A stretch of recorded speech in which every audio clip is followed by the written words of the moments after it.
Hi, welcome back guys. This is your friend, the Iron Fanfics, back with amazing fanfiction. This is the series of What If Deku Master OFA earlier. Now before starting, please give this video a like and subscribe to the channel if you want more videos like this. Now let's get into the fanfic. The street is loud with yelling and shouting, civilians running out of buildings and being directed to safety amidst the fighting. It hurts to see that more damage to the street is being done by hero attacks than by the villain. One for all simmers in my veins like a familiar friend as Blackwhip's long dark tendrils reach out and grab two street posts to propel me forward. But I reacted too late. The civilian I was aiming for gets hit by the clocks and disappears to God knows where. I can't dwell, immediately surveying the villain's behavior and the civilians still not evacuated to try and prevent another victim. The attack started 15 minutes ago.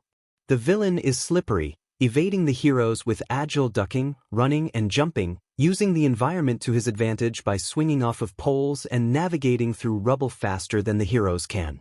No one has managed to stop him, and those who got too close disappeared, Creati and Uravity. I hope to all might that they're alright. Avoiding hand-to-hand combat implies that he doesn't have a strength enhancement, so we need to corner him or overcome his evasion somehow. All I know is that we can't wait until he runs out of ammunition, if that ever happens. Until the heroes focusing on capture figure out a plan, we all try to keep a distance. He catches sight of an elderly couple, slower to vacate the scene than the others, and he throws a clock their way right before evading another attack and running in a new direction.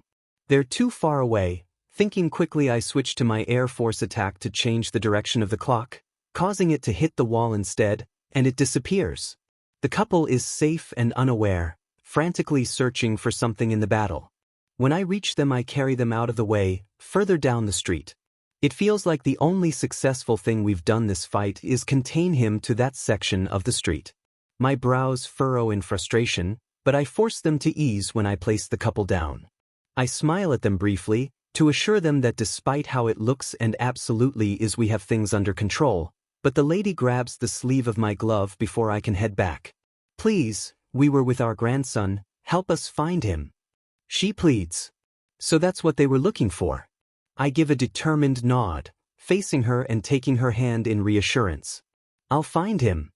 She lets me go, so I head back to the scene. I'm back quickly, and the fight seems to have slowed. The villain is bleeding out of his calf, and his evading is not as elegant or efficient as it was before. The fight should be over soon. I head back to the front of a building where people are still evacuating and direct able-bodied civilians to safety, continuously checking back to the fight so I can prevent any more civilians disappearing. In the villain's fatigue, his aim is getting worse too, but better safe than sorry. To my far left, piercing through the echoing and never-ending chaos of the battle, I hear a young voice cry, "Granny Pappy? Where are you?" Another hero comes to help the civilians to safety. I leave them in her hands and accelerate myself slightly in the direction of the cry. He's on the other side of the battlefield, clutching his shirt helplessly and standing in the middle of the road as he cries. The villain is facing his way and locks eye contact with me, grinning suddenly as he produces one more clock. He's gonna aim for the kid, I realize, panicked. But before he can take aim, one of the heroes takes his attention with an attack. I use FA gene to push myself into the air and off of a building, but a flyaway rubble hits my ankle and I lose my trajectory, landing a little roughly on the pavement before I can reorient myself back on my feet. Uravity is at my side asking for an update, and I double-take for a moment. The disappearance isn't permanent, and Uravity seems unharmed, but we still don't know what other effects may have taken place. I'm behind the kid now, and just as I look back over, the villain takes an opening in the battle to throw the clock towards him. I move before I can think. Getting that child to safety is all that matters. Kid, get out of the way. I'm able to push him clear in time as a flash of green lightning arrives at the scene. Maybe other villains, maybe another hero come to aid, but I don't get to confirm as the clock hits me in place of the young boy. For a moment I'm completely disoriented, all my senses clouding over, and I almost feel like I don't exist, like I'm just a consciousness, floating in a vast sea of creamy white nothing. It doesn't hurt, and it's scarily peaceful, and a shock to the senses being so abruptly taken from the screams and the hypervigilance to nothing. It doesn't last more than a few seconds, maybe less, but in this state I can hardly tell the difference between a day and a year.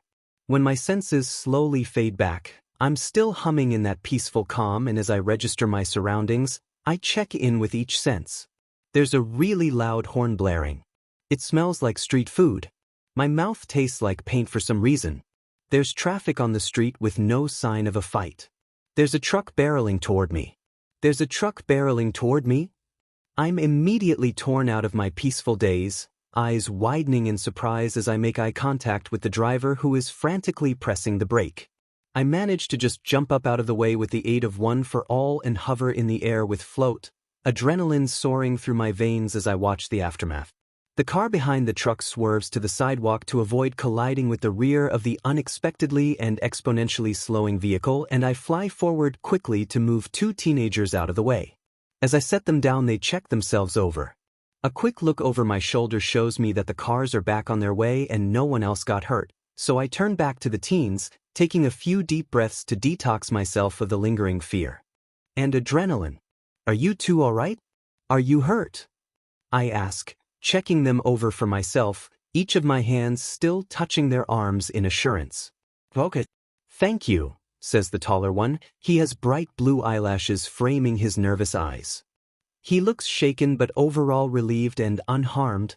Thank goodness. I bring my hands down and stand up a bit straighter in relief. Yeah, geez, that came out of nowhere. What happened? Asks the other.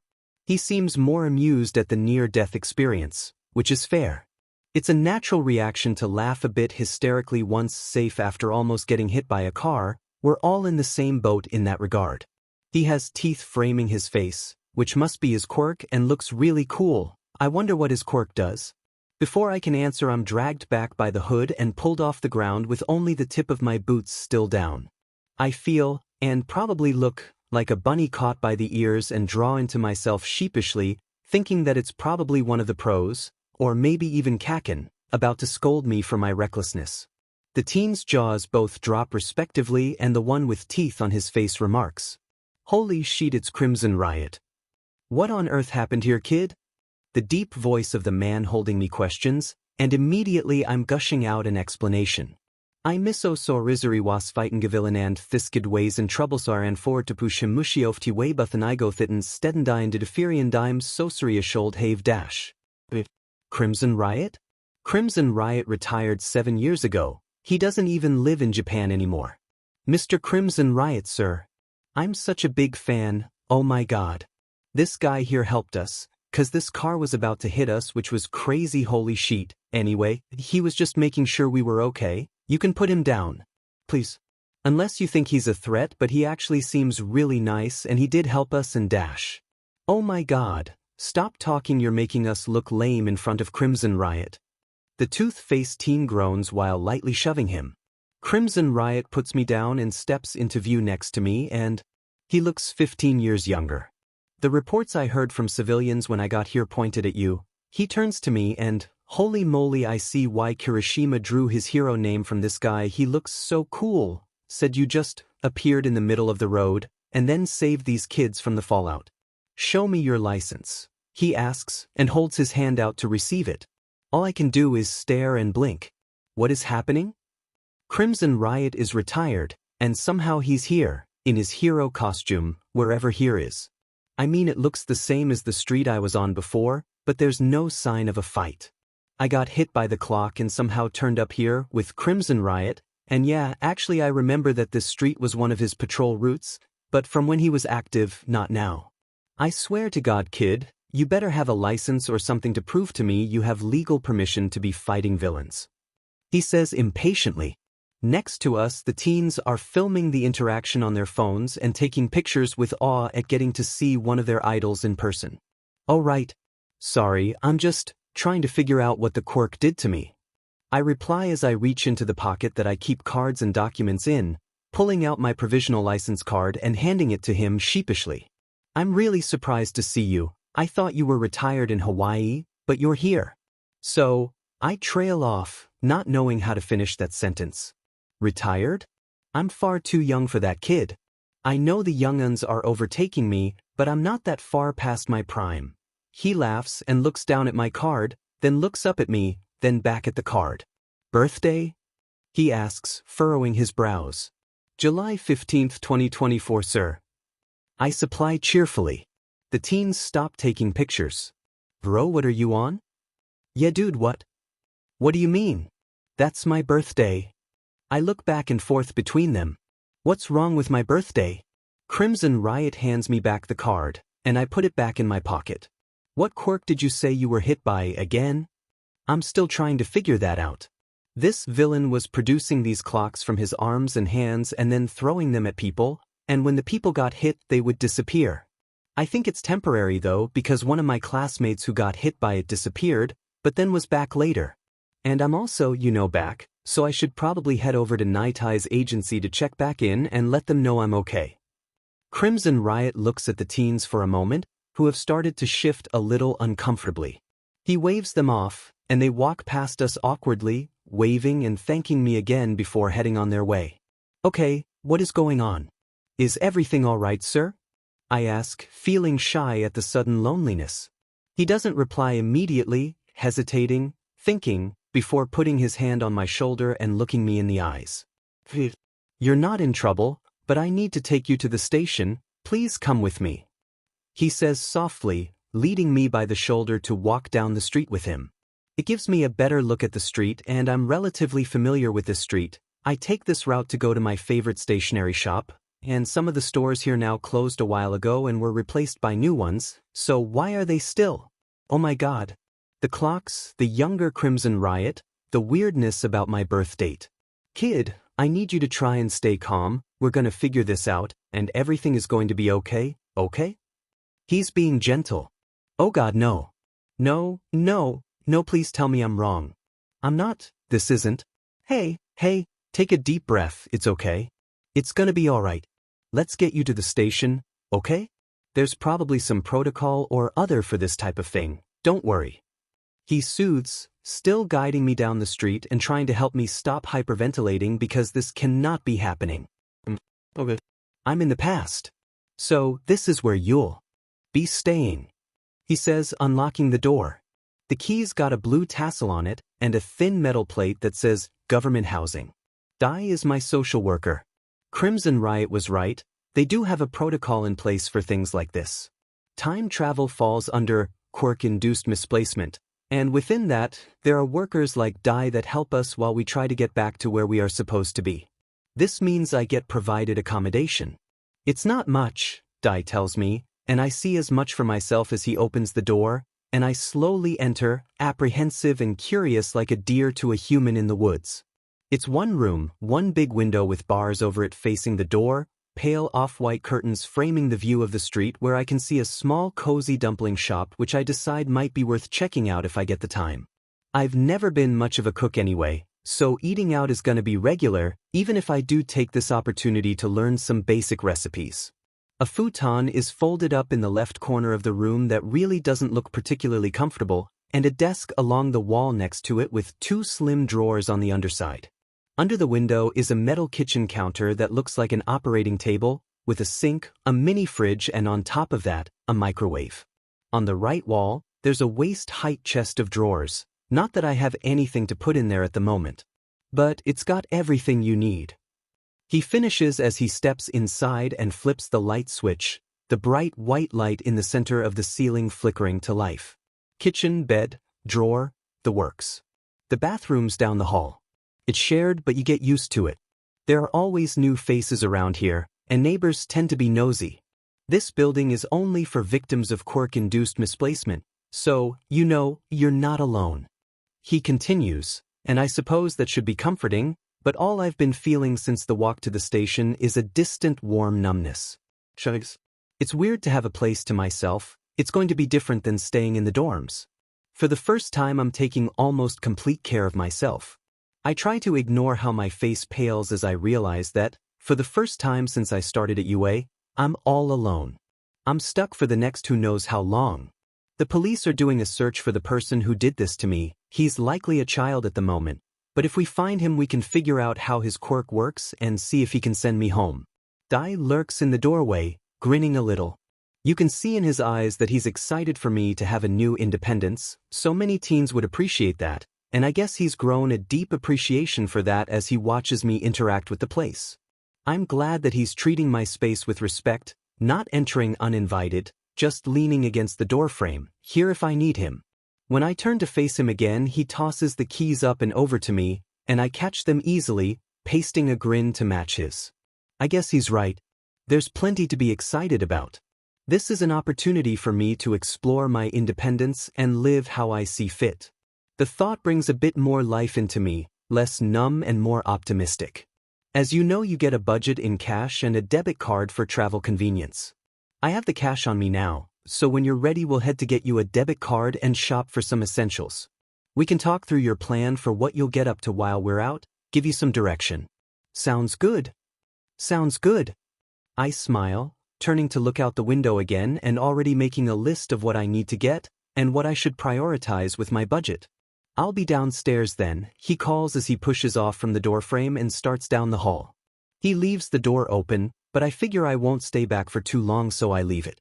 I open the fridge to see how much space I'll have. Hopefully I'll be able to stay on top of my diet, and I check the drawers to see how much storage space I'll have. I can probably use the space to store notebooks and other things like that.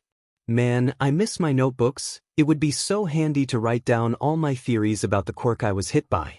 A shopping list would help too, but I guess I can just use my phone for that. I unfold the futon, careful not to touch it too much because I'm still all dirty and sweaty from earlier, but I can't shower or anything until I buy a towel and some soaps. And I'll need to get some basic bedding, a toothbrush, and clean clothes. I am not living in my sweaty hero costume in the summer, no thank you.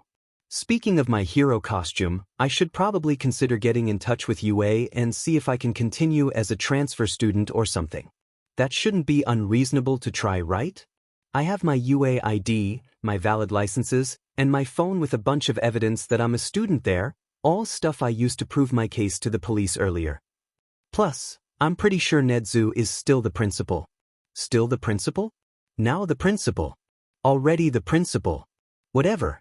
Anyway, he would love something like this. He could probably help me figure out how to prepare for my return to my own time. I'll ask Dai if he can help me get in touch.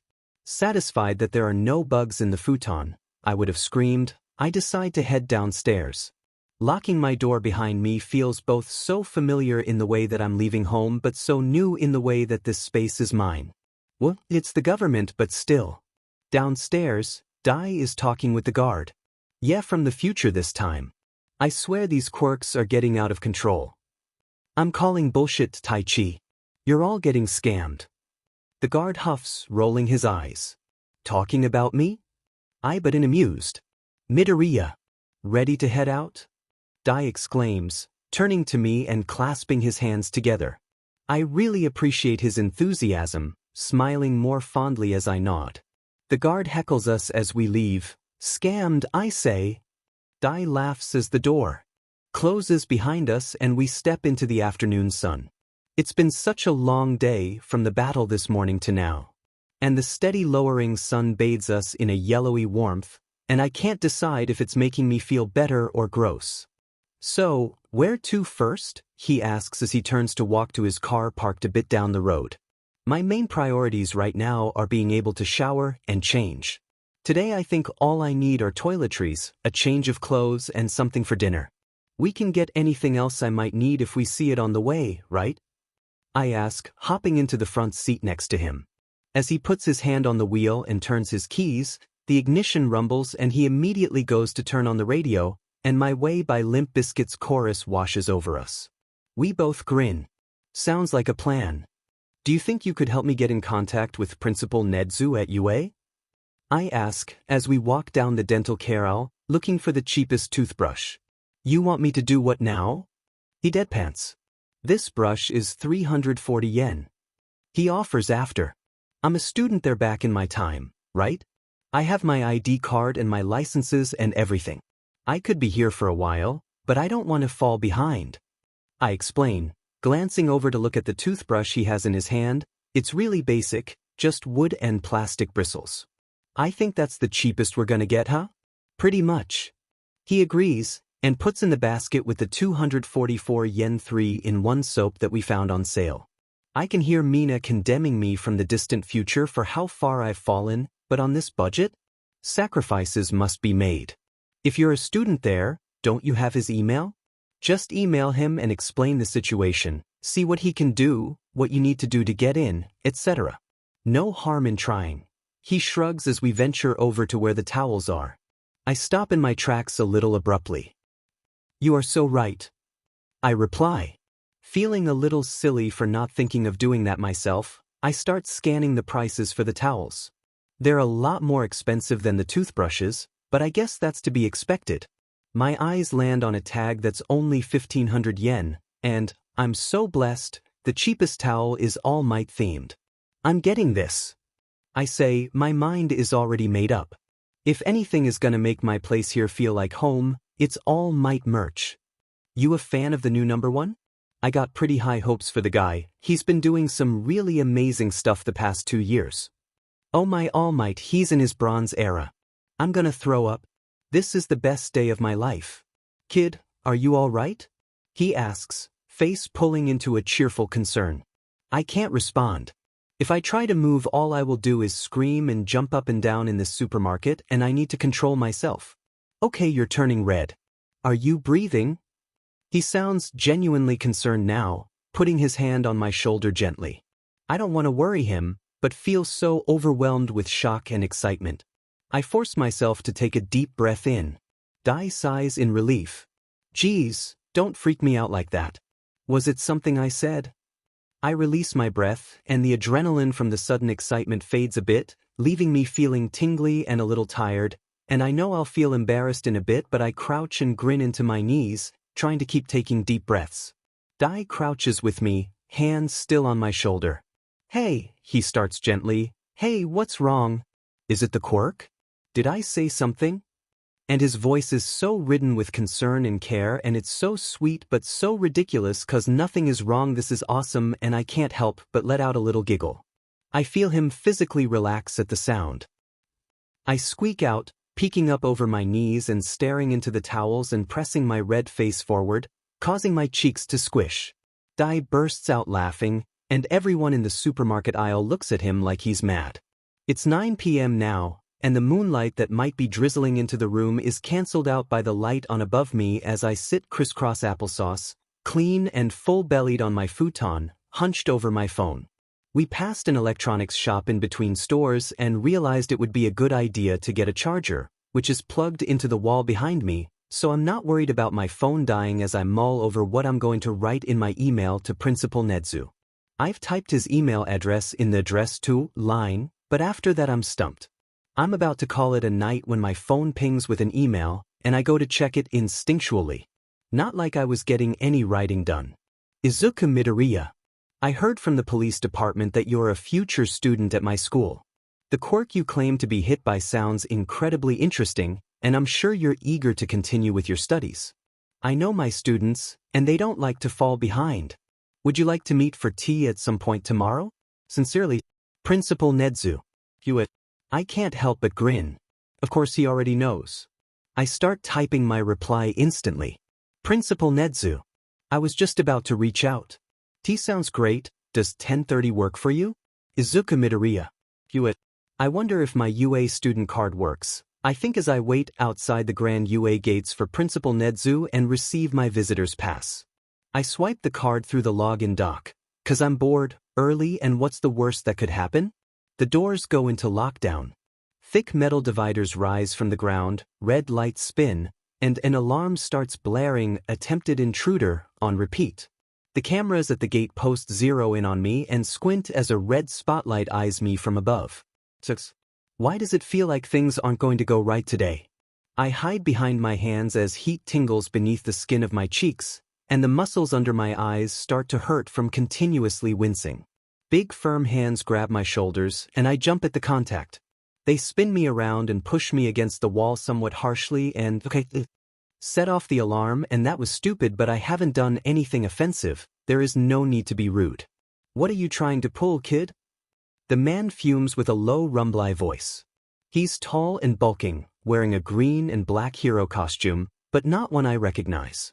I'm about to try and explain myself, would not have been very effective, when the alarms disable and the divider goes down. Principal Nedzu steps around the corner to see me pinned against the wall by the guard, which is maybe not the best first impression. Principal Nedzu. Me and the guard both exclaim in unison, myself in partially joyous relief. The guard? He's more ready to get permission to beat my face in. I surely hope you haven't brought any harm to our guest, Parakeet. That would be a horrible impression to make. Especially as a school aiming to protect the general public and youth, such as young Midoriya here. Nedzu scolds, shaking his head and tooting. Parakeet releases me, still glaring with suspicion. I too was curious as to whether your student ID would work. What a dramatic outcome, don't you think? He asks, and I nod sheepishly. Before I can offer an apology, he continues. Why don't you come in? We have much to discuss. Parakeet, can you get his visitor card? The hero nods, reluctant and confused. When he returns from the guard box with my visitor card, he doesn't let it go easily, leveling me with a frankly unnecessary glare, and I have to yank it from his fingertips with a petty amount of force. Honestly, he reminds me of Kaken. Once I have my visitor card, Nedzu leads me up the courtyard and through the halls of the school while we make pleasant small talk about the school layout and how the exams have changed. Apparently, the standards have gotten progressively higher over the years. The end of the first-year exam now is what the entrance exam was for me when I applied for UA in the future. DMN, those tenses are weird, so while I do need to take the exam to ensure my place as a transfer student, Principal Nedzu and I are both confident enough that I'll pass that we've already started to speculate how I'll get a uniform and the accommodations they might provide to me as courtesy of my quirk-induced misplacement victim status. I used to be pretty intimidated by the UA head, but earlier this year, 15 years into the future, we had an extensive, engaging, and deeply intellectually STMLTNG discussion about quirks we found interesting, and ever since then I deeply look forward to my interactions with him. Oh, it's my classroom. I comment as we start walking past the familiar section of hallway. I peek in through the window as we pass to get a look at my future classmates, and make eye contact with a guy with long black hair. I wave at him, offering a smile that feels a little too round on my face before turning back to Nedzu to comment on how pristine the school still is in the future. He seems quite proud of that. When we get to Nedzu's office, he immediately starts fussing over making tea. Once we're both settled comfortably into our seats with warm teacups in hand, he gives me that glint in his eye that tells me we're getting down to business. Time is up. Student score, 2,311 points. Pass.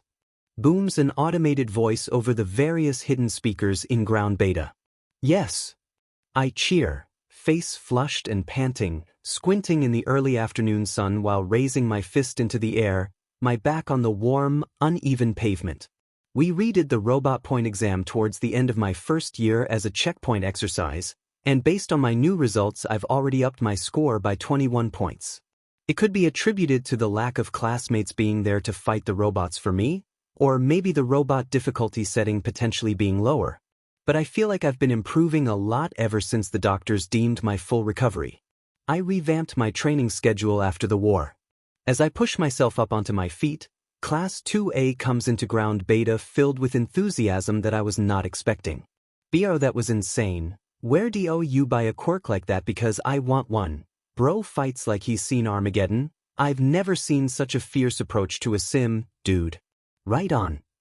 I laugh sheepishly as they talk over each other to compliment me and my ability. I haven't had an opportunity to really go all out without worry of hurting others, or myself, in a long time. But all alone in ground beta? With 5,000 robot villains to fight? I couldn't help myself, and in the 20 minutes I managed to work myself up to 15% with one for all and find a way to work in all the other quirks too. Some of the guys come and clap my shoulder, and it startles some memories into me. Tired, dirty and beat up at the UA gate after the retrieval mission, knees weak, and feeling about a second away from falling over, the cries of the refugees taking shelter at UA ring in my ears. He's a Nomu. We can't let that monster stay here. They'll come after us. He's a freak of nature. He's working with the villains. He's putting us at risk just being here. I guess these guys wouldn't have the comparison to make to be scared of me. The thought causes a soft smile to return to my face as that thought develops. Maybe it'll be nice to have a moment away from my reputation, from my past, and all the things that have haunted me. They haven't happened yet. The world that built me is yet to exist. That final thought feels more bitter, and a comment from a new voice pulls me back to the present. We totally dig your vibe, yo. The speaker stands in the middle of a gang of 4, hand bent into a rock and roll gesture. The black-haired guy from earlier is on his right. He isn't looking at me, pink dusting his cheeks, and, okay, wow, he's actually really cute now that I have a chance to look at him. Izuku, now is not the time for your gayness. On his left is a man with floaty blue hair, and a girl with long dark purple hair. The speaker himself has his mid-length blonde hair gelled back almost a bit like. I look back between them and it clicks. Present Mike? I ask hesitantly, face dropping as I re-examine the others in his group. Long dark hair, those tired eyes. I did not just think Aizawa-sensei is cute. Which means that the girl on his left is Mrs. Midnight.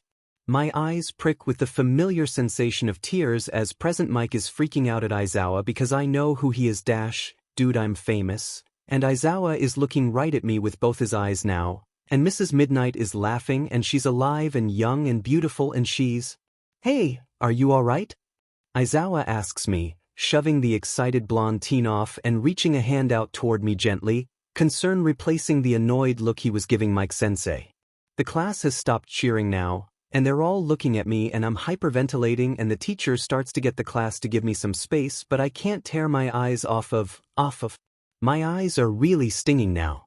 Excuse me, I squeak, sight blurring as I push past the teacher, stumbling into a panicked sprint before I'm lost in my head, sinking into that dark mushy pit of memories once again.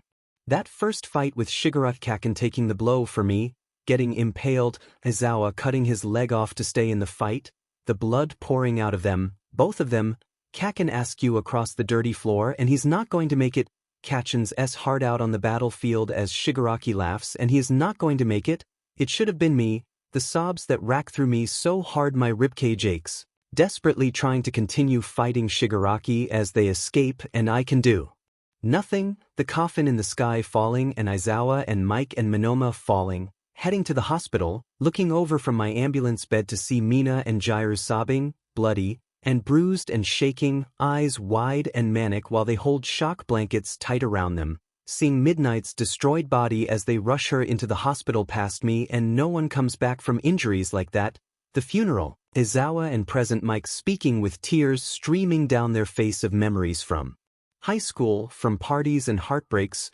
everything Mrs. Midnight cared about, fought for, believed in it. Next thing I know I'm splashing my face with water in the bathroom, hands shaking, breath seething through my teeth as the sink gushes water down the drain with a rumble from the pipes and effish from the tap. I hold myself there for a while, legs barely supporting me as I brace my forearms on the sink counter, face dripping while I pant and cry and shake. This is not the first time this has happened. It probably won't be the last. Hound Dog says they're normal, and not to be hard on myself about them. First time no one else knew what was happening. That's right. I'm alone again.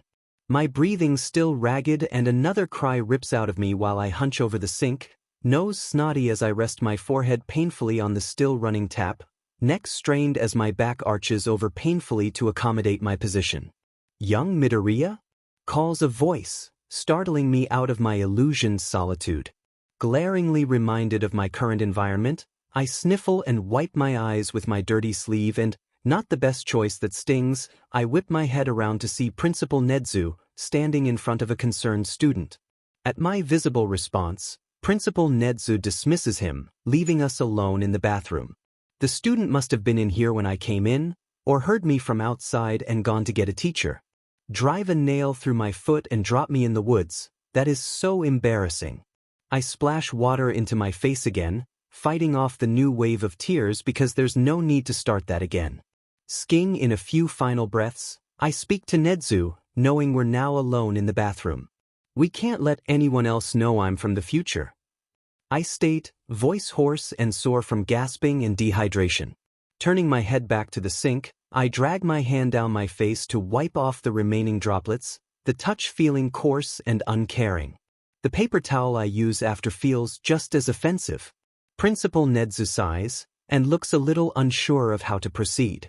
I have to agree, and considering your emotional state right now, we certainly don't need any more dramas. However, there's an update I do think you deserve to know as soon as possible, part of our new fragile subject. Let's get you some nice hot tea in my office, HM? Come on. He supplies, tone taking on a more comforting lilt as he finishes.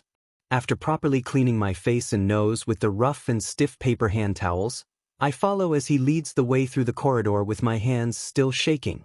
Oolong has always been my favorite tea. I like that it's quite versatile.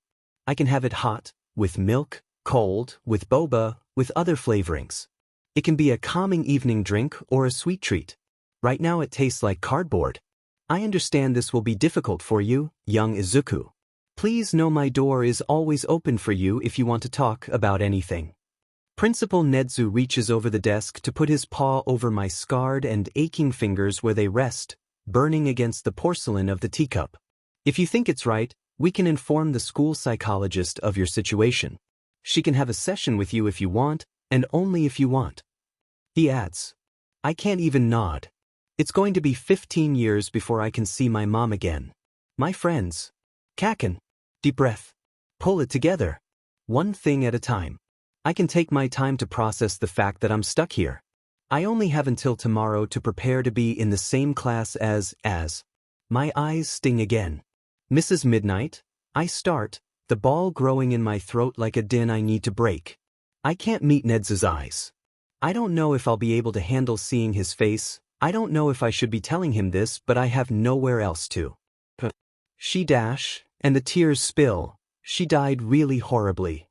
It's high-pitched and strangled. I barely get it out around that painful knot in my throat, and maybe it's barely coherent. Maybe he didn't catch it. Maybe I can pretend I didn't say that it didn't happen.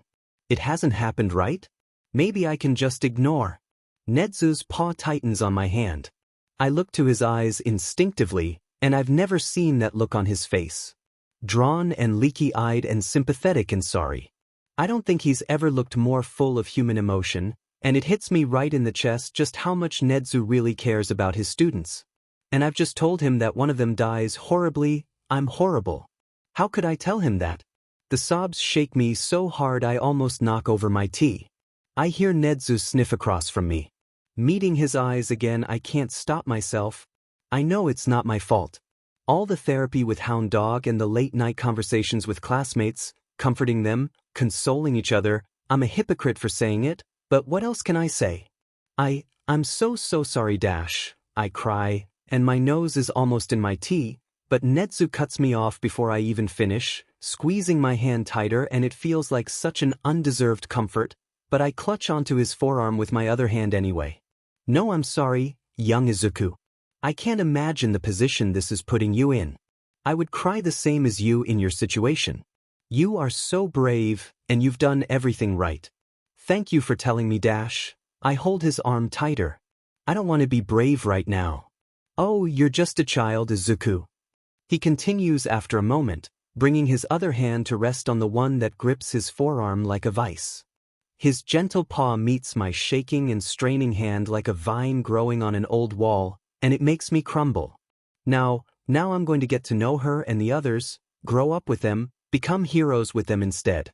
I could barely handle it, their injuries and their sufferings, when they were my teachers. How am I supposed to go through all that again?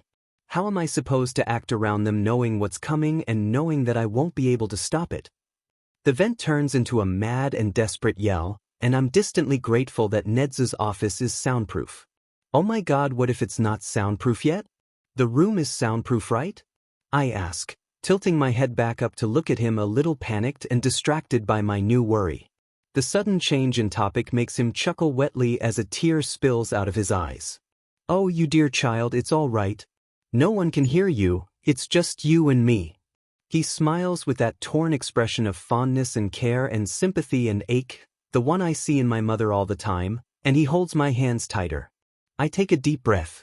Oh, that's good then. I say, breathless and resolute. Nedzu starts laughing properly at that. A moment later my diaphragm shakes and I join him in a fit of silent laughs and sniffles. I left Principal Nedzu's office 40 minutes later. We had a lot left to discuss, and we had to wait for my social worker to get to the school so he could make a recording of the conversation. Most of the time before he got to UA was spent blowing my nose, wiping my tears, and finishing my tea. Not going back home means there are certain precautions we have to take, and certain things we need to get legal recognition for. I don't have a birth certificate that would make sense cause I was born last year. That could be the butt of so many jokes. It's a comedic crime that this needs to be kept secret. Anyway, we need legal documentation of my time travel added to a copy of my birth certificate that I will keep and use that to get a new ID card, a passport. Apparently we're going abroad later in the year for a work study, which is super exciting, and insurance that Principal Nedzu said he would help cover as a courtesy of the school, because this is where you'll be getting hurt most of the time until you're 18 anyway, he explained. I need to move apartments. The one I'm staying in is for temps. It's too small to be lived in for an extended period of time, too minimal to provide a basic quality of life, so I'm being moved upstairs where the long-term residents stay. The rooms, as Dai tells us, are slightly bigger, with a safe for things like legal documents and other valuables, and a better kitchen, with a nicer countertop and an oven and freezer. We also need to make sure that Izuku Midoriya, hero Deku, doesn't appear in the news. Deku can't exist yet, because he doesn't exist yet, and him existing before he existed would probably mess up his chance of existing. The impact that Deku will make on the world and his reputation will have to wait. I won't be able to be a daylight hero. The risk of revealing my identity would be too high, and my quirk is really distinct in appearance, so it can't be publicly recognized. I've never considered being underground, but they do a lot of good work. Aizawa-sensei has become such a big influence and inspiration to me as a hero that the more I think about it, the more I see myself fitting into the scene. Deku. Man, I've always wanted to tell you this, but that look you get when you're getting intense in battle is really intimidating, and combined with Black Whip? Totally manly. We've just finished sparring together. Me and Kirishima sit beside each other as we stretch out our legs. Really? I ask. I've never been told I look intimidating before. Usually when people comment on my appearance it's to tell me I look stupid or cute, which hurts my pride a little, but I'll take what I can get, so being called intimidating feels kind of out of place. Yeah dude, I've been thinking about it even more ever since that edit of you went viral the other day. It's pretty neat, getting recognized and having fans and stuff. My fan base isn't super big yet, but it's so awesome when I see people's videos and comments on me and stuff. There's an edit of me? Bro, you haven't seen it? It's totally manly. Let me show you. He reaches over to his phone and fiddles with it for a moment before turning it to me, shuffling up so his arm supporting his weight is behind me and his side is pressed against my arm. It's comfortable and friendly, and I lean into the touch. We've all gotten a lot closer after everything we've gone through. The video shows a series of short clips of me during some recent patrols and hero works, mid and post-fight, and even some footage of me from my vigilante era is shown in quick succession with flashing and filters, finishing with my quote from the sports festival, "You haven't put a scratch on me yet." As I clutch my broken fingers into a fist and I see it. I've never watched footage of myself in battle, so I didn't know how I looked. Seeing this? I really do look intimidating, if not a little crazy. In some of the shots I'm smiling, and it's nothing like All Might. Me and Dai are walking out of the school, headed to the car so we can head back to my new home, when I spot Aizawa and Mike hovering around the sidewalk. When Mike sees me he gives Aizawa an enthusiastic thumbs up and starts to walk away, to which Aizawa responds by glaring at him, before glancing over to me briefly. Okay? Dai turns to me, having seen the exchange. New friends? New classmates, I'll tell you more later. I tell him offhandedly, right before we close in on Aizawa. He's looking at me with that familiar expectant grouch. It looks different on his young face. No stubble framing his mouth and a little acne. In my memories of Aizawa I can see the person in front of me within him. And my heart aches with the memories of battle flashing behind my eyes. Of all the injuries this man will get trying to protect my classmates. To protect the civilians of Japan. To protect me. Hey, Aizawa calls subtly. He clearly wants to talk, though I have no clue what about. I chuckle awkwardly, unsure in this strange situation. Even after all we've been through together, talking with my homeroom teacher always makes me nervous.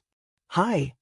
I reply tentatively, turning my head and shrugging slightly, glancing over at Dai. I'll meet you at the car? He offers, seeming to think we need privacy. Apparently he has more clue than me as to what's going on. Sure, I nod, and he continues the walk to the car in solitude. What's up? I ask hesitantly, still confused as I turn back to Aizawa. He thinks for a moment, leaning against the wall that lines the sidewalk, and nodding at the space next to him as an invitation. I take him up on the offer, and he looks down as we settle gently into each other's presence. When do you start? He asks absently. Oh. I'm glad that it's a simple question. I copy his pose and look ahead, watching the trees sway in the afternoon wind. It's not a bad spot for a conversation. In the shade, quiet, not too private. Tomorrow actually. Pretty exciting, I'm looking forward to learning beside all of you. I answer. Once again, he doesn't respond immediately. That's pretty soon. He says frankly. I nod silently. You miss your friends? It's not a question, and I'm startled slightly at the blunt observation, turning my head to look at him. He only shrugs. Missing your friends is only logical when moving. No one judges you for running off like that. I know better than anyone that they can be dash. He's a breath in past a tired expression, overwhelming. He concludes. His hair blows slightly in the wind as I laugh. Yeah, my old classmates could get pretty intense too. It was at boarding school, so you rarely had a moment of real privacy. I reply, turning to look back ahead. It's okay to tell him that, right? I can let them know vague things about me, as long as I don't let up that I'm from the future. He nods, agreeing with the sentiment. Well, you can sit with us during recess and lunch tomorrow. Mike really likes you already. He mumbles in response. I look back over to him while he speaks, fondness filling my chest at the offer.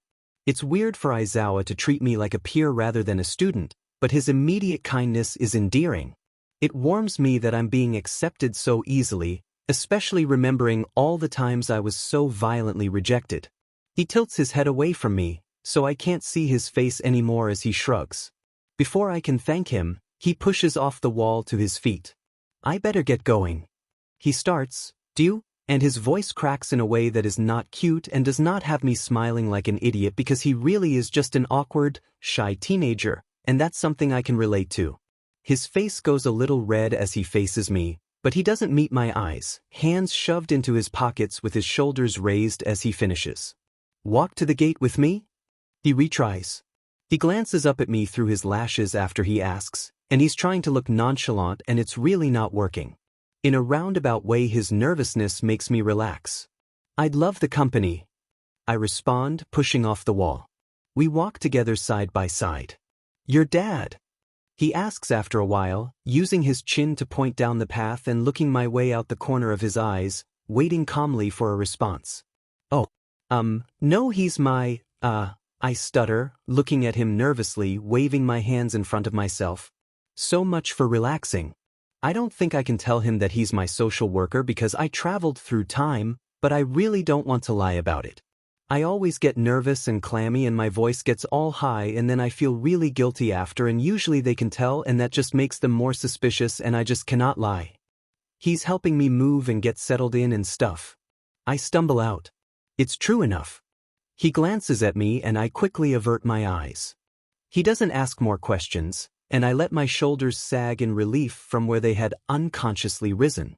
I keep my gaze ahead after that until we reach the front gate and say our see you tomorrows.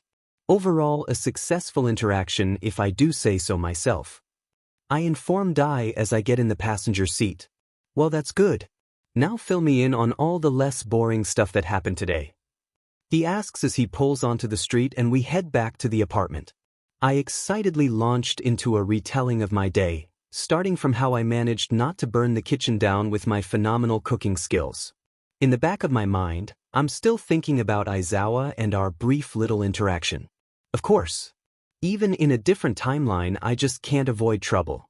How do I manage to run into a villain before breakfast?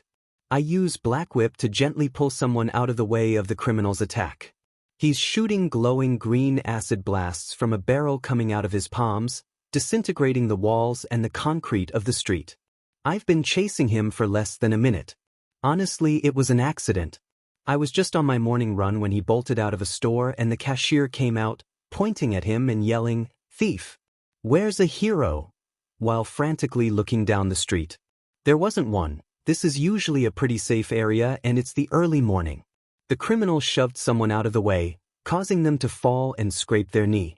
I know I don't have an active license, but what was I supposed to do? People were getting hurt. Using one for all, I jump forward with speed and land in front of the criminal. Immediately after landing, I reach out Black Whip and grab one of his legs, pulling it out from under him as he runs. He falls on his back and I rush over to him, using Black Whip to bind his arms and immobilize him. Please do not resist. This is a civilian arrest, and you will be handed to a hero when one arrives at the scene. I say, projecting so that witnesses can hear me clearly. Trying to be a hero? He yells as he struggles against the binds, but he stops once he sees my face, choosing to glare. I level him one back, studying his bright green hair and hollowed-out cheeks. He looks tired and hungry. I've seen criminals like this. He just wants to survive, and I understand that. But he's also bitter, and he has hurt people. He glances down at the scar on my cheek and scoffs. Throw yourself into danger a lot, huh? Stupid hero wannabes, getting yourselves hurt for the sake of people who couldn't give a rat's butt about you. He snarls, continuing to struggle once again. I hear someone down the street calling out to a hero arriving at the scene. Hey, thanks so much for helping out. I was a few streets away, so it took me a while to get here. He smiles at me a little out of breath, reaching down to put the HNDCFFS around the villain. Police will be here soon, but I'm sure you have other things to do. I'll take your statement for you, and let you go, yeah? Tisich, credit-stealing a-hole, the criminal mumbles. We both ignore him. Yeah, sure. I was just on a morning run, saw him come out of a store and the cashier called for a hero. There wasn't one on the street, so I engaged him. He's all yours. I say, releasing Black Whip. Right, I'll let the cops know. Can I get your name? He's clearly a rookie, based on his reaction, incredibly dry costume and youthful appearance. I hesitate. Having my name in police files on day 3 here isn't a good impression, and I really want to leave my problem child days behind me. For legal reasons, no. No, I can't give you my name. Tell them to contact Principal Nedzu if they need anything more from me. I respond, and start to make my leave, continuing my run in a loop back to my apartment. I like my old style, I mutter to myself, hunched over my A5 sketchbook. I've just finished redrawing my favorite version of my hero costume. But I can't keep it. I like the points on the hood. I want to keep that tribute to All Might and the element of Gran Torino's cape. Maybe I can incorporate them in a way that wouldn't be picked up by other people? People always say they look like ears. What if I trail off as I start a new sketch on the next page, outlining ears that look kind of like All Might's hair? I add in the eye shape of my mask, because I like how intimidating it looks, and intimidation is one of my design goals. I need to guard my face, but I don't want to do a simple oval shape. Maybe if I draw in the cheekbones and solidify the shape of the mask. Oh geez. I say out loud, thumping my forehead on my desk. At school this early, no one's in the classroom yet. I figured I would take the opportunity to work on my new hero costume. It looks like a kangaroo. I drawl, adding in an angular nose at the base of the mask. They do have a kick-based fighting style, I mutter, raising my eyebrows briefly in consideration. Maybe add a cape? Like Mirio? The door bangs open, and I jolt up to see who's joining me. Aizawa and Mike stand in the doorway. You're early. Mike calls out to me with an energetic beam, coming into the room and putting his stuff at his desk in front of me. He comes over, resting his elbows on the edge of my desk. What you're up to? He asks, grinning. Meanwhile, Aizawa just silently lurks to the seat on the other side of him and promptly falls asleep. I'm just redesigning my hero costume, I reply simply, turning back to my page to finish penciling in the cape. What? Your old one looked so cool, yo. I freeze up, pencil halfway done with the cape collar. I can't tell the truth. Come on, Izuku, think of something. My old costume. I start, not yet knowing how I'll continue until an answer comes out of my mouth. It was tied to my past, I guess. It was built off of a reputation that followed me from middle school. I couldn't shake it, the name or the identity, so I sort of embraced it. But now I'm really starting fresh and I'm not the same person I was before, so, I don't know. It's time to change, I guess. I'm not some worthless Deku anymore and I pause, feeling my brows furrow and this sudden epiphany. I'm not the you can do it kind of Deku. I finish. Mike doesn't say anything to that, just looks at me with comprehension. Sorry. I jolt sheepishly, that probably doesn't make a lot of sense to you. Namit. That's your truth, I really appreciate you telling me. He smiles gently. The next student walks in, and Mike turns to greet them with a cheerful good morning and small talk. So, I sniffle, that scene just really got to me. I'm sorry, it's not your problem, I'm probably just being a crybaby again. I stumble out as I wipe my eyes with the tissue he gave me. His hand is rubbing soothing circles into my back. His palm, warm, steady and slow, comforting in a way no teacher has ever been to me before. Hey, little listener, it's okay. That's your truth, and I really appreciate you telling me, yo. I've never heard that scene interpreted like that, and I think that the impact it had on you was really powerful. He says, and I look over at him with blurry vision, nodding before blowing my nose. He laughs at that, and I find myself giggling wetly with him. You should never have had to go through all of that, Midoriya. You are very brave, and very strong, even when you shouldn't have to be. All the staff here want to support you, you dig? So try not to feel so bad when you need to reach out, yeah? He passes me another tissue, and I wipe my eyes with it before nodding. Thank you, Mike-sensei. He smiles so fondly I think for a second that he's tearing up too. No problem, little listener. The hallways are crowded and busy as all the students head to their usual lunch spots. Aizawa holds onto my wrist and walks almost shoulder to shoulder with me in order to not lose me on the way. I can smell his cologne from this close, and his shampoo. I can see the beginnings of his to-be scraggly stubble on the sides of his cheeks. His brows are furrowed in focus and tired irritation as he struggles to navigate us through the crowd as we head to the library. I know the way, but I let him take the lead almost helplessly because I cannot get over how ridiculously cute he is, and I'm glad he's too focused looking ahead to look at me because I can feel the way my scar tingles and the way my freckles stand out against my reddening cheeks. His grip on my wrist is a little painful, and I wish he would just grab my hand instead because the pressure would alleviate some of the chronic pain and his hands are really warm. It would be logical. Oh my all might, Izuku. He's your teacher. We got let out a little early from 4th PRD to go and get my textbooks, because I'll need them next class. There's usually a rush after students finish eating their lunch, so it's more convenient to go to the library first and get lunch after.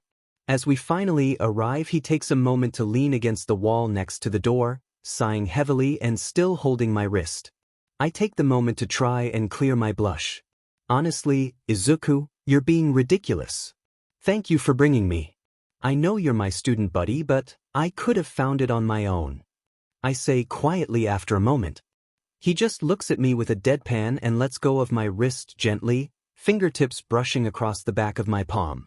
His grip had loosened once we escaped the hall, but he hadn't let go. He walks over to the desk and I follow, walking beside him silently. When the librarian greets us, Aizawa looks at me expectantly. I'm the transfer student. I say to the librarian, who tilts her head slightly at the introduction, brows lightly furrowed. Izuku Midoriya. I offer and she nods. I'm here to I need to collect my textbooks? I ask sheepishly. They're over here. Come with me, she sighs as she gets up from her desk and starts to walk off. I'll be here. Aizawa assures me as I move to follow her. I nod at him with a friendly smile before I look back to continue after her. OMG, you guys took forever.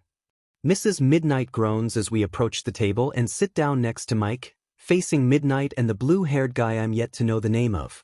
First of all, hey Midoriya. Welcome to the class, sweetheart. I hope you're feeling better after yesterday. I'm so sorry that we overwhelmed you, but we're quite frankly incapable of toning it down, so you're gonna have to get used to it or sit somewhere else. She says quickly, and I don't even have time to choke back down the cocktail of emotions rising up my throat before she continues. I'm Kiyama Nimuri. This is Shirokamo Oboro. She puts her hand out to gesture to the blue-haired guy, who smiles and squeezes in a "Hi, how are ya?" as she points across to my side of the table, and you already know Hisashi Yamada and Shota Aizawa. Present Mike leans over and smiles at me. Has he always had dimples? I feel like I'm meant to say something back, but my brain is still reeling from her friendly and joking introduction. I just reply dumbly with, Izuku Midoriya? Are you sure? Asks Oboro with a lopsided grin. I'm quickly coming to realize that aside from Aizawa, I'm surrounded by outgoing and boisterous extroverts, and I'm not sure I have the emotional energy for this type of crowd. Especially considering Midnight is dead, and I remember hearing about Oboro because he is also dead and he becomes Kurogiri, and I don't know how it happens or if I can stop it, but I can't because it's already happened. And oh geez, choke back the cocktail. Izuku, keep it down. I'm quite literally yanked out of my thoughts as I'm pulled down the aisle, tripping over my own feet. I find that I can't feel my hands but can see that I'm being pulled until I'm settled into the very back corner two-seat table. Looking into Aizawa's concerned eyes with my face in his palms and his thumbs stroking my cheeks gently, I realize I'm hyperventilating and having another little panic again, which is fine. Easy, it's just you and me, okay? Deep breaths. He assures calmly and I comply. Breathing quickly slows down as the panic wears off, closing my eyes, and I can't help the way I lean into his gentle palms. When I calm down with a final deep breath and open my eyes, I jolt out of his hands, which he retracts quickly and sits across from me. I'm so sorry, they usually don't happen this much. I start, rubbing at my cheeks and eyes. You're going through a big change, he cuts me off. You're feeling more sensitive. It's not that. I interrupt. I don't want him getting the wrong idea. It's complicated. I just I take another deep breath, frustrated, wiping at my eyes. I don't continue. I don't know how. I just don't want him pitying me or thinking that I'm delicate and helpless. He doesn't continue either. He just looks at me, studying and observing. I sit under that heavy gaze helplessly as it lowers my defenses layer by layer, and I think, how much can I tell him without giving myself away? I don't come up with an answer before he speaks again. Do you like cats? He asks me. I look at him confused before realizing he's changing the subject. I tilt my head a little as I process that he's giving me an alternative conversation, away from whatever triggered me. Yeah. I reply, brightening up a little with a huff. Nimuri keeps trying to convince me that I should get some cat-themed hero gear because I love cats, but Mike keeps telling me not to because it's stupid. I argue that he's the one who came up with my hero name, which is also stupid. He argues that it isn't. I like your hero name. I say gently, smiling at my lap. He pauses and looks at me incredulously for a second, which combines with his ever-present tired expression in a way that makes me laugh. He rolls his eyes with a huff. Regardless, if he gets to influence my name, then Nem should get to help make decisions about my costume. He finishes his vent, leaning against the chair back and folding his arms, looking away. He nods at someone, then squints and rolls his eyes before looking back at me. He doesn't say anything for a long moment, eyes roaming the cafeteria and the wall. Lunch is almost over. He says, finally looking at me again with a carefully level expression. Oh, right, we should probably go and eat. We can eat here and I can grab our trays. No, it's fine, I can go back. Nem wasn't kidding. They really are incapable of toning it down. He reminds me, and his eyes are conveying more to the message. His eyes. His head smashed into the ground by the force of the Noma's fist, fighting to keep his eyes open to save Tsu. You really have always been so eager to save everyone. We have that in common, Aizawa. I stand up and smile at him, holding his gaze. Wouldn't make much of a difference. All right then, he agrees, getting up and walking back with me to the table. When we arrive they don't say anything, looking guilty and sheepish. It's Namuri who starts speaking first after Aizawa, and I take our seats back and continue eating. Did we do something? What can we do to help make that not happen? She asks gently. Yeah, we're a lively gang, but we don't want to make you freak out like that, you dig? I finish chewing before I respond. Thanks, guys. But it's really fine. I say, wringing my hands, feeling the chronic pain acting up again. I went through a lot last year. I can't really get into it with you guys because of, confidentiality stuff, but I take a deep breath, massaging the middle phalange of my ring finger on my left hand. It was really bad. And those they happen sometimes. These circumstances happen to be a bit more triggering for me, but I'll get used to it. There's nothing you can, toning it down wouldn't make much of a difference. It's fine. I explain, wincing at the spike of pain in my fingers from making air quotes. Do you need to go to the nurse? Oboro asks me worriedly, looking at my hands. I pause in surprise, glancing at my hands, then examining their faces. I realize they're all really concerned. Yes, please, I sigh, deflating a little. I could use a heat pack or something. I reply, and he gets up to lead the way. Holy mother of cats, that is the cutest boy I have ever seen in my life. I was looking out the window because maths is boring and the teacher went off on a tangent about his pet dog when this boy walked past the class talking excitedly to someone out of view. He makes eye contact with me and waves sheepishly with this awkward little smile, and my heart pangs and my cheeks flush, and oh my god, am I having a heart attack? He has shaggy green hair that looks as soft as a Selkirk Rex. Peeking past his hairline is the tip of a scar. Another one running up the side of his face, over his cheek, and slimming to a jagged point half an inch below his eye. And his eyes, the brightest doe green eyes you could imagine, full of this excitement and wonder and sheepishness. I snap my attention back to the front. I don't have time for random cute boys I'll probably never see again. Out of the corner of my eye I see Mike giving me the cheekiest and most mischievous knowing look I have ever seen in my life. I'm already praying to the gods for mercy, but when have they ever favored me? Would you shut up, Mike? I ask, irritated. Sitting at the lunch table with these idiots is usually tolerable. Mike, however, is insisting that I've fallen helplessly in love and roped in Kiyama and Shirokamo into planning some elaborate and illogical scheme to get him to notice me. Rumor has it that he's a transfer student, and that our class will be watching his entrance exam during hero studies this afternoon. Oh, but Shota! He exclaims dramatically, when will you ever find true love like this again? It can't be certain. We must seize this opportunity to prevent your eternal loneliness. If this is what company looks like, I prefer solitude. I grumble. He's probably some spoiled Nippo baby if he's getting to transfer in the middle of second year. I say, but the claim doesn't sit right with me. The image of his awkward smile through the window flashes in my mind, and I sink my head into my crossed forearms on the table, zoning out of the rest of their stupid conversation and claims of pessimism to take a nap before 5th PRD. Okay, maybe he is some sort of spoiled Nippo baby. There's no way he isn't with a power like that. He pushes off a building and takes out 4 robots at once, using a combination of his super strength and his black tentacle quirk to move precisely and intricately in his attack.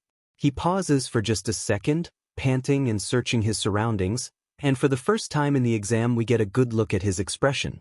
His mouth is open as he breathes quickly and heavily, upper lip pulled to bare, his teeth and nostrils flared, eyes wide and wild and focused, too serious, too panicked and angry. My brows furrow in concerned consideration. From what Principal Nedzu said, the exam is really just a formality. He has long exceeded the entry requirement anyway. He continues to get stronger and stronger in his attacks, getting more and more elaborate and creative. At one point someone calls him a show-off. This is an exam. I interject.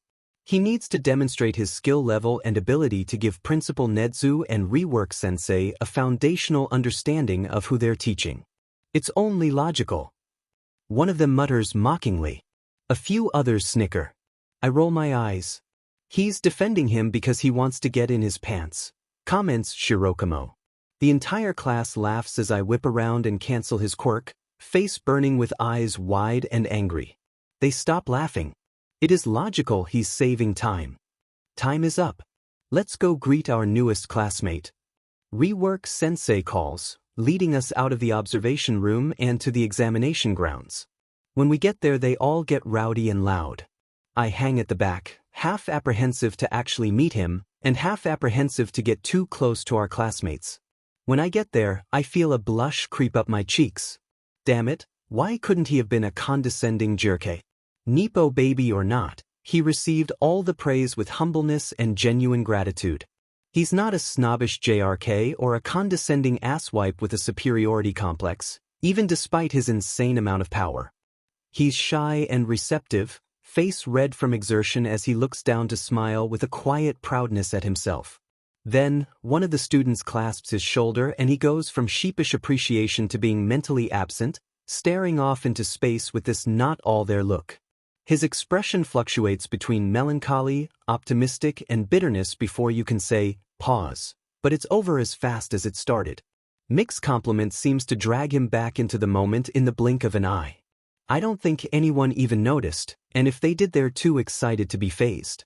He looks like he's on high alert all of the sudden, as if wherever in his head he's just come back from has left him tense.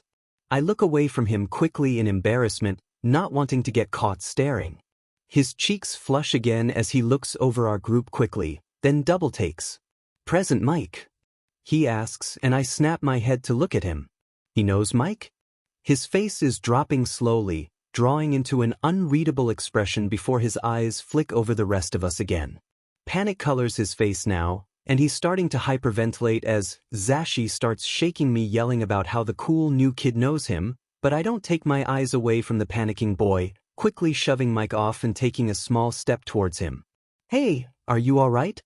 I ask, trying to be as gentle as possible, hoping to get him out of his head a little, but he just widens his eyes and gasps as his eyes start to well with tears and he takes a clumsy step back. Rework Sensei realizes as well as I do what's happening. "Students, step back, give him some space," he orders, physically moving some of them back as he starts to shake a little. "Excuse me," he squeaks out before bolting out of the grounds, tiny sparks of green lightning coming off of him. All of us look after him, shocked still. Something happened. Something related to Mike happened that this guy was so shaken by it launched him into a fully fledged panic attack in less than 30 seconds. What on earth could have happened? A battle from Mike's work study? "Was it something I said?" asks Mike guiltily. "Doesn't help if you're clueless too." Rework starts to direct us into our own training, urging us to continue as normal, but the mood is damp with questions of blame and cause.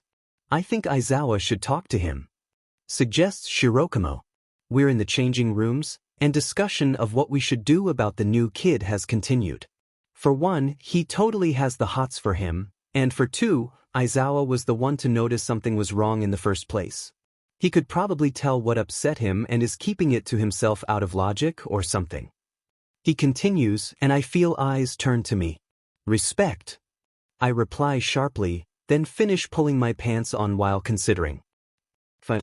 Only because you're all so hopeless that you would stuff up and make him feel worse somehow." I grumble as I pull my singlet on. "So what's your plan?" Mike asks as we wait for him to come out of the school. "The plan is to talk to him and make sure he feels welcomed and supported in the class. I know what I'm doing. I need you to make sure that none of the others try and pry into what happened first thing when he starts. New schools are like clean slates. As heroes and classmates, it's best for us to make sure he feels like he starts off on the right foot." Right. Mike nods tactlessly. "So you're not going to ask for his number?" "Yes." Before I can respond, he cuts me off. "Oh, here he comes, good luck." He gives me an obnoxious thumbs up as he makes his leave, and I glare at him before looking over to where the new kid is walking down the path with an older man I've never seen before. They exchange a few words that I don't catch, and then they start slowing to a stop. "Hey," I call gently. "Keep it casual." He lets out a short breathy laugh, looking at me in confusion and nervousness. "Hi?" He replies, turning to look at his company and shrugging slightly. He doesn't seem embarrassed. Either he's not shy about having a sudden, supposedly unprompted panic attack, or he doesn't realize how worrying his behavior earlier was. Either way, I need to let him know we don't judge him for it. "I'll meet you at the car?" the man offers, seeming to think we need privacy. I give him a subtle appreciative nod while the new kid isn't looking. Midoriya agrees and waits for the other to walk off before turning back to me. "What's up?" I don't answer immediately, leaning against the wall on the edge of the sidewalk and putting my hands in my pockets with careful relaxation. I let myself watch him for a moment, taking him in. Observing the way his eyes flick around nervously, catching the afternoon sun and lightning to a shade of glowing light green. The way his middle finger scrapes at the skin on the side of his scarred thumb, skin fraying from the old habit. The way his weight shifts slightly from side to side in his bright red shoes. The way the wind blows from behind him and ruffles his hair slightly, and the way that the sun brushes his features with its sunflower hue. Damn it.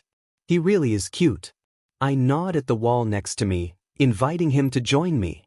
As he settles next to me, I cast my eyes away and gently chew the inside of my lower lip as I absently notice his shoe size is bigger than mine. "When do you start?" I ask. "It's an easy conversation starter. Keep it casual." "Oh." He stammers in surprise, but immediately relaxes his shoulders, putting his hands in his pockets and looking ahead. His eyebrows pull in and up, a small smile quirks at the corner of his mouth as he responds. Tomorrow actually. Pretty exciting. I'm looking forward to learning beside all of you." So genuine. I take a moment to mull that information over in my head. Starting tomorrow feels rushed. Why the hurry for him to continue? "That's pretty soon," I reply, giving him an opening to expand if he wants. He just nods silently, still looking out toward the trees and grass beyond the other side of the street with a look of peaceful contemplation. He takes a deep breath, closing his eyes for a moment. His expression twinges for a moment into a sadness that's gone too quick for me to dissect. "You miss your friends?" I start. It's a fair conclusion to come to as an observer, excusable to simplify the clear, deep-rooted distress and battle-earned panic into something more basic and relatable. It also probably isn't a wrong conclusion either. He turns to look at me, waiting for an explanation with a look of mild worry and confusion. I refuse to look at him any longer because he looks as cute as a cartoon lamb and I can't keep it casual if I'm dying internally of cuteness aggression. Instead, I shrug. Missing your friends is only logical when moving. No one judges you for running off like that. I know better than anyone that they can be dash. I cut myself off with a grimace. Overwhelming. He laughs at that. A light and real sound. Natural and earthy, and I feel like the Grinch at the end of the movie when his heart grows in size. Yeah, my old classmates could get pretty intense too.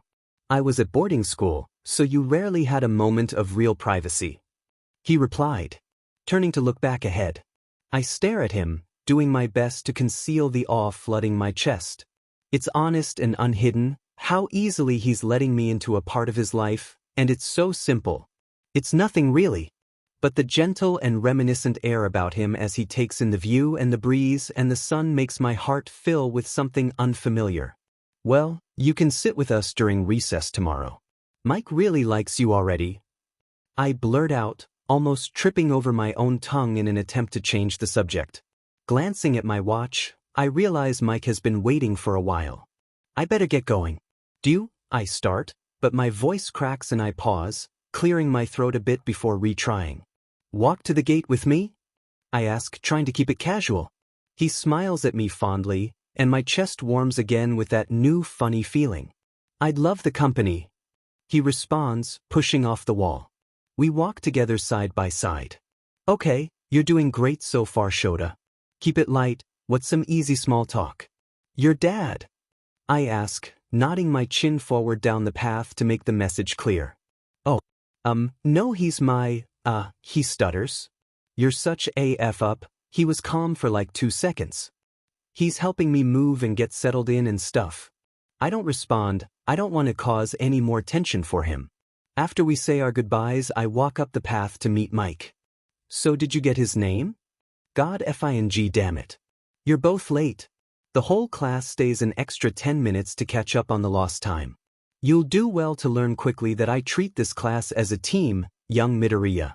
As for you, Oboro, you know better than to be late to class by now. Rework sensei is stern. He reminds me a little of Aizawa sensei, but the teaching style feels different.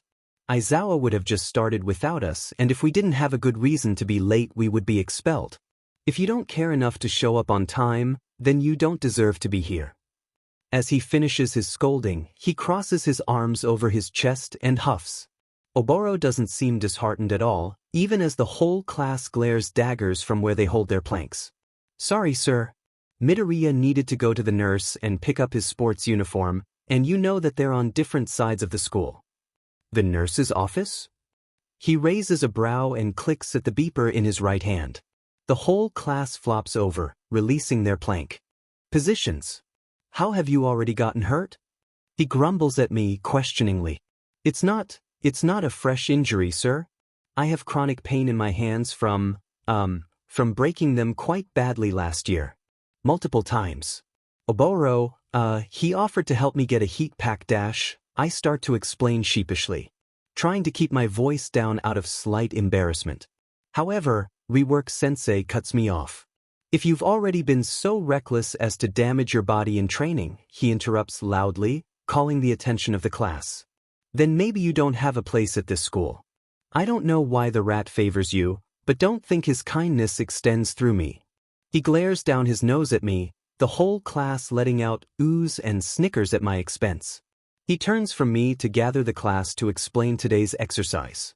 Something about the look in his eyes and his tone lights a flame of anger in me. I take a deep breath in an effort not to scowl at him and dissect the feeling. Gotta love therapy. It's frustration and a feeling of hurt and belittlement.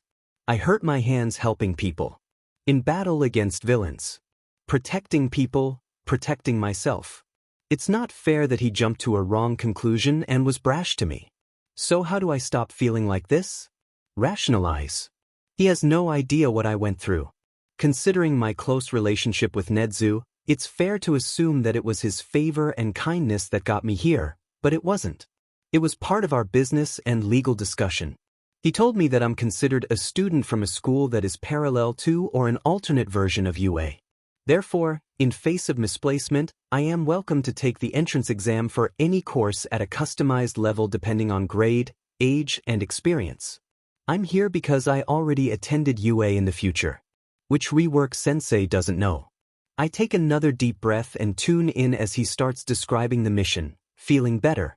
Today, for half of you, will be a patrol simulation.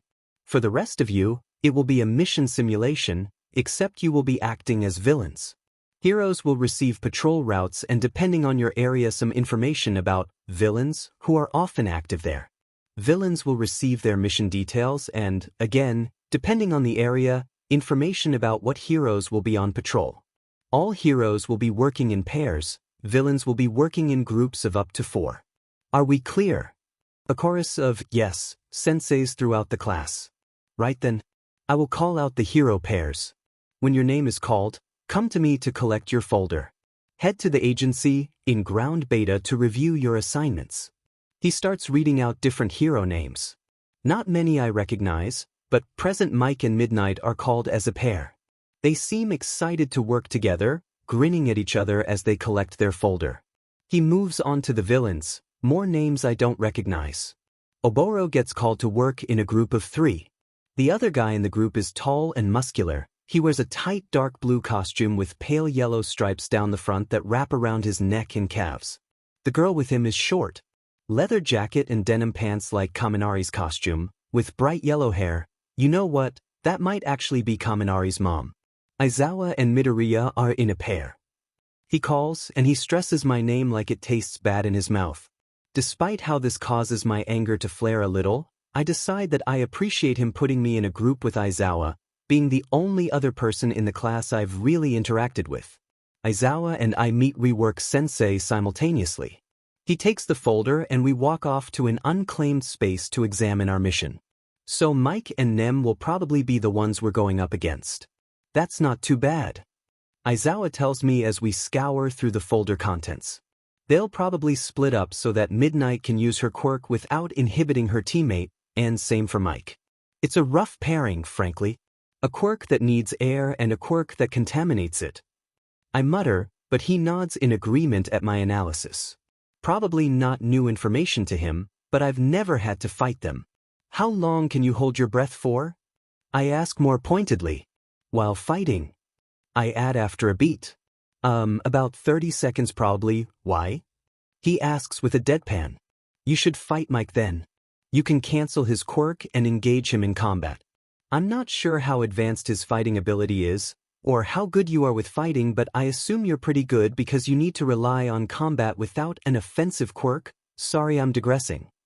I pause, getting back to the point. I'll fight Midnight because I can hold my breath pretty well and fight from a distance if I need to, though that can get pretty destructive. But we're villains, so who cares? I finish. You're pretty smart thinking like that. He says, and my mood sours a bit at his sarcasm. I'm not assuming you don't know this stuff. I snap. I have a muttering problem. I'm working on it. I say frustratedly, glaring past him. I don't think you're stupid or that I'm better than you or whatever everyone keeps thinking about me, so don't dash. I look at him and pause. His face is drawn in confusion, offense, and concern. I realize that my voice is raising and cut myself off to take a deep breath. I wasn't trying to insult you. He says. We're meant to be working together. It would be illogical of me to detriment our relationship and therefore teamwork skills. He explains gently, keeping a level head. Always so logical. I look at him harder. Sorry, I thought you were being sarcastic. I apologize and look back down to the folder. Anyway, the details here dash. Is this about what Sensei said earlier? He interjects, and I flash my head back toward him. Yeah, I guess. I sigh and furrow my brows. I find myself venting before I can stop myself. I'm not here because Nedza likes me. Because of my situation and my history, the school is obligated to let me take the entrance exam if I want to, and obviously I want to. My life has completely turned on its head, once again, but that's hardly ever stopped me from pursuing heroics. It was above Nedza's authority. Even if he didn't like me, I would still get a chance. I'll explain, exasperated. I worked so hard to get to where I am. I went through so much because of things outside of my control, and to have everything wrong with my body chalked up to injuries from training? It hurts. It's not really fair for him to just assume like that, and then belittle and humiliate me in front of the whole class. Does he think I'm weak because of yesterday?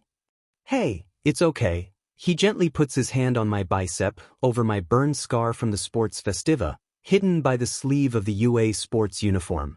The warmth of his palm grounds me, and the little squeeze of comfort shoots little sparks of pink electricity up my arm.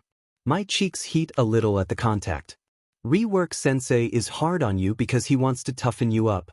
I'm pretty sure he made that assumption on purpose because everything you do as a daylight hero will be taken out of context and twisted if the media gets the opportunity. He explains. Somehow Aizawa has found a way to always make me lose control of my tongue. I don't need to be tough right now. I need to be safe so that I can learn. That's the whole point of you. I reply, my eyes welling up with tears. God, today has been too much. I'm not even going to be a daylight hero. I'm going underground. I literally can't let people know my civilian identity as a hero, for legal reasons or something.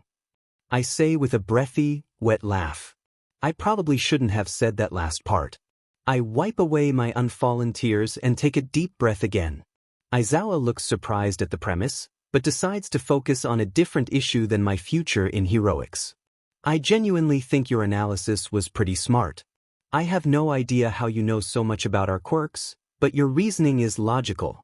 I wish some of these idiots had the same sense to think more about what others will do in different pairings, instead of focusing on their weaknesses and strengths as individual opponents. Aizawa reassures me. Mike and Nimuri like to work around the air contamination thing by using the air force from Mick's quirk to project Nimuri's sleep mist directly at their opponents while she stands behind him. Aizawa continues, bringing us back to strategizing. Not very practical or flexible against opponents like us who are pretty mobile. I reply, feeling better now having talked some of the stuff in my brain out. After everything with Aizawa the past 2 days, it feels like he's a completely different person. Exactly. It is better for us if they split up, but we have no way to ensure that they even do that. Aizawa starts to explain as our conversation flows back towards the mission at hand. He is a different person, I think, because he is not yet the person you used to know. We settle on the carpeted gray flooring of the agency control room gently and quietly. After scaling the side of the building, we were able to get in undetected through the ventilation system. The blueprints and directions given to us in our folder detailed the layout of the agency and the location of the objective.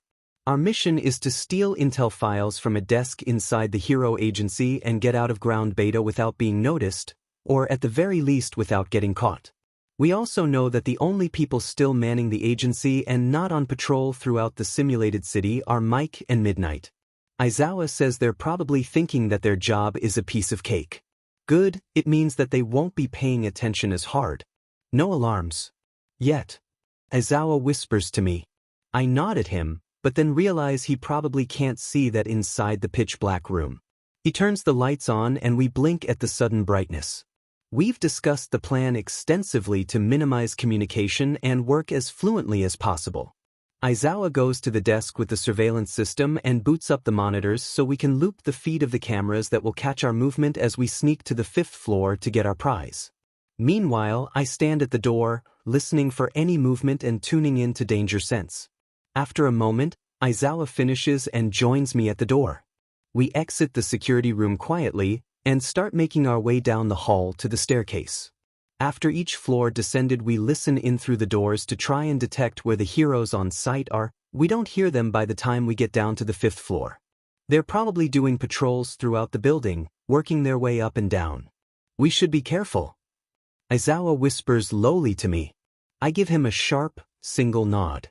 He opens the door and checks the hallway quickly. There aren't many hiding places if the heroes do come up to this floor while we're here. We don't know which doors are locked and which aren't.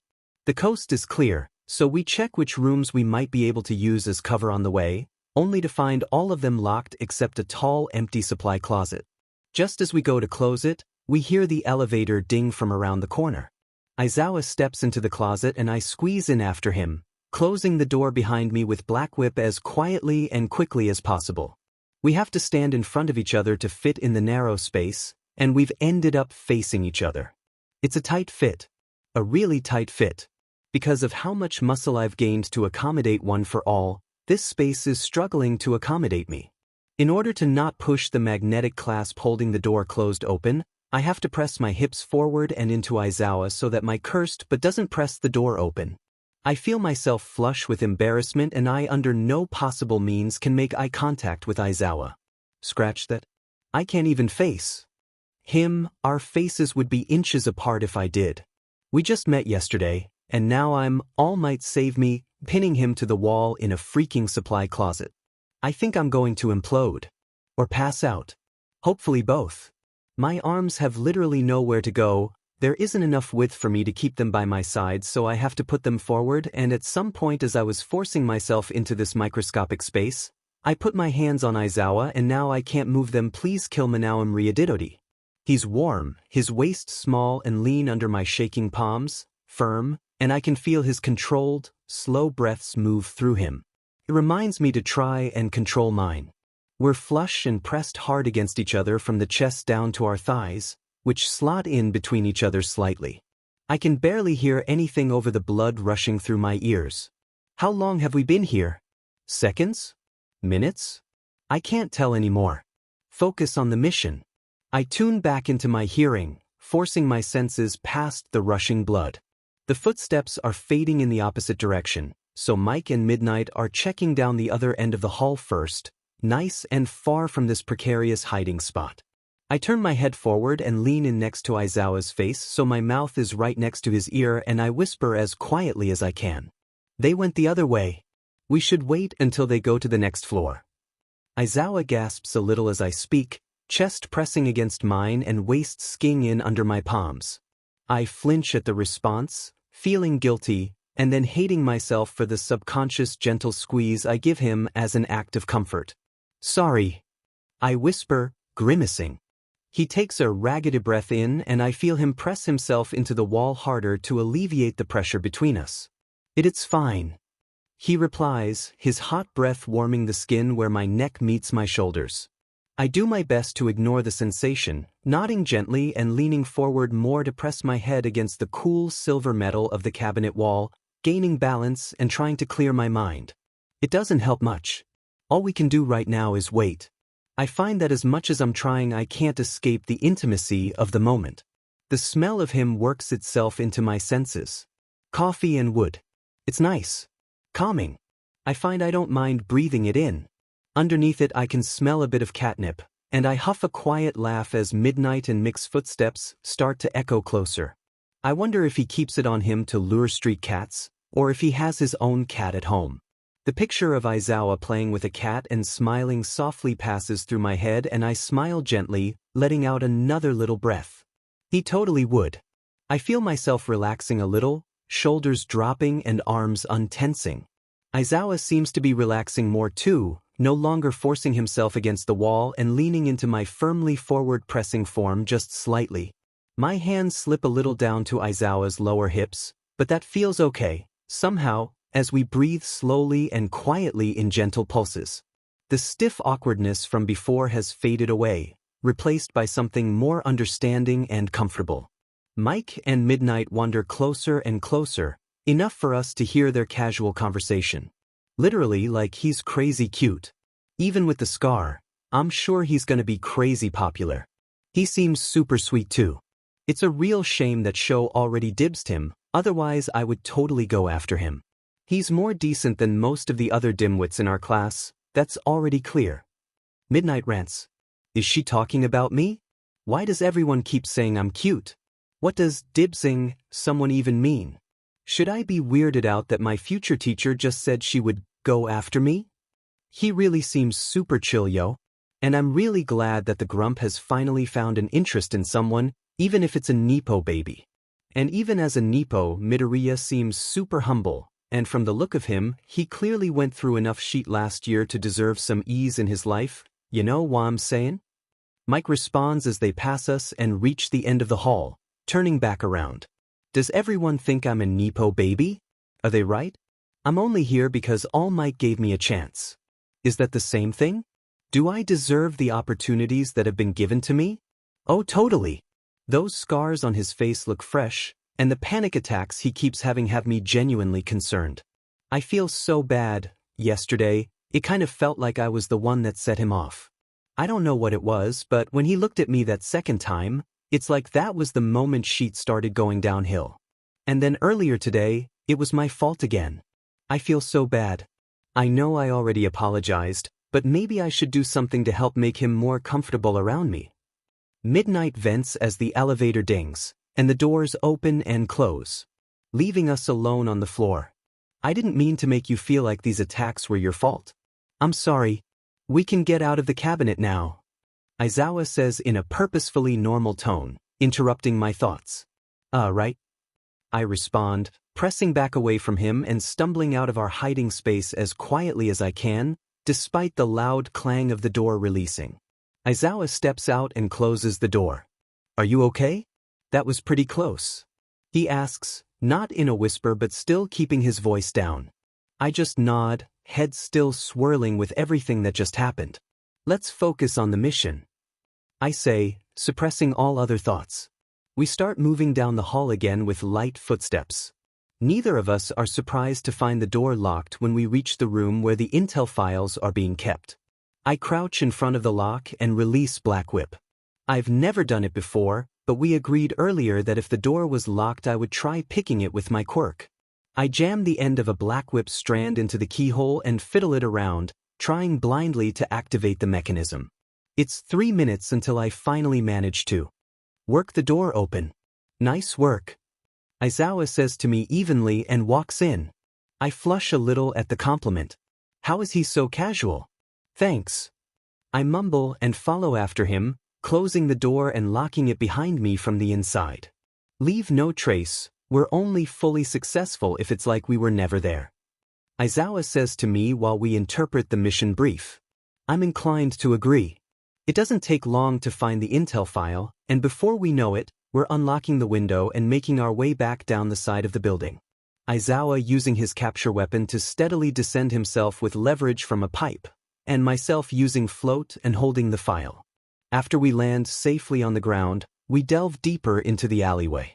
The premise of the patrol is that anyone you see that isn't a hero has to be assumed a civilian, unless you have valid reason to believe they are suspicious. Aside from attire, because everyone is in their hero costume. Except me. I really need to finish my costume design. That means that me and Aizawa can easily come off as civilians. I hand Aizawa the file, and he lifts his sweater shirt up, revealing a tight armored singlet clinging to the waist I had my hands on not even 10 minutes ago. He tucks the file into his waistband and lowers the hem of his shirt. Once secure, we make our way through the back door of another building, navigate our way out the other side, and, with little hiccups, exit ground beta. So, what the F happened to you? Asks the guy who was in Oboro's group. He's at the locker next to me, trying to make small talk as we get undressed. I'm about to politely say that I'd rather not talk about it and it's none of his business, but Oboro cuts in before I can. Leave him alone, Kaito, he says in a tired warning. Oboro's group ended up in a massive battle against two of the hero pairs. 4 versus 3, they were outnumbered and outmatched, and the conflict might have been avoided by a more low-key plan rather than the boisterous stick-up they initiated. What? He says, feigning innocence. I don't like to be quick to judge or anger, but I'm emotionally drained from another roller coaster of a day and something in his tone is really pissing me off. I'm just trying to get to know the guy. We're all tired, man. Quit trying to start something. Mike contributes. Hey, F you guys, I didn't FNG do anything. He grumbles and continues putting his shirt on. Kaito has a point though. We should get to know Midoriya better, as a classmate and a hero. Have you had much experience on the field? One of the other guys asked me. He's short and thin. I think he has the ability to turn into a snake? A tired and sarcastic remark rises in my throat, but I choke it down. They already think you're a Nepo baby, you don't need them thinking you're a mean person as well. Deep breath, relax, be friendly. I really appreciate that you guys want to get to know me, but it's been a long day and I'm really tired, you know, with moving and everything. So, please leave me alone today? I ask tiredly. Oh, do you need help moving? We can help if you want. Kaito asks. No, that's fine, thank you. I say, irritation rising a little. Are you sure? Many hands make light work, and then we can meet your parents and show them that you're in good hands here. You don't want your parents to worry, do you? Kaito presses. Dude, seriously. Mike warns. Suddenly, I can't move, can't keep buttoning my shirt. When am I going to see my mother again? If she knows that I get sent back in time, she'll never let me go to hero school.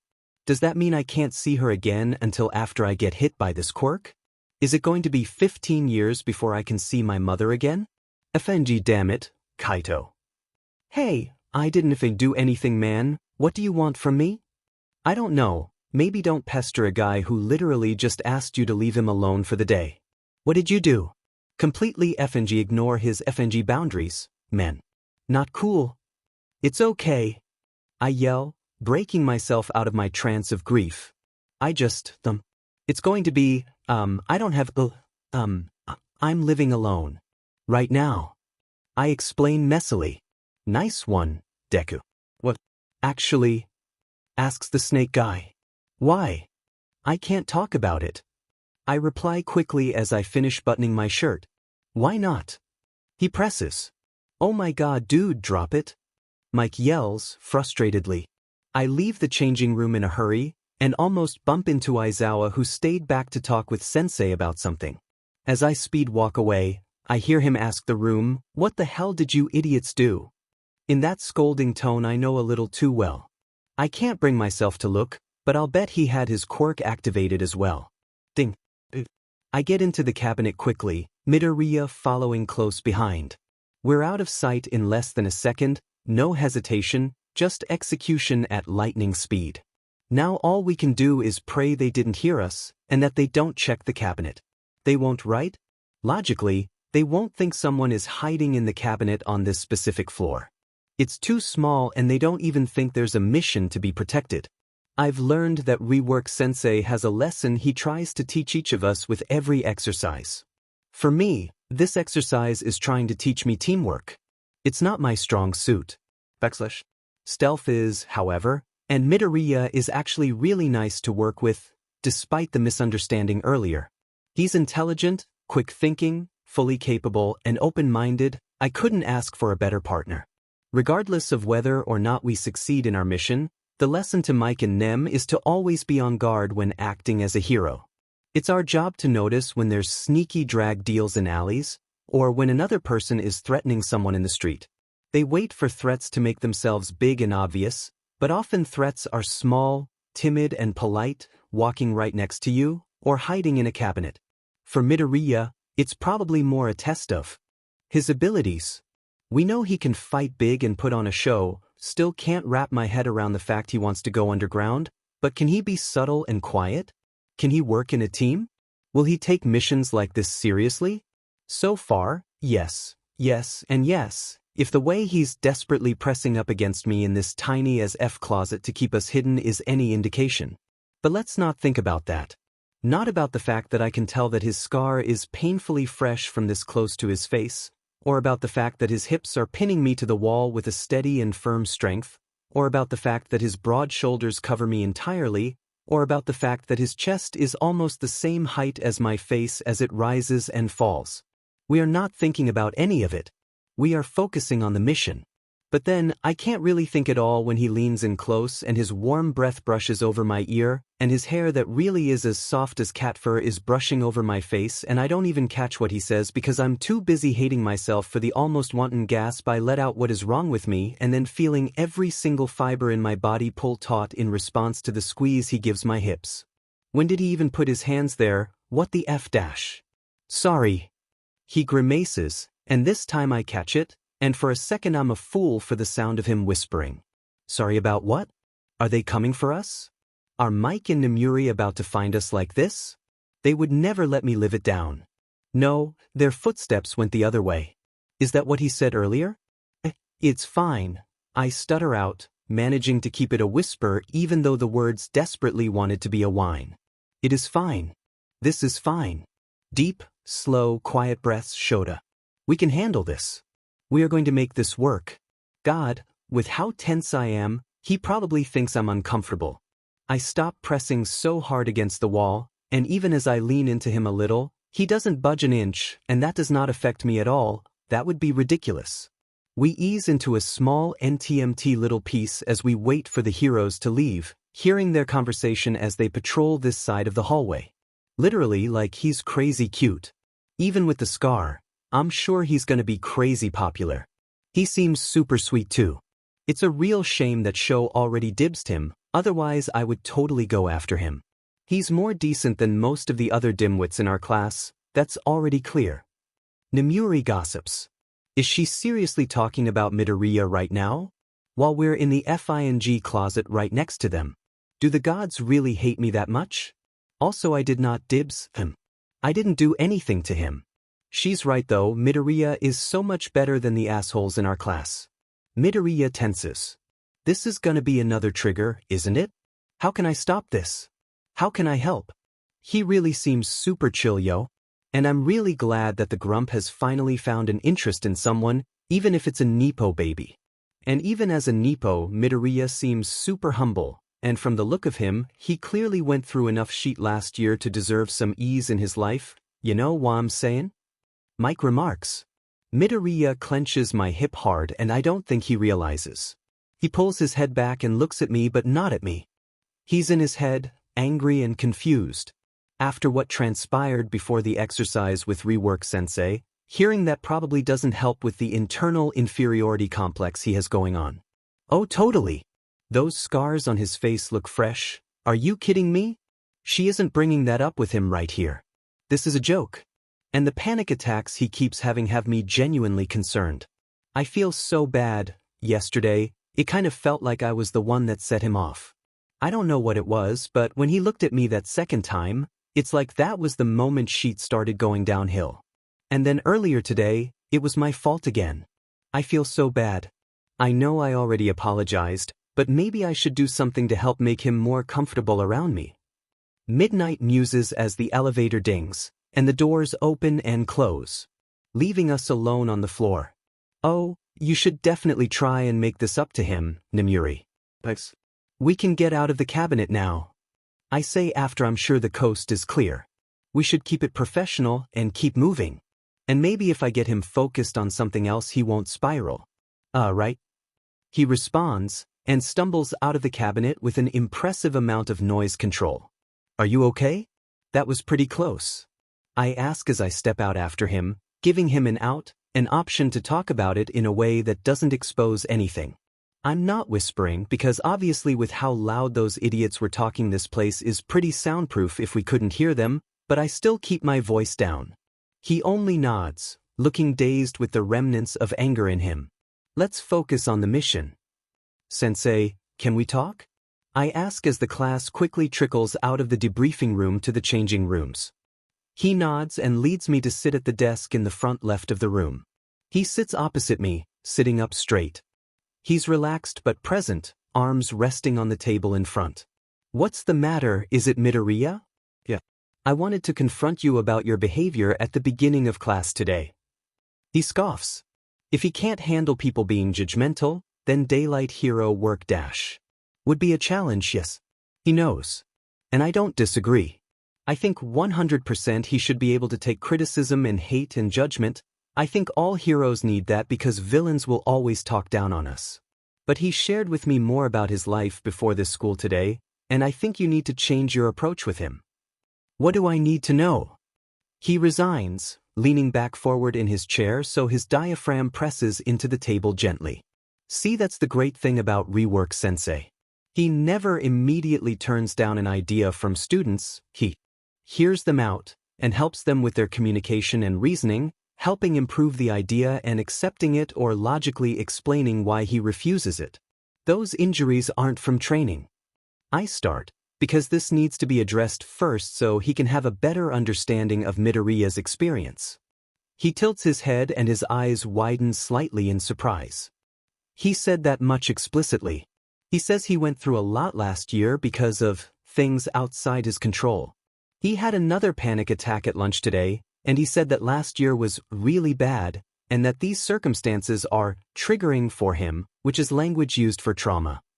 I use the quotation marks to show that I'm not paraphrasing, not to be critical of him. This is evidence for my theory that those injuries were given to him in fights with threats, in real-life threatening situations where he may have had to protect not only himself but maybe even others. I explain seriously. Rework Sensei's face falls at the idea. He was still a first year, wasn't he? It's only the beginning of the second. He wouldn't have even had his provisional license for very long. I nod regretfully, and then continue. Ultimately, he said that he needs a safe learning space. We don't know what he went through, and he mentioned that it was classified, which only supports my theory further. All we know is that he needs to know that he can trust you and come to you when he needs you, because clearly he needs the support. Rework Sensei considers this for a moment, brows furrowing before responding. I see. What triggered the attack at lunch? Was he overwhelmed?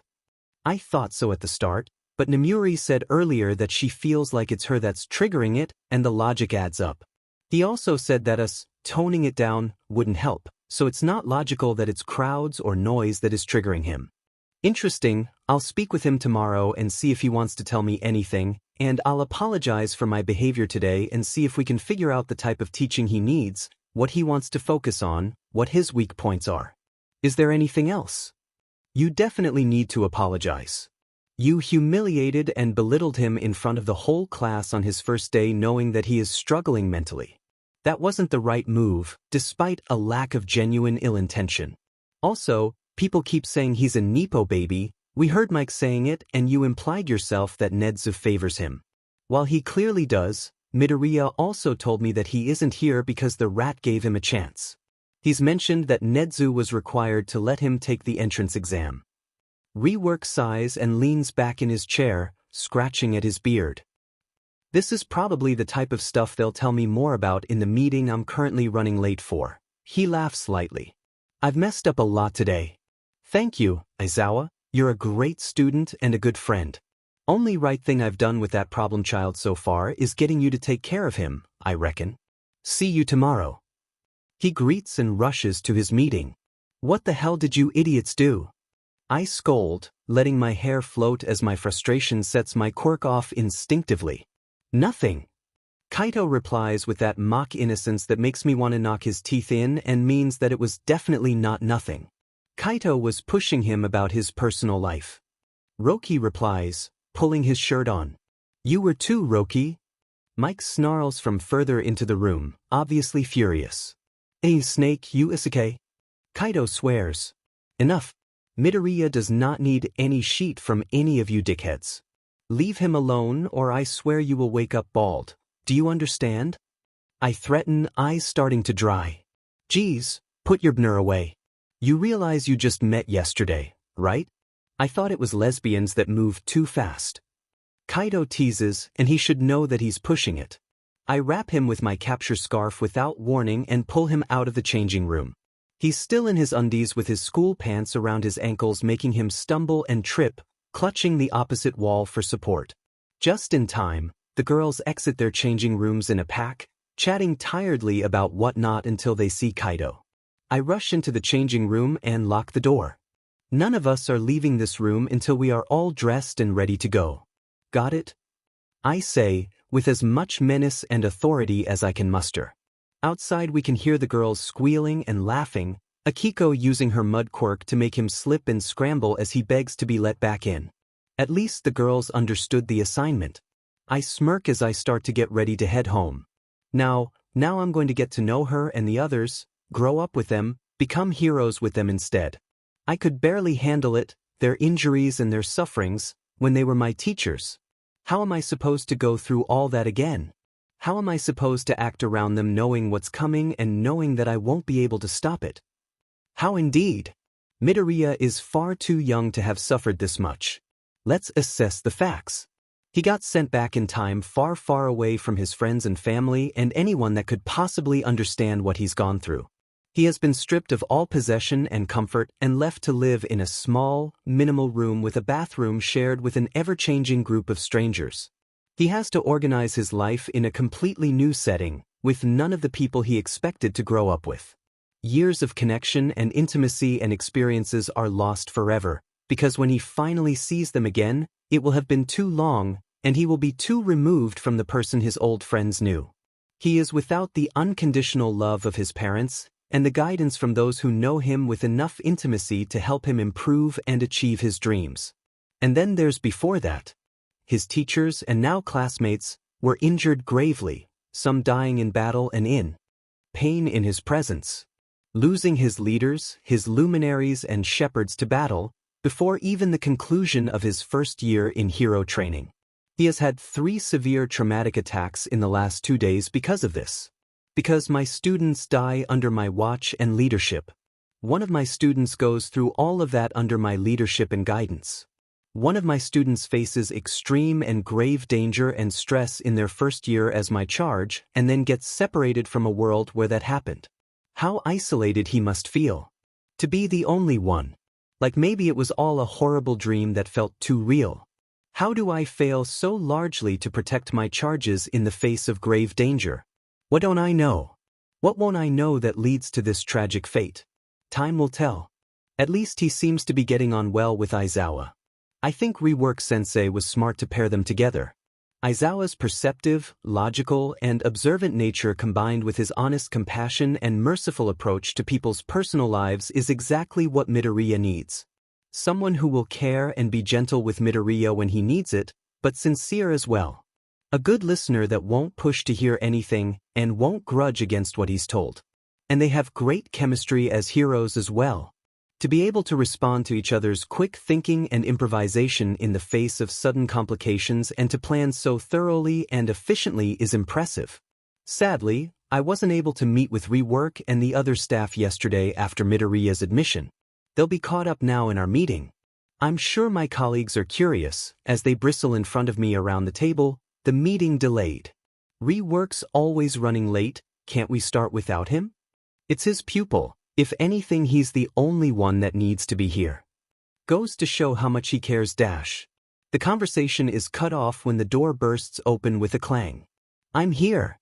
Rework greets as the room silences in disappointment. He takes his seat with a nod at his colleagues.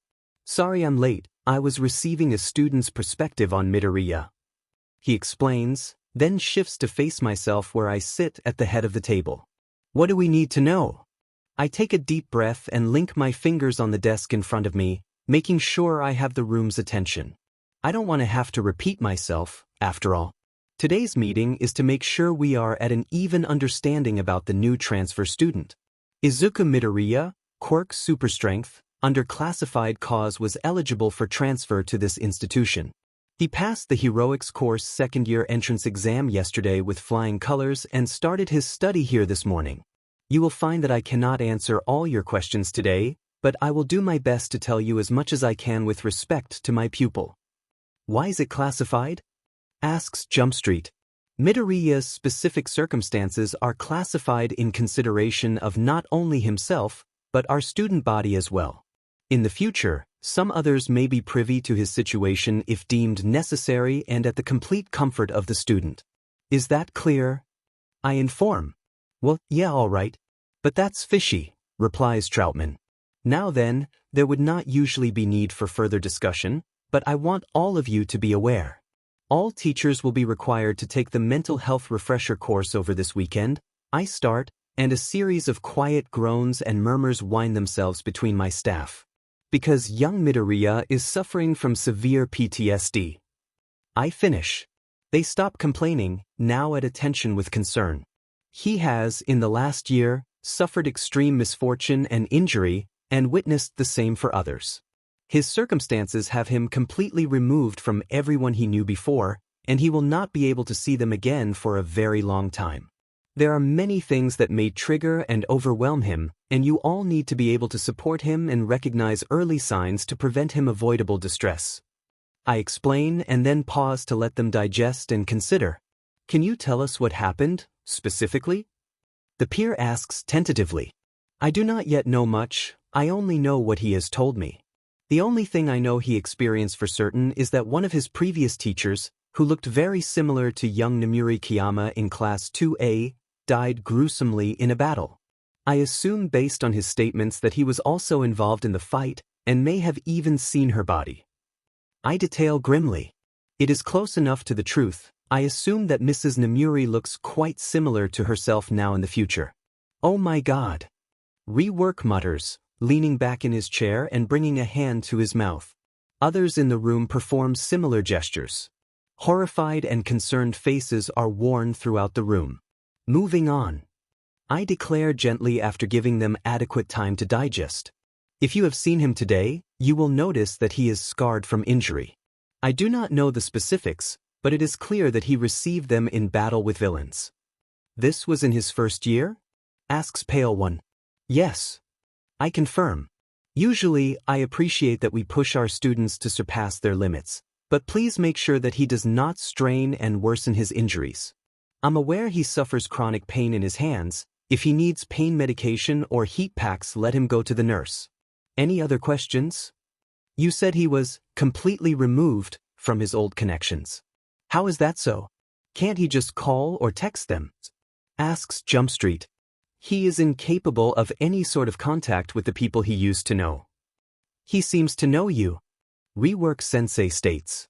The room pauses their questions in interest as I consider my answer. Yes, the situation for him is deeply complex. He does know me and he may know others, but the others will be different from how he knows them and they do not know him at all. Some sort of quirk? Suggests Pale One. Some sort of quirk, yes. He was hit by a quirk on Wednesday morning. And that led to his circumstances. I answer. But we can't know what the quirk did? Asks Troutman. Yes. For everyone's well-being, it is best that as few people know as possible. I clarify. How can this impact everyone? The impact would be different for different people. Most importantly, the way people may act toward young Midoriya would put him in distress. I answer. The room goes quiet once again while they think. Good, I'm glad my staff are curious, searching for questions more than they do for answers. If he's completely removed from everyone, even his family, who's taking care of him? Pale One asks slowly as the severity of his isolation is realized.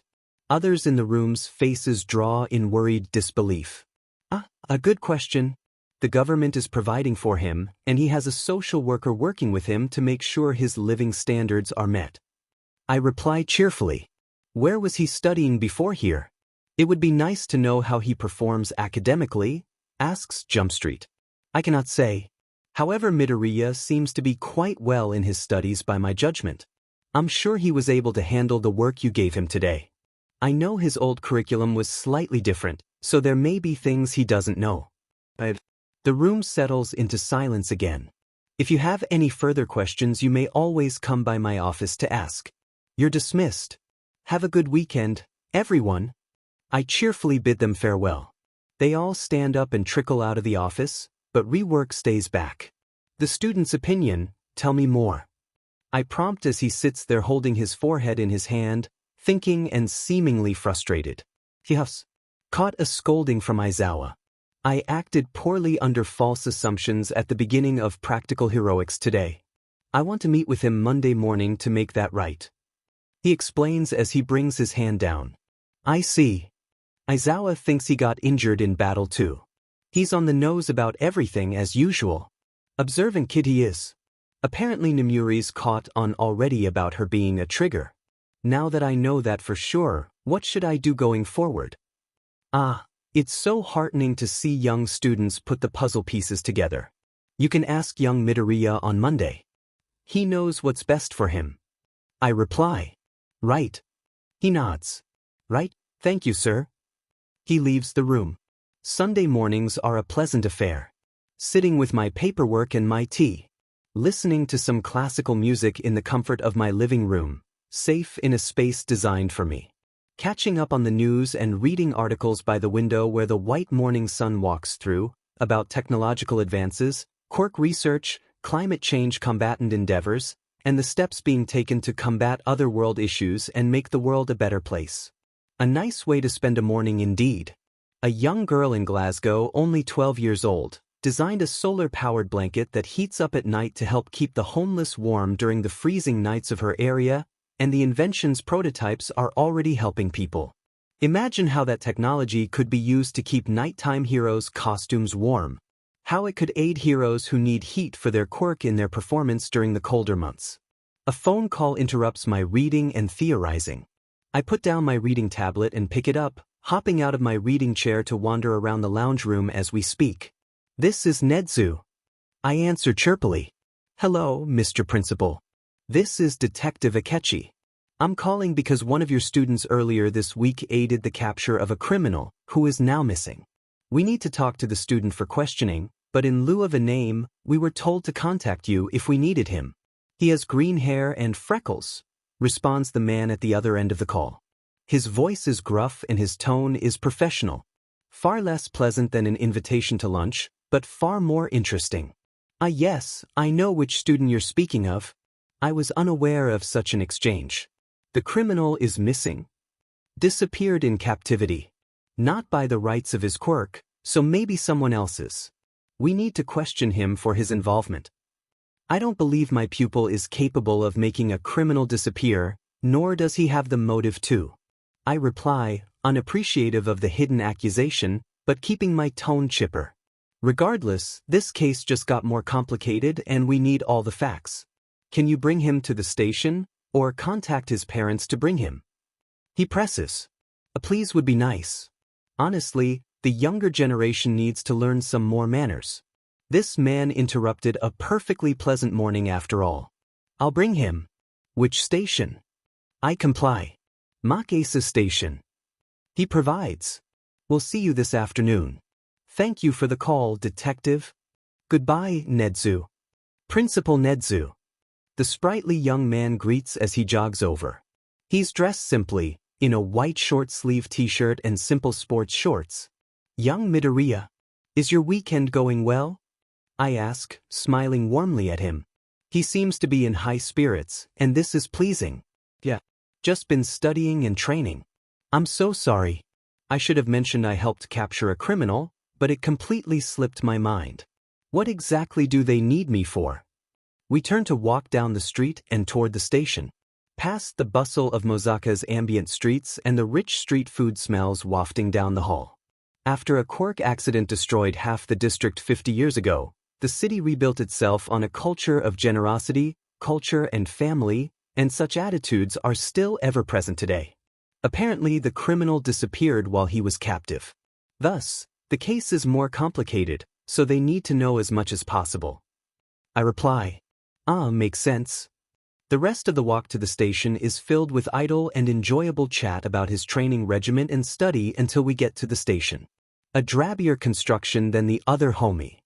Restaurants and traditional housings down the street, and inside its gray plastic floors and painted black furniture, desks and chairs alike.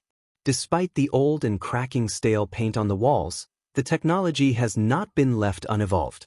High-quality cameras and high-pixel holographic screens are used instead of the metal-backed monitors and computers still fashioned by the masses. Coffee and paperwork everywhere, and policemen milling in and out of rooms and hallways with purpose. A man comes to meet us after we've fully entered. Tall and gruff-looking with slightly unkempt stubble, broad shoulders and hairy arms peeking past his rolled-up sleeves, he meets us with a serious demeanor and no hellos. Nedzu, thank you for bringing him. I'm Detective Akechi. He introduces himself to Midoriya and they shake hands. He looks like a hard-boiled cop, and he has the right to be. I researched him after our call. He's earned a reputation for himself, having done a lot of undercover work in his first few years as a fully trained officer, helping bring down weapons trades. 2 years ago he was hospitalized for a wound through the lung, damaging one of his ribs as well. He's been laid off of more practical cases, but despite this the eye bags under his eyes indicate a restlessness, an itch. Nice to meet you. Midoriya greets cheerily, smiling brightly at him. The detective doesn't match his friendliness, instead meeting him with an examining look and a quirked eyebrow.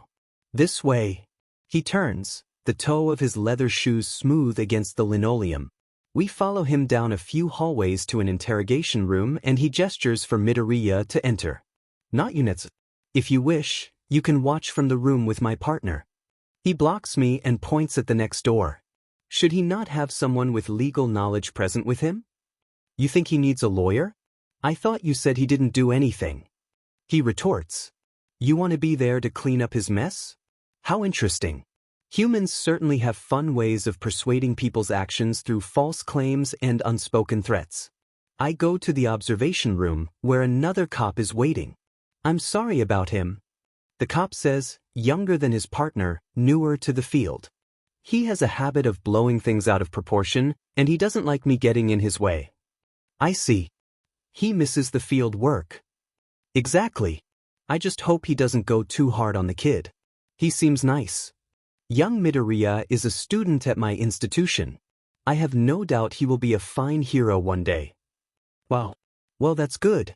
If he's a good kid, then he's got nothing to worry about. The cop replies, chipper. The detective joins Midoriya in the room behind the glass. I'm Detective Hinata. The cop next to me introduces himself as an afterthought. Nice to meet you. I reply. Midoriya sits at a long metal table on the other side of the glass, clearly feeling nervous, wringing his palms and shifting in his seat as he waits for the detective to speak. The detective, who sits in front of him, leaned back in his chair, tapping the end of his pen on his notepad, staring at him with variations of boredom and suspicion. What's your name? He asks boredly, after minutes pass. Izuku Midoriya, Midoriya starts, glad the conversation is finally starting. The detective cuts him off before Midoriya can speak. Age? 17?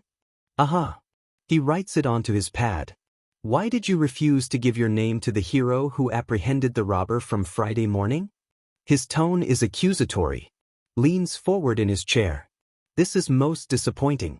He should be asking more questions about who my pupil is before this advancement.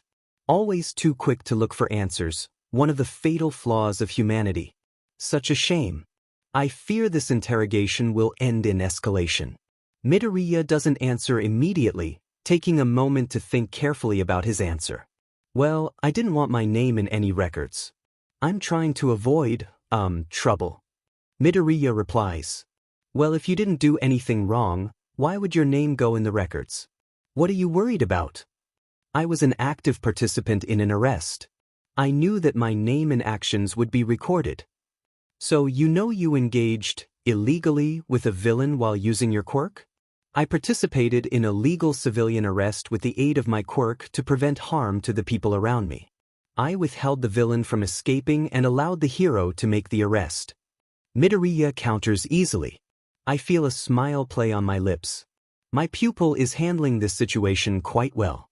Have a lot of experience getting around those laws, do you? No. We learned that last year in our Vigilantes Historically unit at school. We applied a lot of the learning of that unit to our Heroics Fundamentals essays, and I wrote my thesis on civilian arrests. Midoriya replies calmly. He no longer wrings his hands, having them folded on his lap comfortably. He accepts skeptically. At which school? Midoriya doesn't respond, eyes going vacant in thought as he looks toward the detective's chest. Is there a problem? No comment on the previous question. Midoriya replies, then comes out of his trance with a few blinks and brushes hair out of his face. He doesn't look back at the detective. Why? Because a holographic clock lady is going to appear and take me to intergalactic space jail for disrupting the sacred timeline. Midoriya responds animatedly before dropping into a deadpan. Did he come up with that ridiculous premise on the spot, or is that some sort of reference? Was his sudden change in attitude caused by a memory? What is going through the young man's mind? If you spent some time before this interrogation looking up my records, then you would know why. He continues sternly. Frustration with people behaving under a lack of information. I can share the sentiment of antipathy in that regard. Detective Akechi frowns in insult. Why did you engage the villain? He follows up. He hurt a civilian. He could have hurt more civilians. I couldn't just do nothing. Midoriya replies exasperatedly. Is that out of guilt? Akechi crosses his arms. An inability to let others get hurt because you yourself have hurt people? Detective Akechi accuses. Fascinating. What? Midoriya asks, disbelieving. That's an awful scar you got there. Yeah, I got it fighting dash, Midoriya responds quickly, voice raising to defend himself. Here's what I think. I think that you're a little rebel, working with influential no-faces who have some big scheme. Isn't that right? What? No dash. Midoriya sits back in surprise, hurt and panic flooding his face. You allowed that criminal into custody because you knew he would slip away under our noses dash. No. What are you saying dash? He asks desperately, glancing over to the one-way mirror where he knows I'm watching. This is getting out of hand. He has no evidence for these claims. I reach for the intercom to intervene and make you look like a good little future hero. But I see through it. Nezu, please, tell him he's dash. Midoriya is really hyperventilating now, eyes blown wide. He's entering a state of fight or flight. Detective, that's enough dash, I demand. And if you want even a month of mercy in the face of judgment, then you will come clean and confess. The detective stands abruptly, chair loudly scraping at the floor, the swinging and banging of the legs ricocheting around the room. No, I didn't, Midoriya gasps, and it looks like he's almost unseeing. I didn't do anything wrong. Please. Detective. I shout. He's going to have another panic attack. Civilians at the scene said you had several quirks. That you had super strength and a black tentacle quirk. That lightning was coming off of your skin. No. Midoriya cries, tears starting to stream down his face. I've seen things like this before. You're working with all for one. The detective yells, you're helping him dash. He doesn't get to finish that sentence. What happens next occurs in the flash of an eye. A second chair flies back, the crash and fall thundering around the room. Midoriya's quirk goes haywire. His eyes glowing white with a green hue. Sparks flying off his skin, smoke slowly pouring out of him. Black whip comes out from his shoulders and back and lifts him into the air. Some tendrils coming from his arms hover threateningly, some tendrils thrashing while others freeze just inches away from the detective. There's short tendrils coming out of Midoriya's open and seething mouth. The picture of fury and fear.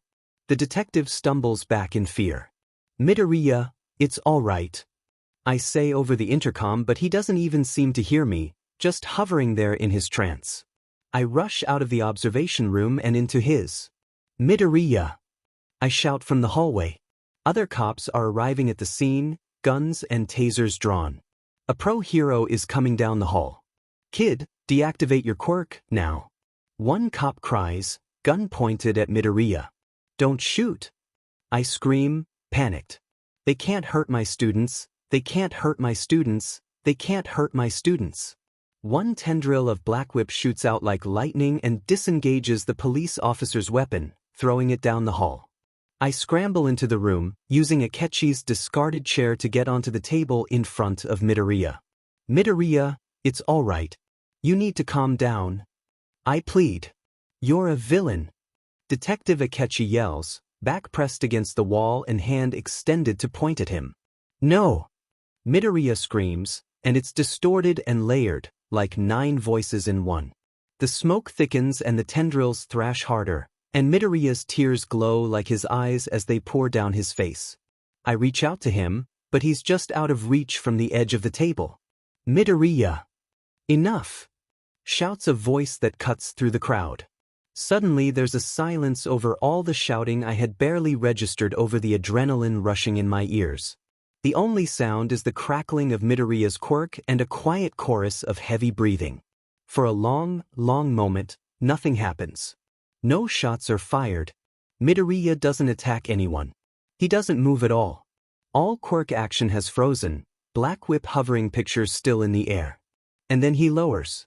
Black Whip drops him to the ground gently, but he doesn't stop there, sinking to his knees behind the table. I jump down from to be beside him, touching his arms gently. Midoriya, it's okay. I say gently and quietly, panic still trudging through my veins. He blinks a few times and the glowing in his eyes goes away. Midoriya starts to say, but cuts himself off with a shaky deep breath. Another figure joins us on the floor. I look over to see Crimson Riot. It's alright, kid. We know you're not a villain. No one here is going to hurt you. He soothes, his big palms rubbing slow and smooth circles into Midoriya's shaking back. Crimson Riot, who was there when Midoriya first came here only 5 days ago. I leave Midoriya to him and stand slowly, feeling my own anger rush behind my eyes. Everyone get out. I say, and slowly, the cops start leaving the hall. Detective Akechi. I call. He still stands angry and accusatory, flushed against the wall. Expect disciplinary action from your supervisors. But you saw his power. He's working with all for one. He isn't a myth. I've seen it dash. Detective, you will leave the room now. I command, voice calm, controlled, despite how my less civilized instincts are clawing at the back of my skull, demanding I violently remove him from the space for the way he makes my pupils' breath hitch and sob behind me. The detective flees the room, slamming the door behind him. I turn back to Midoriya's side. Me and Crimson Riot supporting him while he slowly comes back to shore. Eventually Midoriya sags into Crimson Riot's hold and reaches to hold my hand. Usually I don't participate in such an NTMT form of comfort, but for him, for this, I make an exception. Another few minutes pass before he speaks. I'm sorry. He whispers. The detective should not have acted so harshly to you. He has no evidence. I reply. He doesn't say anything to that. He just sighs tiredly into Crimson Riot's chest. Then slowly, he lets go of my hand, sits himself up and uses the table to pull him to his feet. "Ow, my knees," he says. Crimson Riot huffs a laugh. We both stand as well and help Midoriya leave the room, guiding him down the halls and out of the precinct in silence. The cops stare as we walk by. We don't pay them any notice. When I wake up, I feel like the victim of an emotional fender bender. The dreamless sleep falls off of me like a blanket and I sit up, realizing I have no idea where I am. Jumping up into a fighting stance, quickly surveying my surroundings tells me that I may have been kidnapped. No ropes, they trust me? No, they didn't expect me to be up yet. Is it all for one? Has he already found me? How could he know? There's someone in the kitchen. The windows aren't barred, I could easily escape. They're laughing. They think I'm still asleep. Are they trying to kill me? Are they in the kitchen collecting weapons? How did I get here? I reach the window and start to open it slowly with Black Whip. Danger sense isn't going off. The police station. Detective Akechi. He told All for One? No, he thinks I'm a villain. But then, All for One would recognize the quirks. I have to get out of here. I can't get caught. I can't go out like this, not after everything. It's dark outside. Late, not early, there's too many lights on. Maybe this is the detective's house?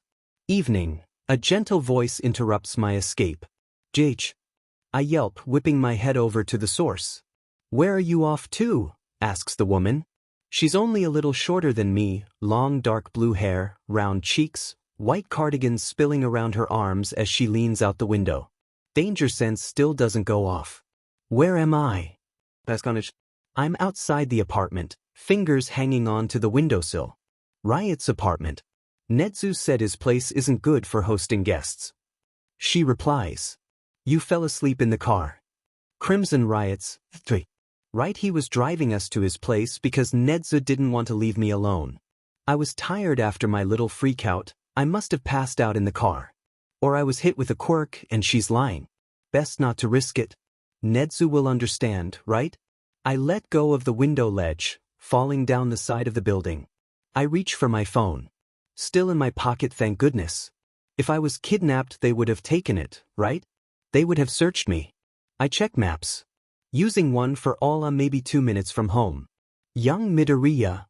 A voice calls from the window. Nedzu's. Could be him. Could be a shapeshifter or an impersonator. Maybe this whole thing has been a setup. Is any of this even real? This all is just some crazy fever dream, right? There's no way I'm 15 years in the past. It's that villain's quirk. It's knocked me out and now I'm, I don't know, in a coma or something, and eventually I'll wake up and be in a sweet, sweet hospital bed in Kaken, and my mom and all might and grown-up adult normal and not cute Aizawa will be there and all will be fine, and I can laugh about how I thought that I was really in the past. Young Midoriya. The voice says again, closer. I turn to see Principal Nedzu behind me. How long have I been standing here? You're under attack, Izuku, get it together.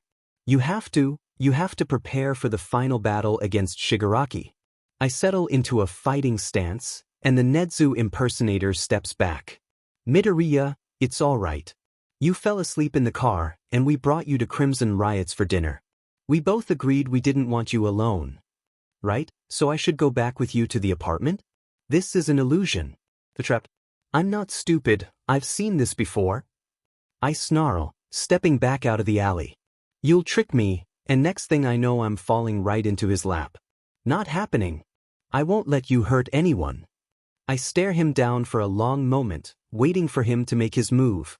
He stares at me with his beady, disbelieving eyes filled with worry, enhancing the trick. I'm not trying to trick you, Midoriya. He starts and I scoff. There's always a trick, a lie, a secret. Boys, you're in the past. You're not in any danger. You never won the war. That was the real dream. A premonition? When did I wake up from that? Or is this like an inception quirk? What if they already have me, and while I waste time here the villains are delivering me to Shigaraki? You're trying to disorient me so that it's easier to catch me. You won't hurt me maybe, but that doesn't mean you're not a threat. I sneer. I'm fully on the sidewalk and allow myself a second to quickly scan the area. No pedestrians, but there's cars making their way down the street. Illusions. You're not asleep, Midoriya. The voice calls calmly. I can't see him, my vision is swimming. Am I having another panic attack? Get out of my head. I shout. You were muttering, I'm not in your head. Midoriya, you are panicked and scared and I think you might be having a traumatic flashback. I need you to take some deep breaths. Can you do that for me, Midoriya? There's a gas in the air then, right? Someone is releasing a gas and it's going to make me pass out. I feel like I'm going to pass out. I have to hold my breath. Midoriya. There's no poison, I'm trying to help you calm down. I need you to breathe, please. He pleads, and I hear him take a step towards me. He's advancing, he's getting ready to take me away. The door to the apartment building squeaks open and another set of footsteps come out and toward me. I'm running out of air, I need to get out of here before they catch me and pass out. Are there civilians? Am I meant to be saving someone right now? I'm useless. I'm failing again. How could you think you won the war when you're so pathetic? Kid? What's going on? Look like you're about to pass dash. The new voice starts. I use one for all and jump away. I need to distance myself from the threats, but I can barely feel my legs. I don't stop rising, like float is moving on its own and I hit the side of a building and then... Midoriya. Nezu calls, paw gently pressing and shaking my arm. You fell off the couch and your quirk was sparking. Are you all right? Yes. I jolt away, on my feet and ending up perching on the edge of a couch. The room is warm and bright with warm yellow light. The couch is a dark leathery red that sits with its back to the dining table where placemats for four are set. The wooden tile beneath is a silvery white, and there's a wound rug with earthy dark browns, greens and reds sitting in front of the couch where a low glass table sits. A glass of water sitting on an orange and white coaster with writing I can't read. There's a TV on the wall facing the couch, and an artwork of the cross-section of a tree on the right of it. Next to the painting is a thin and long cabinet, and next to that is a dark wood door. To the left of the couch there's a corner that opens up to what looks like an open-plan kitchen, the island corner peeking out past the bend, and I can hear running water. How's the little slugger? Calls a voice from the kitchen. He's on edge, but otherwise he seems all right. Are you all right, Midoriya? Asks Nezu. Where am I? Who's in the kitchen? I ask, keeping my stance on the couch. Crimson Riot comes out of the kitchen with oven mitts protecting his hands from the sides of a steaming clay cookpot. You're in my living room, champ. What are you, a monkey? Get down from there. Crimson Riot answers casually as he puts the pot on the table. I get off from my perch on the couch hesitantly, lurking behind it to continue surveying the situation. You passed out in the car, reasonably exhausted from the sheet that happened at the station. He continues, taking off the gloves and leaning back against the table in a relaxed posture. Were you having a bad dream, Midoriya? Nezu asks. I slowly look over to him, then I look over to the window to the left of the table. Did I wake up when coming into the apartment? I ask slowly. Yeah, when we got inside you woke up a bit, but we told you to stay asleep, so you knocked right back out. Crimson Riot responds. I nod slowly. I was dreaming and am now awake. I am now awake. Yeah, bad dream. Sorry about that. I say, trying to brush it off. Can I wash my hands? Bathroom's at the end of the hall on your right. Crimson Riot responds. I walk down the hall, cold tile grounding me, and quickly find the bathroom. I lock the door behind me and press my back against it before sliding down to sit. I take time to breathe and relax. Oh all might, when was the last time I let myself breathe and relax? It's quiet here, and the blue light from the window washes over the room coolly. Shielded from the AC in the main rooms of the flat, the warmth of the late summer season allows itself in the confines of the shower curtain, the white painted door, the mirrors and the tiled bathroom walls. I take the first deep breath, slow and refreshing, focusing on the feeling of my lungs expanding and the way the air passes through my nose before relishing in the sound of the open-mouthed exhale. The second breath, I focus on the way my arms relax at my sides, feeling almost numb and tingly with relief. I let my shoulders sag, the tension in my neck fade away. The third breath I take, I make it deeper than the last few and hold, and laugh my exhale when I hear my back crack a little. I keep breathing for a few minutes, and then let myself breathe normally. Eventually, I push myself off the floor, wash my hands with soap, and splash my face with water. I look in the mirror and take another deep breath. Here, it's safe. It's okay, I say to myself. Hound Dog had me start saying that type of thing all the time, to reassure myself. It felt pretty awkward and even cringy at first, but now it feels natural and it helps.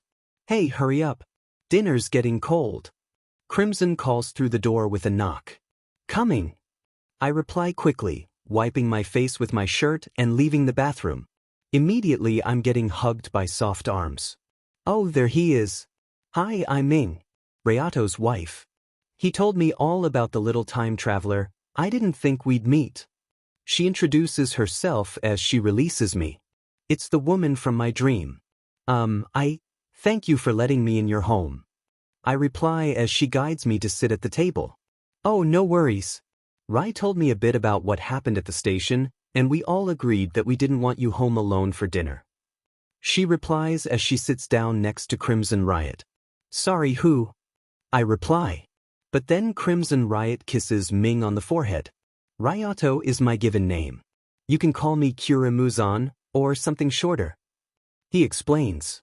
Now let's eat. It's been too long of a day.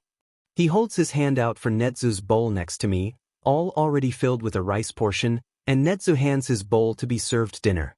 You ever had chicken afritafa, Midoriya? Ming asks as she serves herself some of the steamed broccoli. No? I don't think so. I reply, then awkwardly hand my bowl to Crimson Riot Kura-Muzan to serve me a portion. Thank you. It's a Filipino dish, pretty simple, good for beginners. Kura-Muzan explains. Oh, if that's so, I'll try to make it sometime. I reply and hesitate, feeling awkward and out of place before I take a bite. It's really nice, flavorful with tomato and bay leaf. It's amazing. Thank you. No worries, you can come over for dinner anytime. I work a lot of nights, Ming would love the company. He replies. I would, you seem like a lovely young man. Ming smiles. I blush at the compliment, sinking into my chair and taking another bite. Next to me I spot Netsu grinning contentedly. I don't know, I would hate to intrude. Oh, don't be silly. She replies cheerfully. Same applies to you, Netsu. You know Rai still talks about how great of a change the school has seen since you became principal. He flatters me, though I do try my best. It's an honor to help produce such fine individuals into the heroic field. He chats and takes another bite of the food. How was your weekend, Midoriya? Crimson asks me. It was fine. I think I've finalized my new hero costume design. I'm going to hand it to the support department tomorrow. I reply happily, thinking about the new design. What did you come up with? Asks Netsu. Well, you and Kura-Muzan, both saw my old costume. I don't know if this is still hero culture now, but in the future, a lot of heroes adapt aspects of the costume of those they look up to and trained under. I had a bunch of those in my old design that I adapted, like All Might's hair spikes, and the cape that was given to me by one of the heroes that helped train me, and I added this aspect of my best friend's costume, because his costume really was centered around being intimidating. It's these cool kneecap protectors that are sharp, and he got them so he could kill with his knees, and at first I thought it was ridiculous, but then I saw him actually use them and it was the coolest thing ever. They also help with sliding on the concrete and stuff when maneuvering in battle. I'm really happy with the design. It's going to allow me to access a whole new style and purpose as a hero, and I'm really looking forward to it. I rant, and then take another bite of my dinner. There's a beat before Netsu swallows his mouthful and responds, I'm very excited to see it. Did you end up sticking with your original color palette? Oh, kind of. Way more black. I reply, and then more of the metallic style that was part of an older costume design. I see. So you're an All Might fan? Yes. I am the All Might fan, don't even play with me. Present me 3 years, and his bedroom will look like an All Might shrine. I reply, and Kura-Muzan laughs. He a nice guy, you think? Kura-Muzan asks. I haven't met him yet, though I know Netsu thinks highly of him. You'll never meet a more heroic character. I answer. He's sacrificed. I trail off, not wanting to finish that bitter thought. Well, he's as reckless as I am, but I have, reportedly, less self-preservation, so I win. I finish instead. Not sure if lacking self-preservation is a good thing. Kiramuzan chides. Aizawa-sensei spent the last year trying to beat some into me, but now he's my classmate and he's lost all his progress. Sucker. I retort and Nedzu laughs. Have fun in that closet, ch. Nedzu teases and I flush quick as a lightning strike from the collarbones up, snapping my head towards him so fast I choke. You saw that? I squeal, feeling completely embarrassed. I see everything. Nedzu replies mischievously as he takes a sip from his glass. Whoa, what happened in what closet? Ming asks cheekily, leaning forward in her seat to give me a look. Nothing. We were doing a stealth mission exercise and we had to hide quickly, and the only hiding spot was this cabinet, so we got in, waited for the coast to clear and got out. It was completely professional. I reply, trying to force my flush down and straightening my posture. Except there was hardly enough space for two people dash. Stop talking. I squeak, feeling myself turn bright red as I remember how squished it was in there, the whispers and the pressing and the stop thinking about it. The table laughs and finally decides to leave it alone. The rest of dinner is filled with friendly chatting, teasing and laughter, and I help Ming wash the dishes in the kitchen while Kiramuzan and Nedzu catch up. You know, one of my classmates in the future bases his whole image around Crimson Riot. I say, breaking the gentle peace we found next to each other as laughter wafts through from the living room. Really? She asks with interest. Yeah. His costume, his values, his hero name. He was so inspired by him. It's amazing to meet him in person, because I see so much of my friend reflected in him. Or vice versa, I guess.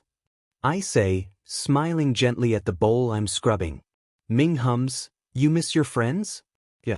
Me and Kirishima got a lot closer after me and Kaken repaired our relationship. I knew Kaken my whole life and really looked up to him, but he kind of hated me. Kirishima was his best friend, so when me and Kaken became friends again, Kirishima and I got to hang out more. But you had other friends, right? Of course. I miss my whole class. We all went through last year as a team, we all understood each other's fears and worries. We were a family. I can't count the amount of times some of us would end up gathered in the common room cuddling in the middle of the night cause there was always at least one person who would have a nightmare, or at the very least need some water. I'm scared, to be honest. I don't know how I'm going to do this without them. Ming hums again. It's a nice sound. Content and present, considering. You mentioned one of your old teachers is now your classmate? How's that going? I sigh. It's complicated. 3 of them are my future teachers. I watched one of those teachers die, and one of those teachers cut off his own leg and lost his eye. On top of that, there's another classmate that I know is going to die next year, and I'm probably not going to be able to do anything about it, and then his corpse gets stolen and turned into a villain that works with the organization that was behind the whole war, and it's like, what am I supposed to do here? I rant. Sorry. That's a lot. I shouldn't have said all that. It was a heavy bag when I was carrying it with 20 other people. Now I'm carrying it all on my own in this strange situation. Well, not for long, right? You'll go home soon enough and everything will be right. Again. Ming says in an effort to comfort. I pause in my dishwashing, that statement ebbing the full scope of my circumstance out from behind the veil. It's permanent, I say, and each time I acknowledge it, it gets easier to deal with. The evening grows later, and since Nedzu and I both have school tomorrow, we say our farewells. I receive another hug from Ming and Kiramuzan ruffles my hair before me and Nedzu hop into the taxi he called. Nedzu and I continue talking until the taxi drops me outside my apartment, and I wave him goodbye. Can we talk? Rework Sensei asks from where he'd opened the door not seconds prior.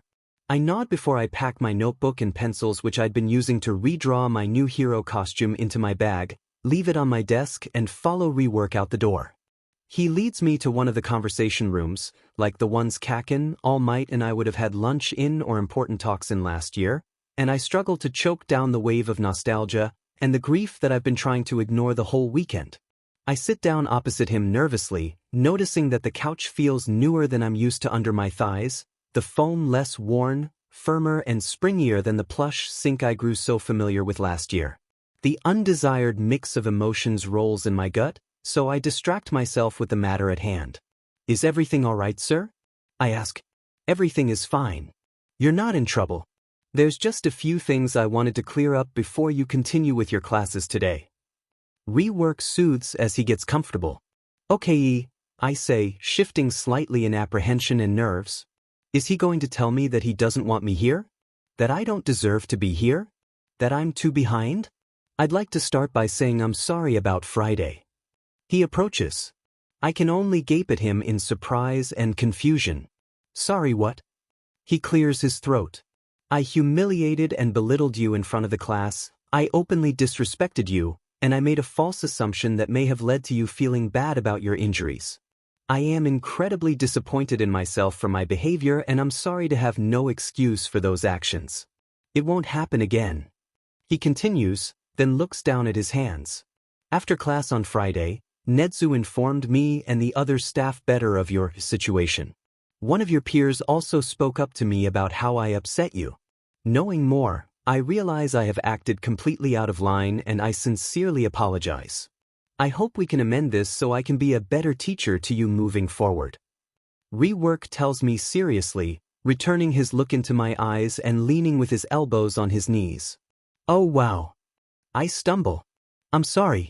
I didn't expect, you didn't do anything wrong. I was feeling a bit sensitive, you know, not sleeping well and stuff with the move and everything, but you don't need to apologize. Thank you, though, for saying that. That's nice of you. I reply, waving my hands in front of myself. I do need to say that.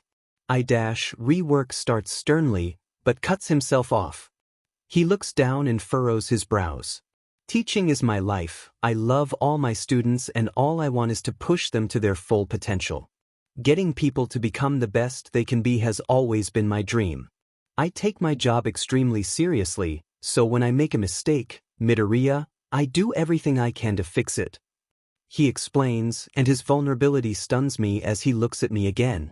His expression is open and honest in his self-disappointment. But it's not that easy. Minds and trust are much harder to fix than a ripped worksheet or a typo in a slideshow. All I can do is stare and listen.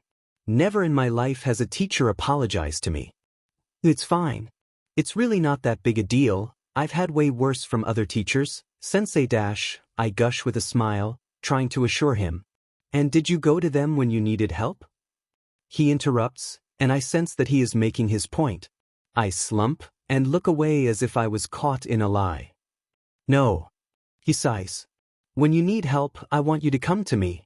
When you need support, I want you to come to me. You're my student now. I don't know what other teachers have done with you, how they've made you feel, but come hell or high water over the next 2 years I will be there to guide you.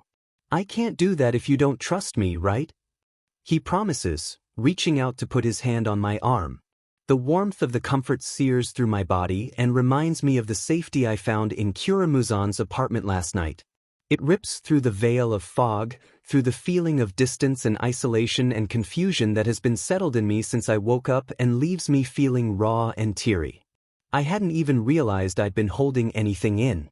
Rework sighs defeatedly. I assumed that you had never been given tough treatment because kids with quirks like yours get spoiled rotten. They get away with anything because they're strong. I wanted to teach you a lesson, but I jumped the gun. I should have gotten to know you, what you want to do, who you are, who you want to be, before trying to teach you like that. I'm sorry. Do you understand? Do you forgive me? The amount of times that I've wanted apologies for things and never received them. I guess somewhere along the line I decided it was because I shouldn't need them. Didn't deserve them. Receiving one now? Over something so trivial? It feels so nice. My face contorts as I try to hold back my tears, but I end up sobbing anyway. I hide my face behind my hands and nod frantically. Rework Sensei comes to sit next to me, rubbing circles in my back and shushing with small laughs. It's all right. I'm sorry, I'm so sorry. We're here for you, kid. It's over. He assures me through the sobs that crash through me. I manage to reel myself back in quickly and gratefully accept the tissue he offers me, deciding that I've had enough of crying and that it's far too early for this behavior. Sorry, I say in between fading hiccups.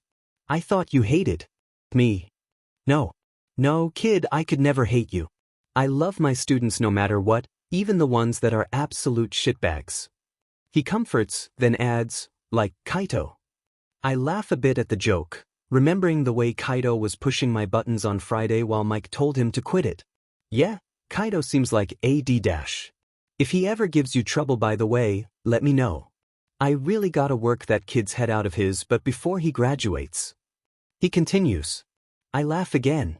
Should you be swearing in front of a student? I ask, feeling a smile playing on my lips. Don't tell Nedzu, he whispers through a cheeky smirk, arm now wrapped around me in a side hug. We're a team, he says, so we gotta have each other's back, right? Yeah. I reply, nodding and giving my eyes a final wipe. Was that all, sensei? Rework takes a breath. No. You ready to move on? Yes. I look at him for a moment. Really look at him and decide that I get to give myself a moment to absorb everything that just happened. I get to give myself more time to calm down. Breathe in, breathe out. Just like yesterday, until my skin starts to tingle with calm and I start feeling my head clear properly for the first time today. Once I'm ready, I nod. He lets me go and shifts to give me more space on the couch. I miss the comfort immediately, but I don't say anything. Nedzu said you've had a few panic attacks at school already. I want to know what we can do to help you avoid them, and what I can do to help you calm down when they're happening. He says. I'm about to wave away any worry, but he catches me off guard with what he says next. Namuri is a trigger for you. He continues. Aizawa mentioned that she's already catching on to that, and Nedzu confirmed. How can I help? Do you want me to create some distance between you two, or help you get used to her? What will make learning in this class easiest for you? Well, he's not wrong. Being around her is difficult, but some time away over the weekend helped me think about how to approach the situation, and it'll be easier with his help. I think that I just need to get it in my head that Namuri is her own person. I keep attaching the people I used to know to the people here, and it's just not working. The faster it happens, the better too. I can't keep tiring myself out with flashbacks and panics every day. I think I just need exposure. I explain resolutely. Let's do that. He says. Do you have any other triggers worth mentioning? Bad-mouthing Kaken wouldn't happen here. No one at school is going to mention all for one. Maybe just not talking about my past and personal life in general would be preferred? Can't really implement that as a teacher without raising more questions though. I'm fine with loud noises most of the time. No one here is going to try and stab me. I hope. But if someone jumps on me, I might lose it a little. One time I threw Kaminari halfway through a wall and broke his nose. That's probably worth mentioning. These classmates seem a little energetic. Surprises where people jump on me from behind and stuff like that. My old classmate did that and he ended up having to go to the hospital. I didn't even realize. I say, then notice I'm staring off into nothing. Shaking my head slightly, I look back to Rework with a sheepish smile. He's giving me a funny look, but I decide to ignore it. Right then, do you want to just tell the class about that? Or just so I know that if something like that happens to be prepared? Oh gosh, telling the class would be so awkward. I grimace, feeling myself flush in embarrassment.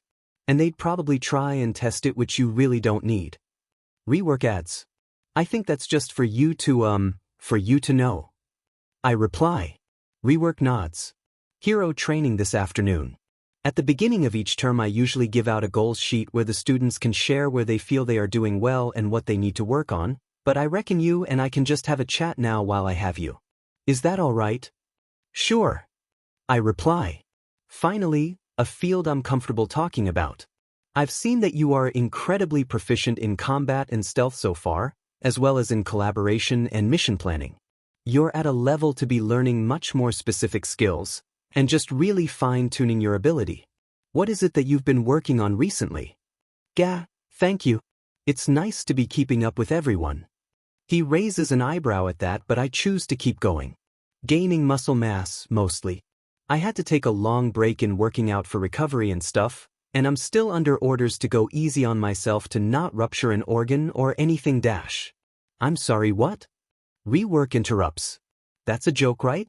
The rupturing of an organ thing? Oh. Well, my organs have recovered from the bleeding and bruising, it's more muscle strain that the doctors were worried about. I'm extremely lucky to still have my arms. I say offhandedly. What? Anyway, the more muscle mass I gain, the higher percentage I can use with the strength enhancement part of my quirk, so I'm focusing a lot on that.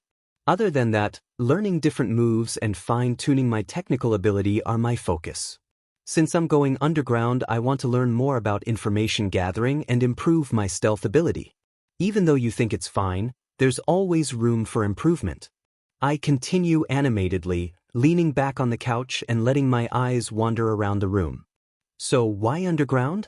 This sounds like a recent change in plan. Is it because of the quirk? Rework asks, shifting to face me better and getting more comfortable himself. Yeah. I respond, fiddling with the fabric of my pants while I think. Over the weekend, I had more time to think about it.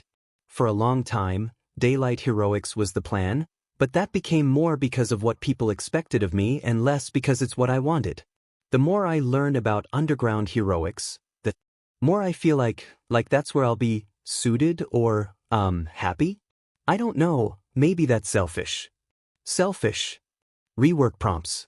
I don't know, I kind of owe it to them to be the hero Deku they all see, but I'm not that picture-perfect daylight hero.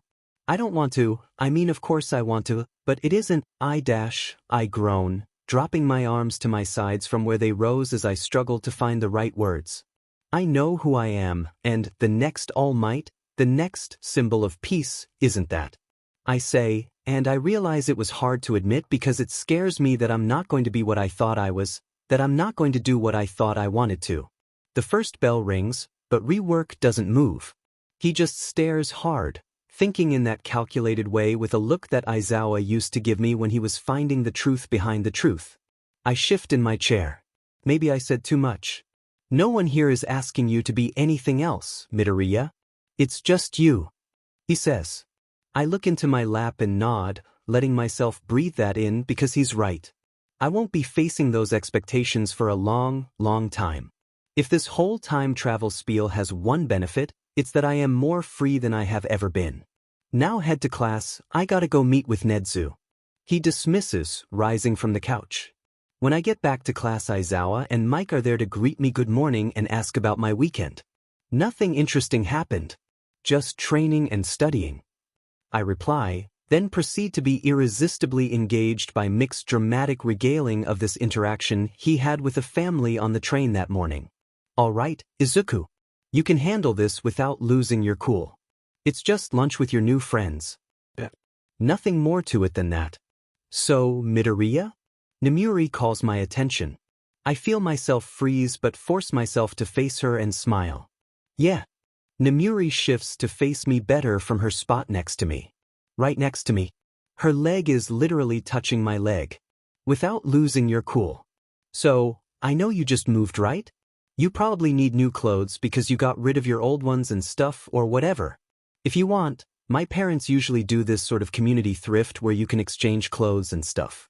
My aunt will be there and she can change the size of clothes to fit and whatnot. So, Nemuri explains with a stiff smile, and I can tell she's feeling awkward, and I know it's because I'm feeling awkward and I'm trying not to. I'm sorry. You should come.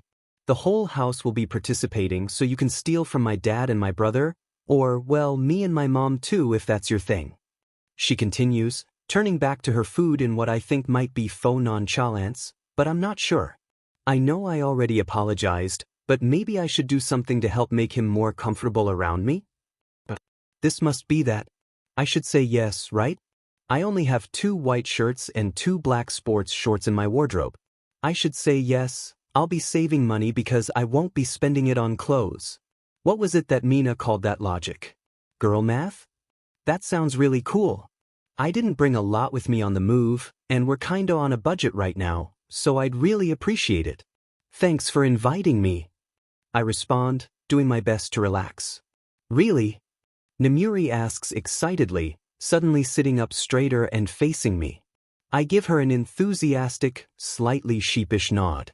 Hey, why don't me and Aizawa get an invite? Mike complains around a mouthful of egg and mayo sandwich. I laugh at the casual display of poor manners, so does Namuri, and she looks like she's about to retort before she gets cut off. To what? Hosting another orgy, slutbag. Interrupts a voice from the table next to us. The table goes quiet. Kaito! What the F, man, don't say sheet like that. Mike shouts, taking his sandwich further from his mouth. What did he just call her? Oh, take a chill pill. We all know what she's like. Kaito says, and I can see in my peripheral the way he leans back with his legs spread like some classic womanizer. I feel my pulse pick up, my breathing quicken. There is no way he just said that to her. Guys, it's fine. Kaito's just upset, 'cause he knows goddesses like me don't get with sleazebags like him. Namuri jokes, but I felt the way she went stiff at the comment her feelings are hurt. It's fine. The moment's over, and Namuri handled that maturely. As if I'd want to sleep with you. I only F versions, none of that used sheet that you're sporting. Decidedly not over then, I think distantly. Much more insistently and loudly I mull over the fact that he can't say that to her. Yeah, so they can't tell how bad you are in bed, dickwad. Aizawa sneers. Apologize to her. I find myself growling out, and one for all flares within me from the strength of my anger. No amount of jibes at Kaito will make his words better. The table stills and quiets. Kaito simultaneously breaks and raises that tension as he laughs. Ah, the new kid wants to make a good impression with the class hottie? He patronizes, and I feel my stomach draw in, disgust fueling and enhancing my rage. You don't have to try so hard, you know? She'll do you just gotta ask nicely. The chair screeches against the floor from the force of me standing up. My anger surges like a fire in a wheat field. My blood feels wild in my arms with the way it races and boils under my skin, and I can feel one for all spark round me, pound in my core and simmer on the back of my neck. Apologize to her, Kaito. I repeat the demand, slowly turning my head to face him, my hands fists at my side but so ready to meet his teeth. Kaito's table sounds a round of os, and Kaito looks around mockingly, with a pulled face and shallow nod. Oh yeah? Or what? Kaito asks as he grins, radiating amusement, rising from his seat. I step out from behind the table and face him properly. I'm shorter than him, but that doesn't matter as I glower at him from only 2 feet away. Or here's what's going to happen. I start, voice low and threatening, holding a slight confidence and teasing tone that would have surprised myself if my mind wasn't occupied with images of my foot meeting his face. You're gonna apologize right here and now and avoid making an even bigger scene, or one of us is going to end up in the nurse's office, and the other will be having a chat with the principal. I threaten. His table oohs again. I feel the tick of the time bomb that I've become. Midoriya, it's really fine. There's no need to start a fight. Namuri pleads from where she's still sitting behind me, voice trying to sound light-hearted.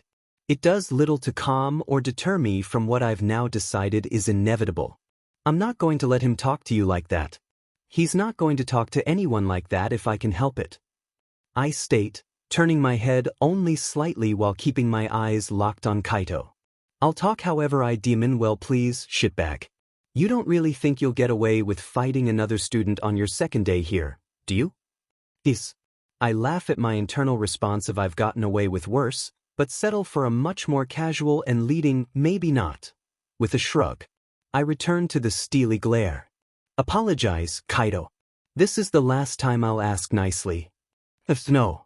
He returns and the time bomb explodes. I'm moving before he finishes speaking. One for all charges up and enhances my speed as I reach out my right hand to grab his head and slam it into the ground, twisting to my left to allow swift full force. Then I pull him back onto his knees facing Namuri. Apologize. I demand again. I have the whole room's attention now and teachers are coming in from the corners of the room to break us up. Kaito can't respond, dazed from the head trauma, probably seeing double. I release him, stand and start to leave the cafeteria. Young man, where on earth do you think you're going? One of the teachers calls after me. The principal's office. I call back, letting one for all spark off me as I storm my way past the rest of the cafeteria. Nedzu says nothing when I storm into his office without knocking, forcefully slumping into one of the chairs. He says nothing as I take deep breaths with my hands scrubbing at my face.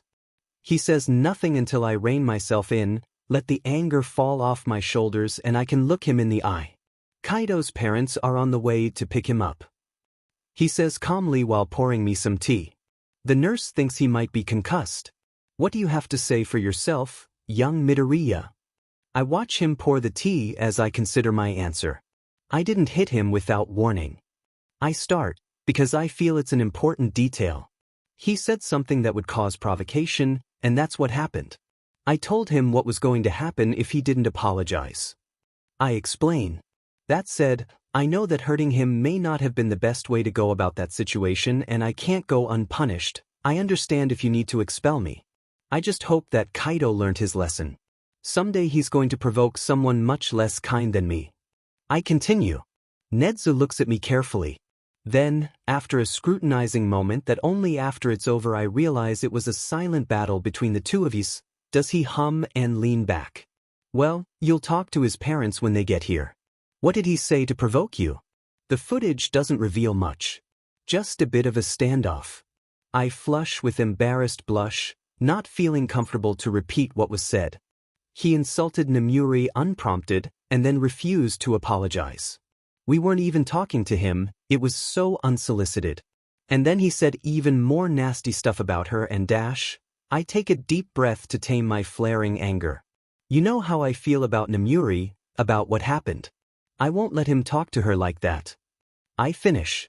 Then, the door to the office burst open. Please don't expel him, cry three voices in unison. I turn in my chair to see Namuri, Mike and Aizawa all puffed and panicked as they make pleading eyes at Nedzu. He was only defending me.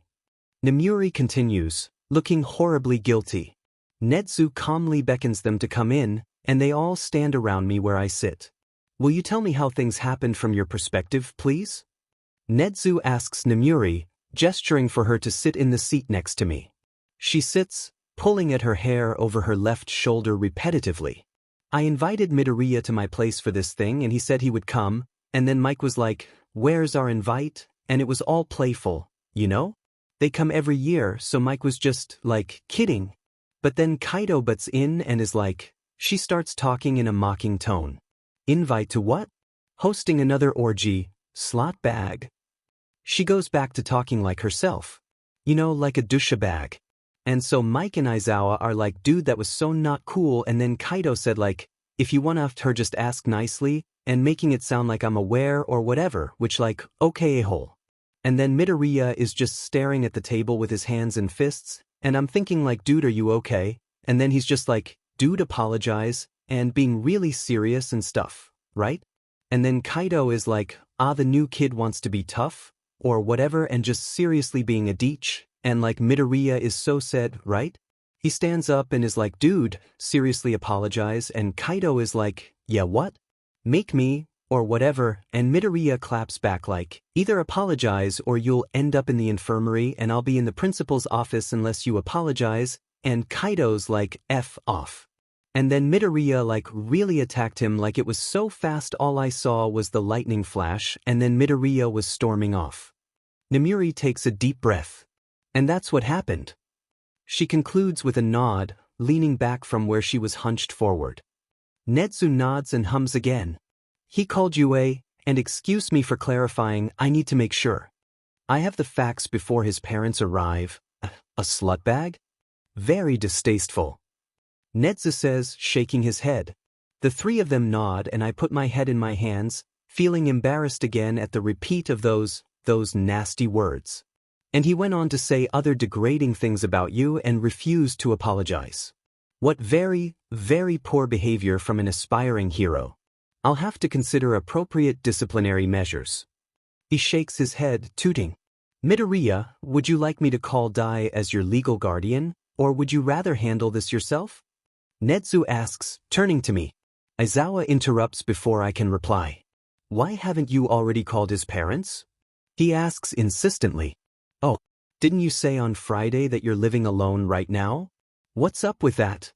Mike asks impulsively, leaning over me with his hands braced on the back of my seat.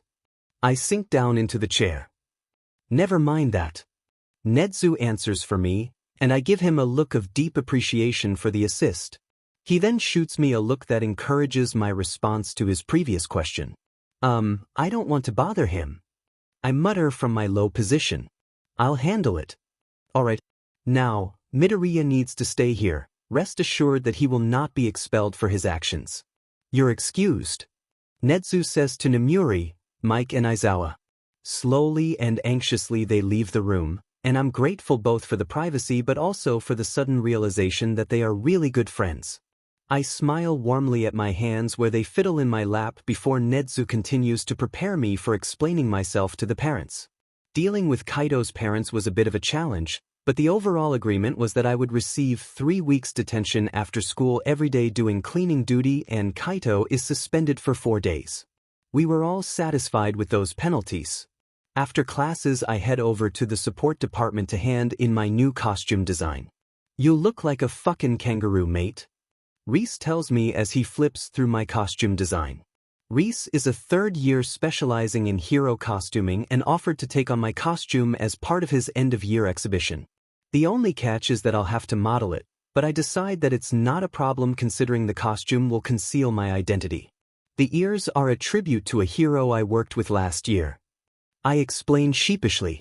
I'm happy for you to add some stuff and give it some of your own flair as long as all the stuff I've specified is kept. Yeah, that's fine. Yeah, he says, giving the designs a final flip through. Yeah, alright. I can churn this out by the end of the term, yeah. That's great, thank you. I say with a bow. What's your costume right now? He asks as he opens his own book and starts working on something. Oh, I don't have one right now. I reply, do you need to keep my book? Nah, I'll rip out the pages, K? He asks and I nod. Then he leans back from his chair in consideration. I have a suit you could wear for the time being. It's a base that I ended up not using, simple black bodysuit. You down? He offers. I nod enthusiastically, to which he grins and nods at me to follow him. Across the room he opens a cabinet which holds various costumes on coat hangers. He ruffles through them before pulling out a simple black bodysuit that has a red duochrome to it. This aight? He asks, holding it up with his forearm, pulling the waist of it forward for easier viewing. I can borrow it? I ask. Man, you can have it. I'm not gonna use it anyway. It's good for just training in general, so you can bring it home with you. Plus, it's got that compression support sheet you wanted. Let me know how it feels and I can make you summon similar. He replies as he hands it to me. Consider it a taster. He grins. I take it wordlessly and stare at it in my arms. The duochrome looks insanely cool, and feeling it in my arms I can tell it's got that stretchy tightness that Kaken had for his costume top. You'll look CC as Fuick in that thing, trust. He compliments me with a light punch to my shoulder as he passes me to head back to his workstation. I nod absently and say, thank you, before I fully register what he said, flushing bright pink. I don't look CC. I reply, following him back to the workstation. Reese just laughs and shoots me out the door. We should put aside clothes for Midoriya. I exclaim, and the 4 girls that are here start laughing and shouting their agreements, scrambling around the room, and I join them, snatching a dark blue sweater. All of us are in tight and revealing clothes so that it's easier to try things on instead of having to constantly change. A part of me is a little worried about how Midoriya will handle being around us. Midoriya? My aunt asks, arms folded and long dark red hair in a braid over her shoulder framing her face. Her quirk allows her to change the size of clothes, so she comes to these thrifts to make sure the clothes fit whoever's taking them. She also likes to brag to her friends that all the hot school gossip keeps her young. Not like she needs it, she's almost 55 and she leans on the wall, out of the way with an entertained smile as we laugh and filter each other's clothes into our own swapped piles. Midoriya's the guy that punched Kaito in the face for calling Nem aware. May explains excitedly. My aunt doesn't really get time to question that exchange as May picks up one of my old leather shirts, The shoulders cut off and the collar high around the neck. It was one of my favorites during my leather phase last year. Now it feels overworn in my outfits and doesn't really flatter the extra muscle I've been gaining. OMG, he would look so good in this. May, would he even like it? Asks Narahana teasingly from next to her, bouncing her baby on her hip as she casually checks through the options. Narahana is May's older sister and pro-hero electrics, and she invited me and the other girls in her class to intern with her last year. The baby, cute little baby Denki, is only a year and a half old and slobbering on her shirt sleeve. Narahana doesn't seem to mind. I feel a smile pull harder at my lips in a way I think makes me look unpreferable and return to examine a blue and white striped button-up that used to be Minata's dad's. I don't know his style. I'm basing this off of what I want to see him in. She explains, and the girls all giggle. Nothing. Minota states seriously. I want to see him in nothing. She clarifies as the girls turn to her. They burst into laughs and squeals again, Rumi kicking her feet in the air as she falls back, flailing a pair of tight sports shorts in the air as she loses her balance. Then Rumi gasps and sits up abruptly. OMG, do you think we'll get to see him shirtless? She asks, and the girls all squeal and shout in response to their approval. I laugh with them, grabbing a pair of low-rise cargo pants that could suit him. Oh. My aunt chips in, is the kid cute? She asks with a slight tilt of her head and a cheeky lopsided grin. He's gorgeous. Hanta replies breathily with wondrous dreamy eyes, staring right past her. And hello. He's a girl's girl? Respectful, sweet, friendly, strong, supportive. Out of all the boys in the class, he's like the best boyfriend material. May adds matter-of-factly, and Narihana rolls her eyes fondly, turning to pull Denki from her shirt and coo at him. You guys better not make a move, I tease. Shota's literally never been interested in someone, and I won't let him graduate without having at least asked a guy out or been on a date. I chip in, finishing my own little pile of things for Midoriya, what he might like, what I would like to see him in, and what Shota might like to see him in, all mixed up. Lord knows he's going to burrow himself in some small apartment with his cats and probably never again see the light of day. Once we graduate, I jibe in his absence, knowing I'm really only slightly exaggerating. He'll still go out for work. In the dark. Alone. The girls laugh and the conversation turns to plans for after we graduate next year. My parents are rushing about the house getting ready for their lunch thing when the doorbell rings. A quick glance at my phone shows a text from Midoriya saying he's here, so I get up, calling the attention of the girls. Midoriya's here. I inform them calmly. They all grin and give each other looks, eyeing the pile of questionably varied clothes sitting in the corner we gathered for him. Please keep in mind that he's easily overwhelmed, so try not to be too much all at once. Please. I plead gently. No way. Woof, replies Monata, ears up and tail wagging. I roll my eyes. When I step out of my room to greet him, he's crying in my mom's embrace. Not hard, not heaving sobs, but tears pricking his eyes and sniffing, arms wrapped tight around my mom. My mom squeezes him tighter and doesn't let go, saying something hushed and comforting to him. Midoriya makes eye contact with me and his eyes widen, hastily letting my mom go. I step back into my room, trying desperately not to let my panic flare. What happened? Did something happen on the way? Did my mom do something? Does he not want to be here? He's only here 'cause I forced him, isn't he? He hates me. He's probably only here because Shota and the others are coming later. Girls. He started crying when he hugged my mom. I say more seriously, snapping myself out a downward spiral. Please just, I really don't want him to hate me, okay? I plead at them, and I see them all nod sympathetically. I take a few deep breaths, trying not to cry 'cause that would be, like, extremely ridiculous. I reopen the door and step into the hall. Poor guy, I wonder what's up with that. I hear Hanta ask. Sorry. Midoriya stammers at me immediately, trying to hide his tears, wiping them away quickly. I mirror the action myself and paste on a welcoming, well-practiced smile. Mom has already gone now, so it's just me and him in the hall. God, don't be awkward, Kiyama. What would Shota do? Wait, no. What would Zashi do? No worries. Mom's a good hugger, her quirk basically makes her a walking stress reliever. I say, walking down the hall toward him to greet him at the Genkin. That's so cool. Midoriya beams at me. I thought I was handling myself so well, you know? On that way over I was trying really hard to steel my nerves and stuff, so, glad that, you know what, never mind. Thanks so much for having me. He bows and steps out of the Genkan in socked feet. He's wearing a really basic outfit. Plain white t-shirt and plain black sweatshorts. I really hope he's not always this basic. I guess he dressed down because he's gonna be changing a lot? Gah. Thanks for coming. We're camped out in my room. I grin at him, leading him down the hall. He gives me a smile that looks about as big as he can muster as he follows me to my room. Steal his nerves? Steal them for what? Am I upsetting him without knowing? Does he not want to be here? Midoriya! The girls yell in unison as soon as we open the door, Monata coming forward and dragging him by the arm to the pile. Midoriya has somehow been forced into a pair of leopard print leggings. I repeat, leggings. I knew he was buff, and training this week has made it obvious that he's got a kick-based fighting style, but DMN, has he never skipped leg day?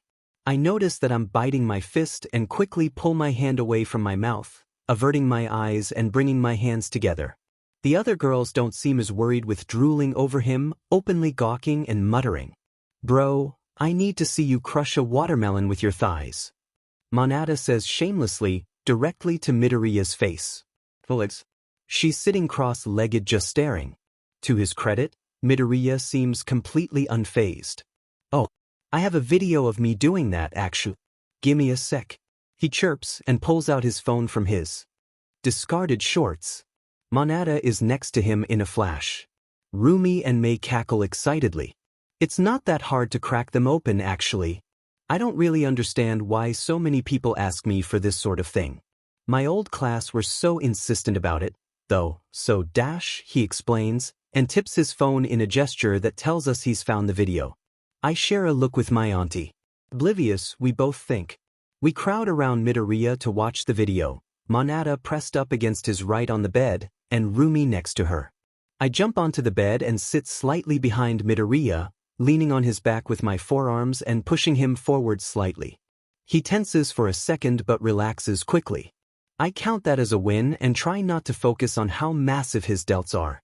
Hanta sits respectfully to his left. My aunt sits next to her cozily and Narahana scooches next to me behind him with the baby.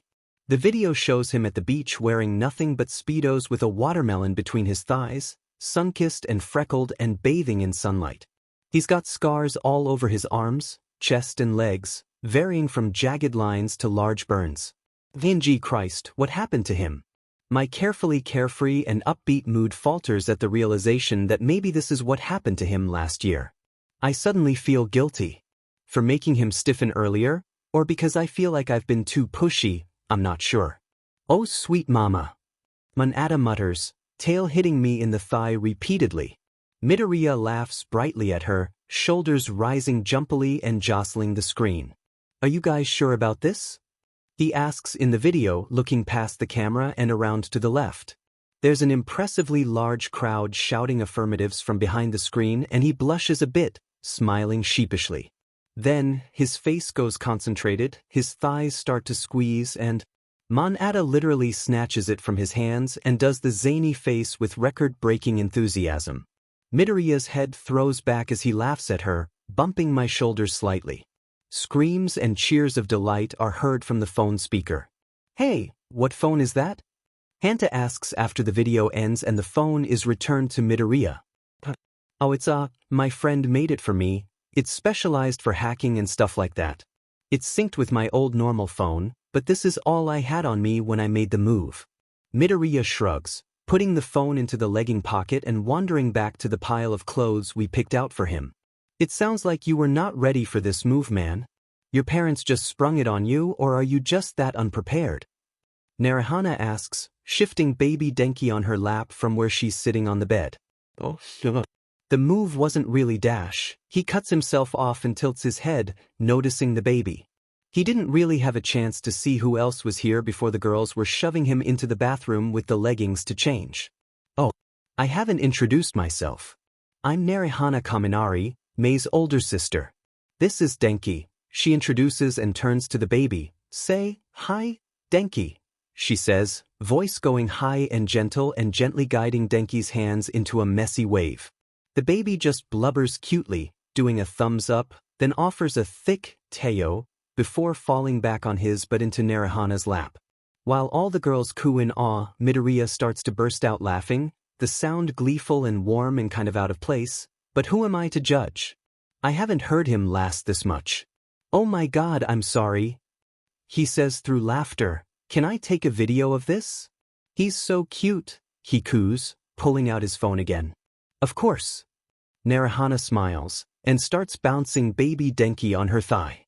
Midoriya gets on his knees in front of the bed with his phone recording. Hello, baby Denki. Aren't you cute? Midoriya coos, reaching out a hand and offering Denki a finger, which the baby grasps and brings to his mouth.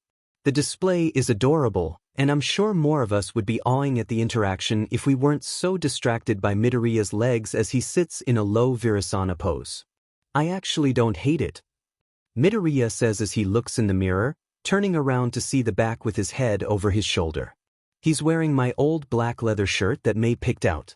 The cut-off sleeves reveal his freckled shoulders and biceps. The open lace-up back tastefully draws attention to his well-defined strong form, and all I can think is that if we can make that magic happen, then Shota is one lucky guy.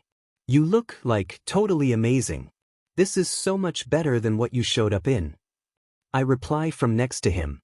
We're in the hall now because that's where we keep the full-length mirror. It's more peaceful out here than in the room, and I didn't realize how stressed being in there was getting me. I lean against the wall next to the mirror to get a better look at Midoriya, who gestures at the outfit on himself. What do you think? He asks, and then does a pose with his hands on his hips, one leg extended out his side to make his shoulder and hips tilt. Cece? He sounds unsure despite the pose, and when I focus on his face, he looks unsure. Embarrassed. Is he not comfortable around me?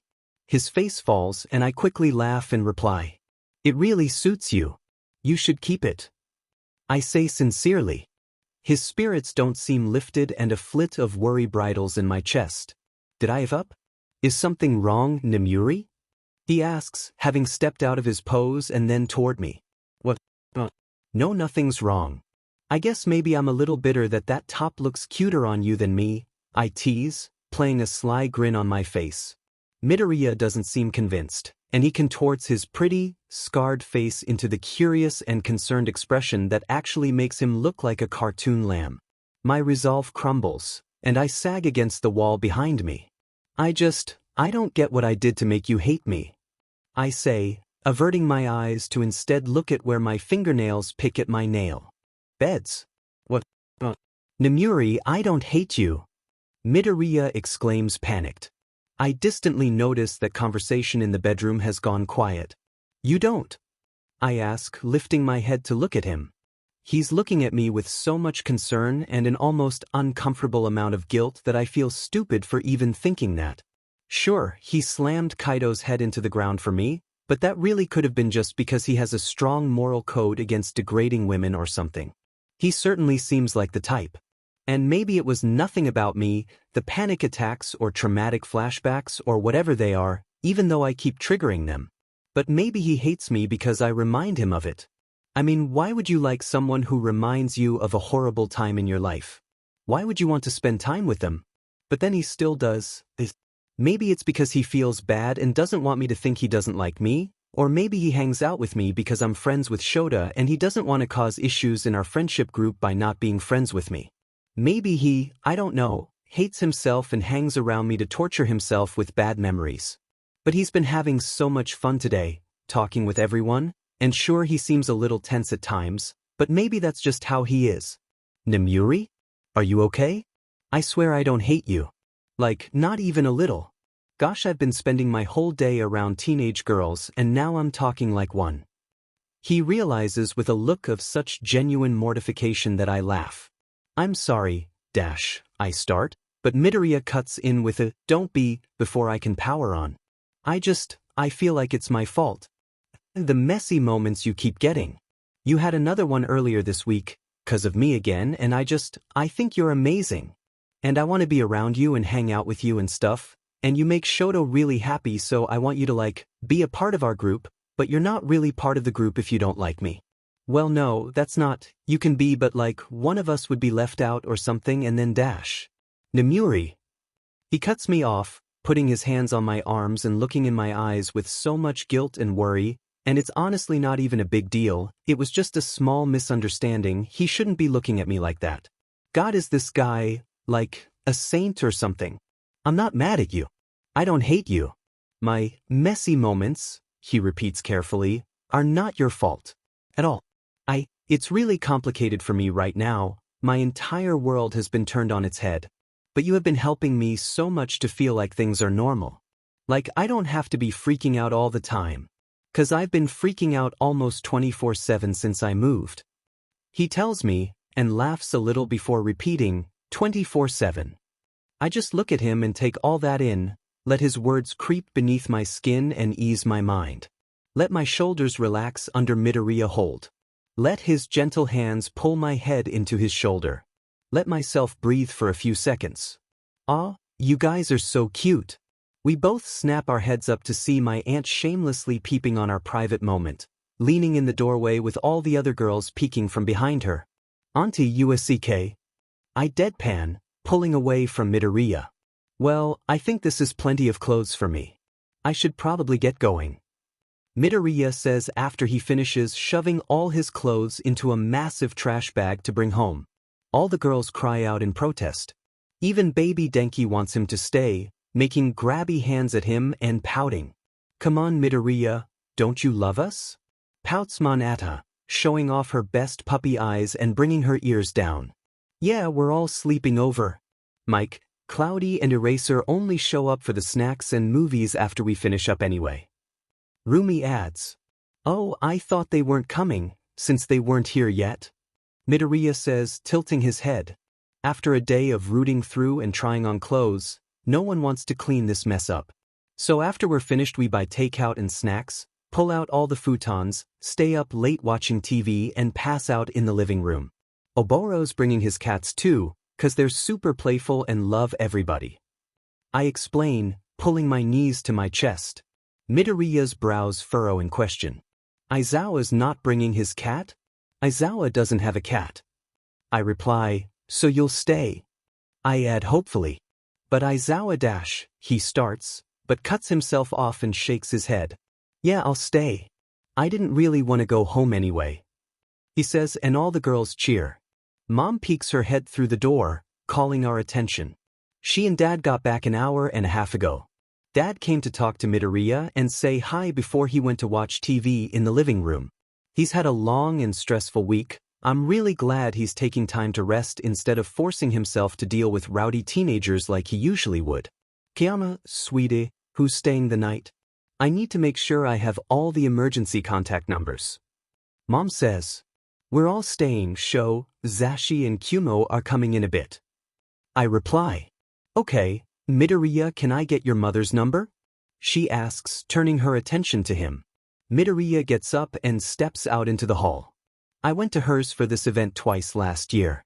I told you I was going on Monday. I shout back, pressing my back against the door and holding an arm up to defend myself. I flinch back violently when my dad slams his fist on the wall next to me, hair falling out from behind my ears and into my face, blocking my vision. Don't talk back to me, you little sheep bag. Your mother has been working all day. She comes back to cook you dinner and you repay that with this disrespect? By running off to your friend's warehouse? He shouts in my face, eyes mad and angry, face red. Then he grabs my wrist, the one I have up to protect myself, and grips it bruisingly tight. Let me go. I cry out, eyes blowing wide and panicked as I pull weakly at my dad's grip on my arm, terror numbing any real strength I have. Not again, please not again. Don't put me in the basement. Please. I didn't do anything wrong. Dear, please. He told us on Monday. I didn't even make him dinner tonight. We were supposed to have a date, remember? That's why I made your favorite. My mom cries from down the hall, voice smooth as honey even though it shakes and the tone is frantic. I hold back a trembling yelp of pain when Dad's grip grows harder before he throws my hand away, the back of my wrist slamming into the shelf harshly. I quickly clutch it to myself, hissing in pain. My eyes opened before I even realized they were closed to see my dad leveling me with examining fury. Weak, weak, weak, don't let him take away your only advantage. Then he turns to my mom. Are you lying to me, woman? He says lowly, threateningly, fists clenched and shoulders back. I feel my stomach turn cold, but my mom doesn't waver. Miata, I only made 2 portions of dinner tonight. You can go to the kitchen and see for yourself. She says calmly, assuringly, hands folded over her lap in front of her and smiling timidly. You were working late on Monday, but Shota came in and told you before you went to bed. My eyes dart back and forth between them as Dad doesn't say anything. His back is still turned to me, before he goes into the kitchen and I hear him open the oven, then the rice cooker. He takes a few steps, and all I can do is tremble at the door waiting for the verdict like a witch on trial. My mother sags in relief, and rushes toward me where I'm still pressed against the door. Oh, sweetheart, she says, checking my arm. You have 5 minutes to get the hell out of my house, Shota, before I lock you in the basement for the weekend. My dad shouts from the kitchen. My mom gives me a pained glance. Now it's my turn to sag in relief. That's the closest I ever get to an apology. Shota and his dad fight because his father forgot he was going out tonight. His dad hurts his arm, but his mother's intervention helps prevent the situation from escalating. It is implied that this has happened before. We're here. Oboro and Mike declare loudly in unison as we breach into the Nemuri household. Oboro's cat Zuzu purrs content against my chest as I gently pet her fluffy stomach. The black long sleeve I changed into to cover the forming bruise and my tracksuit pants are already covered in her light gray fur, and it's doing wonders to recover my mood. I haven't really said a word since I left the house. Oboro's dad picked me up from the train station, and I was glad to immediately be handed a cat to take care of in the back seat while Mike spoke with Oboro's father. Midoriya and Mrs. Nemuri are in the hall outside Nem's door, and Midoriya had his shoulders at his ears and a nervous look on his face before we came in. He visibly sags in relief as we lock eyes, and little sparks of bright pink and orange fireworks warm throughout my lungs as he offers me a grateful and welcoming smile, little crinkles forming at the corners of his big doe eyes. I manage the tiniest of smiles back. Then I see his outfit. A black wide-neck shirt that teases the idea of his pale and freckled chest, and a pair of loose ocean blue dolphin shorts that display the freckled, tanner skin of his thighs and calves. My face heats up, but I'm careful to keep a neutral expression as I avert my eyes to Mrs. Nemuri. Welcome in. You 3 are staying the night, right? Nemuri asks from where she is next to Midoriya, hand on his arm. Mike answers for the 3 of us. We're all staying. Though Sho's parents might summon him home early. You know how they are. He says casually, peeling off his shoes in the gen-can. Mrs. Nemuri nods with slight solemnity. Nemuri told her that my parents can be overprotective. Understatement of the year, and not even in the right league, but I just hug Zuzu tighter to me. I shift my weight back and forth slowly while Oboro and Mike go to greet Mrs. Nemuri and Midoriya before they go into Nemuri's bedroom. My internal grimace at the sound of the girls excitedly calling their names and jumping into conversation hopefully doesn't show on my face. I lock eyes with Midoriya again, and he comes over to stand next to me as Mrs. Nemuri heads into the living room. Hey, I say, still petting Zuzu in the gen-can over putting her down to take off my shoes. Hey, Midoriya says cheerily. Is that Oboro's cat? So cute. I nod, and gently cradle her in my arms in a way that allows her to meet Midoriya. She gratefully accepts the attention Midoriya offers her in the form of his large scared hand combing through her fur. I decide it's not awkward to watch his hands as he does so. It's so tempting to ask what happened to his hands, scars that surely tell stories of fights and all that fire and grit he's so open to show in class training. Oh, she's gorgeous. Midoriya coos with a smile, and I nod. Don't let her near the hem of your shirt or sleeves though. She likes to bite and pull on them. I advise, and Midoriya laughs, giving her a scritch behind the ears. I have too many sweaters with too many holes in them because of her. I add grumbly, which makes Midoriya laugh again. An embarrassing part of me is thrilled that I get to breathe the same air that he laughs with. I strangle it like Homer strangles Bart in The Simpsons. That outfit is apparently Midoriya's pajamas for the night. I realize this as he sits next to me on the couch in the same outfit after having showered, his hair still damp, hanging lower to his head and parted slightly in a way that completely reveals the scar on the side of his head. He pulls his feet up so his heels rest on the couch and his knees lean toward me slightly as he starts to pet Zuzu again.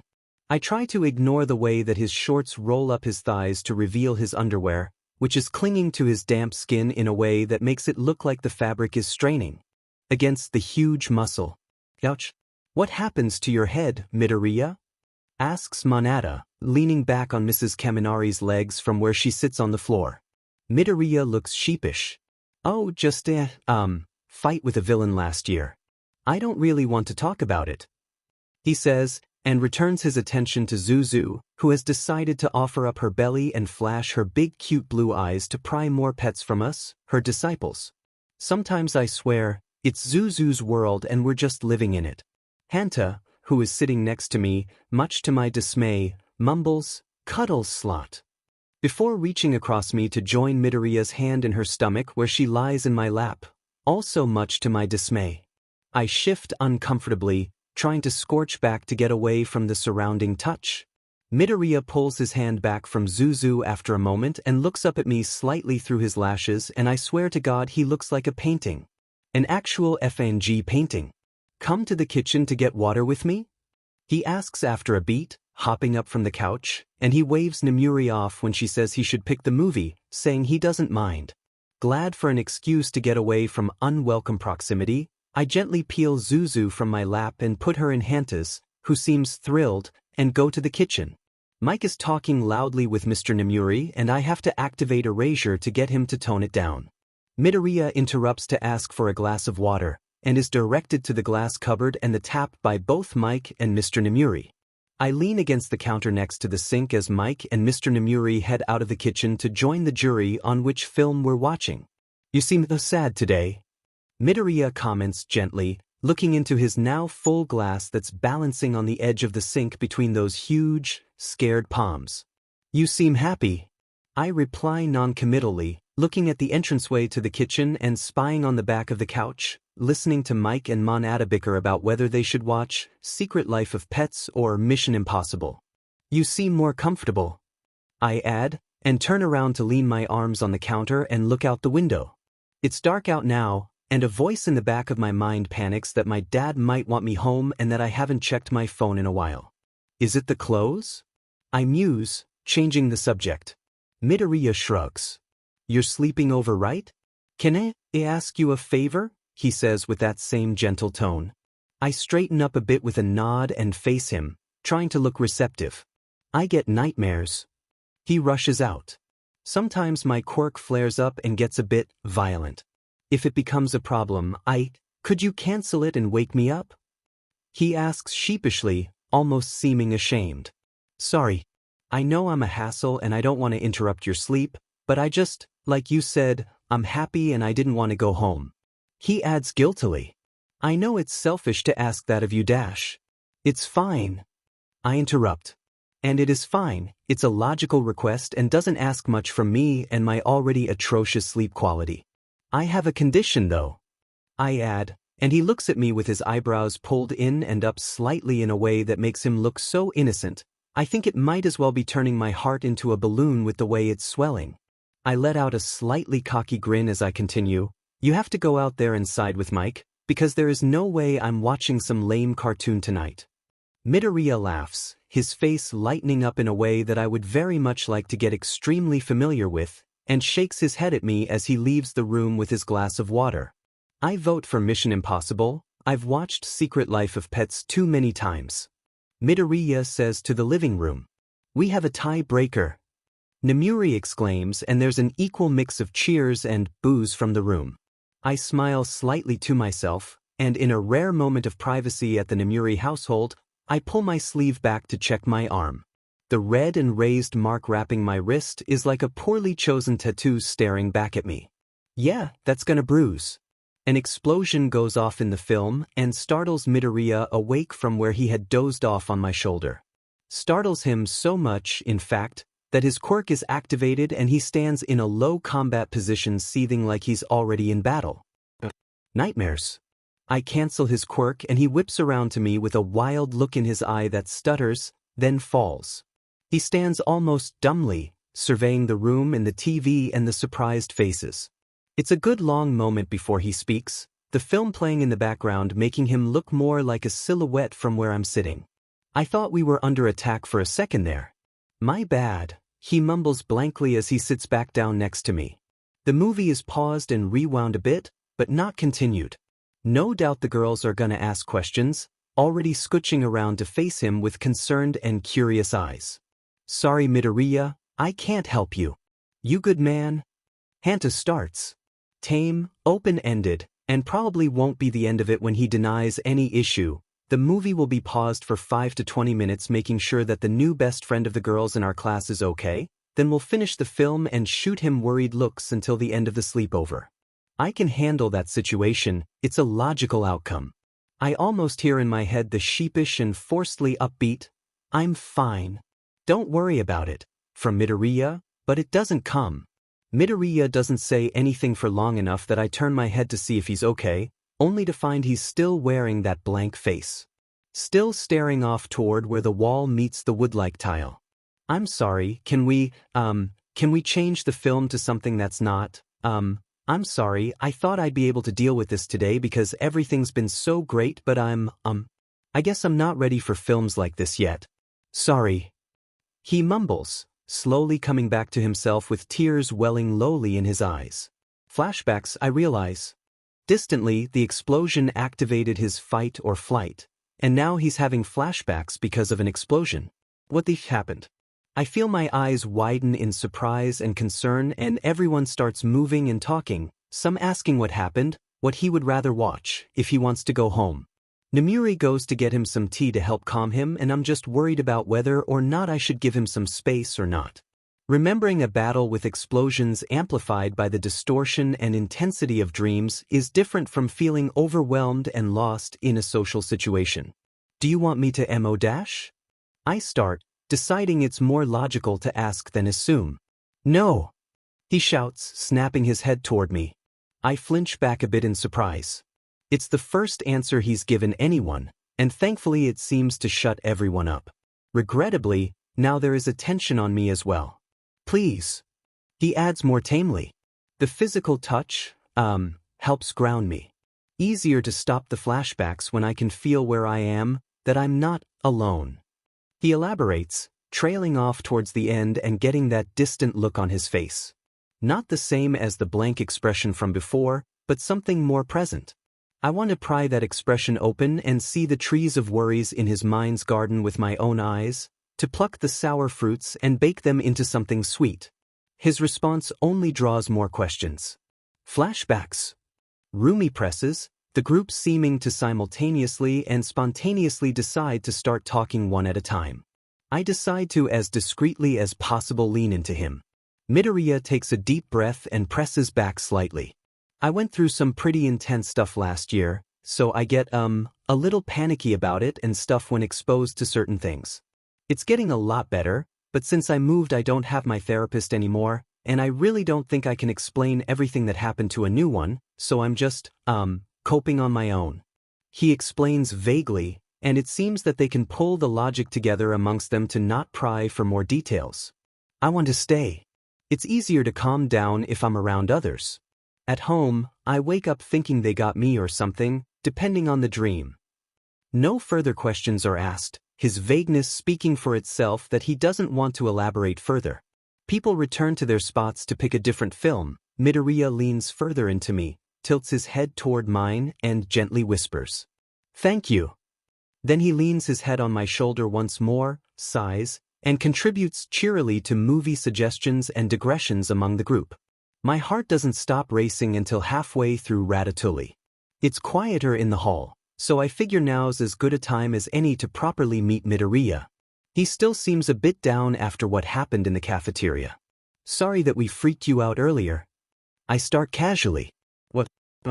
It's fine. Don't worry about it. It's my fault, honestly. I shouldn't be so sensitive. Well, I don't know what happened, but it sounds like it was crazy. It's really impressive that you managed to bounce back after stuff like that. I say, pumping a fist. You think so? Midoriya asks, looking. Man, whatever happened messed up your physical and mental pretty bad, obviously, but you're still trying to achieve your dream. I think that you gotta be really brave, strong and determined to keep going at it. He takes a shaky breath. Or just really stupid and reckless. He jokes, but there's an undertone of self-depreciating honesty and that simply won't do. I saw you're fighting in the exam, you're totally on top of it. He slouches over, changing the pattern he's rubbing his hands in. Maybe. And hey, being a bit stupid isn't the end of the world. I get horrible grades but I excel in hero work. At the end of the day, that's what matters, right? He smiles to himself a little. Win to save. Oh, what's that? This thing me and my old friend said. It was like our motto as heroes. We were really different, he was all about winning, I was all about saving people, but the end result was always the same. He would win to save, I would save to win. At the end of the day, as long as you win the battle, that's what matters. Sorry, that doesn't make a lot of sense, huh? I bark a laugh. Nah man, I see exactly what you mean. This guy and you're gonna be hero partners? Open an agency together? You sound close. We might have. He was still recovering before I moved, so we didn't really get to talk about it. I think if none of this whole misplacement thing happened, then we could have, but I don't think it's really possible anymore. He says with disappointment. Well, you're going to be an amazing hero with or without him, I can tell, and who knows, maybe the universe will make it happen in the end. Huh, wouldn't that be something? He smiles with a sad look in his eyes, like he knows something I don't. Do you have plans to partner up with anyone? Oh, Mike, Aizawa and I are going to open an agency together after we graduate. Aizawa's complaining about it, he thinks he'll drag us down, but Aizawa's dash. Amazing! Midoriya chirps up, and I'm taken aback by his compliment. He's got a great quirk for teamwork too. He may not be the type to be in the spotlight, but he's really gonna be incredible. The world doesn't know it yet, but a quirk like that is going to be indispensable. It's low-key a little creepy that you seem to know him and Mike, but you should tell him that. Maybe I will. He says with a small set of determination. A few more steps pass, and we reach the door to the med bay. Well, this is the nurse. Riko G is great, she'll fix you up in no time. I'll be out here, Kay? He nods and opens the door. Midoriya's tall silhouette catches my eye against the backdrop of the quiet, lamplit street. I'm up, so I figure I'll go see what's keeping him. It's late, you know. Shouldn't you be sleeping, man? I ask, wandering out onto the balcony, the cold tile causing me to wince as it meets my feet. He startles, shoulders rising a fraction before he turns around with a sad but welcoming smile. The streetlight catches on the glossy streaks down his cheeks and my eyes widen. Sheet dude, are you crying? I ask gently, coming over and putting my hand on his back. Yeah. I do that a lot. He laughs quietly. I had a nightmare, but Aizawa woke me up before it got too bad. I thought I should get some fresh air. He explains, wiping at his eyes and turning back to the view. What are you up for? Oh, I need to pee, but I can wait. You want to talk about it? I ask, leaning my forearms against the railing and putting my weight on my left leg. Midoriya is silent for a moment, looking out with a pained look before sighing, tears welling in his eyes again. Dreams like to mix memories sometimes, you know? Ruin good ones, worsen bad ones, and I feel like that's my fault, so I shouldn't be so shaken by it. His voice is drawn and tight like he's been crying. A pain pangs in my chest, but I nod, offering a small hum of acknowledgement, encouragement to keep going. I saw her die this time. Usually it's just her body, flashes of other things, but it was all about her tonight. he says as his voice begins to wobble and grow higher. Her smile, the fear in her eyes as she saw it coming, a look of shaky resignation as she realized she would die, and all the memories from today with just this sense of suffocating impending doom and danger, and I feel angry, and it's like I'm self-destructing, or like trying to get in the way of my own progress with Nemuri.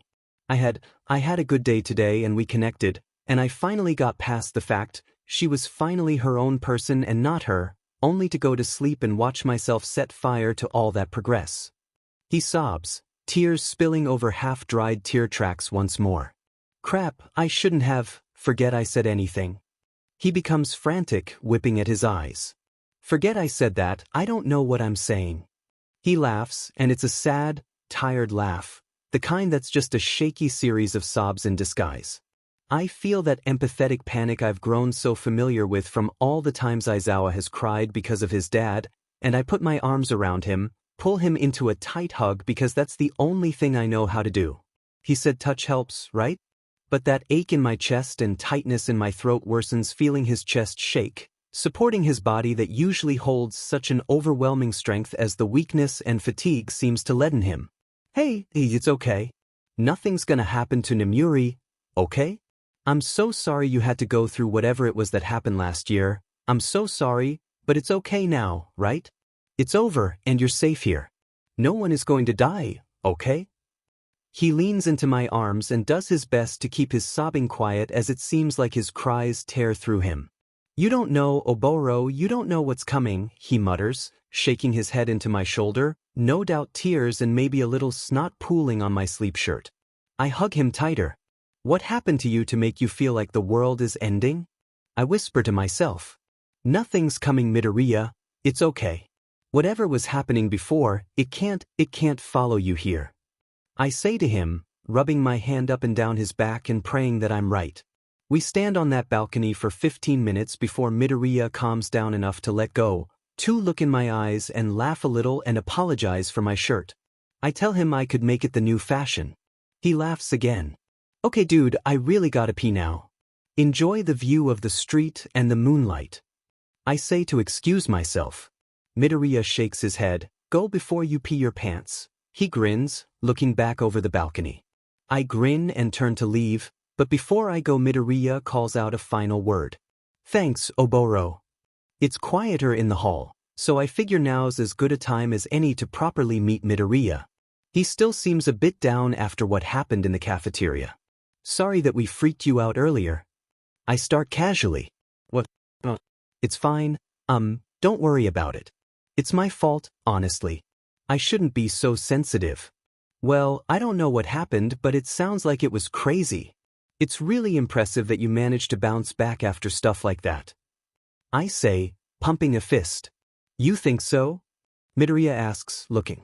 Man, whatever happened messed up your physical and mental pretty bad, obviously, but you're still trying to achieve your dream. I think that you gotta be really brave, strong and determined to keep going at it. He takes a shaky breath. Or just really stupid and reckless. He jokes, but there's an undertone of self-depreciating honesty and that simply won't do.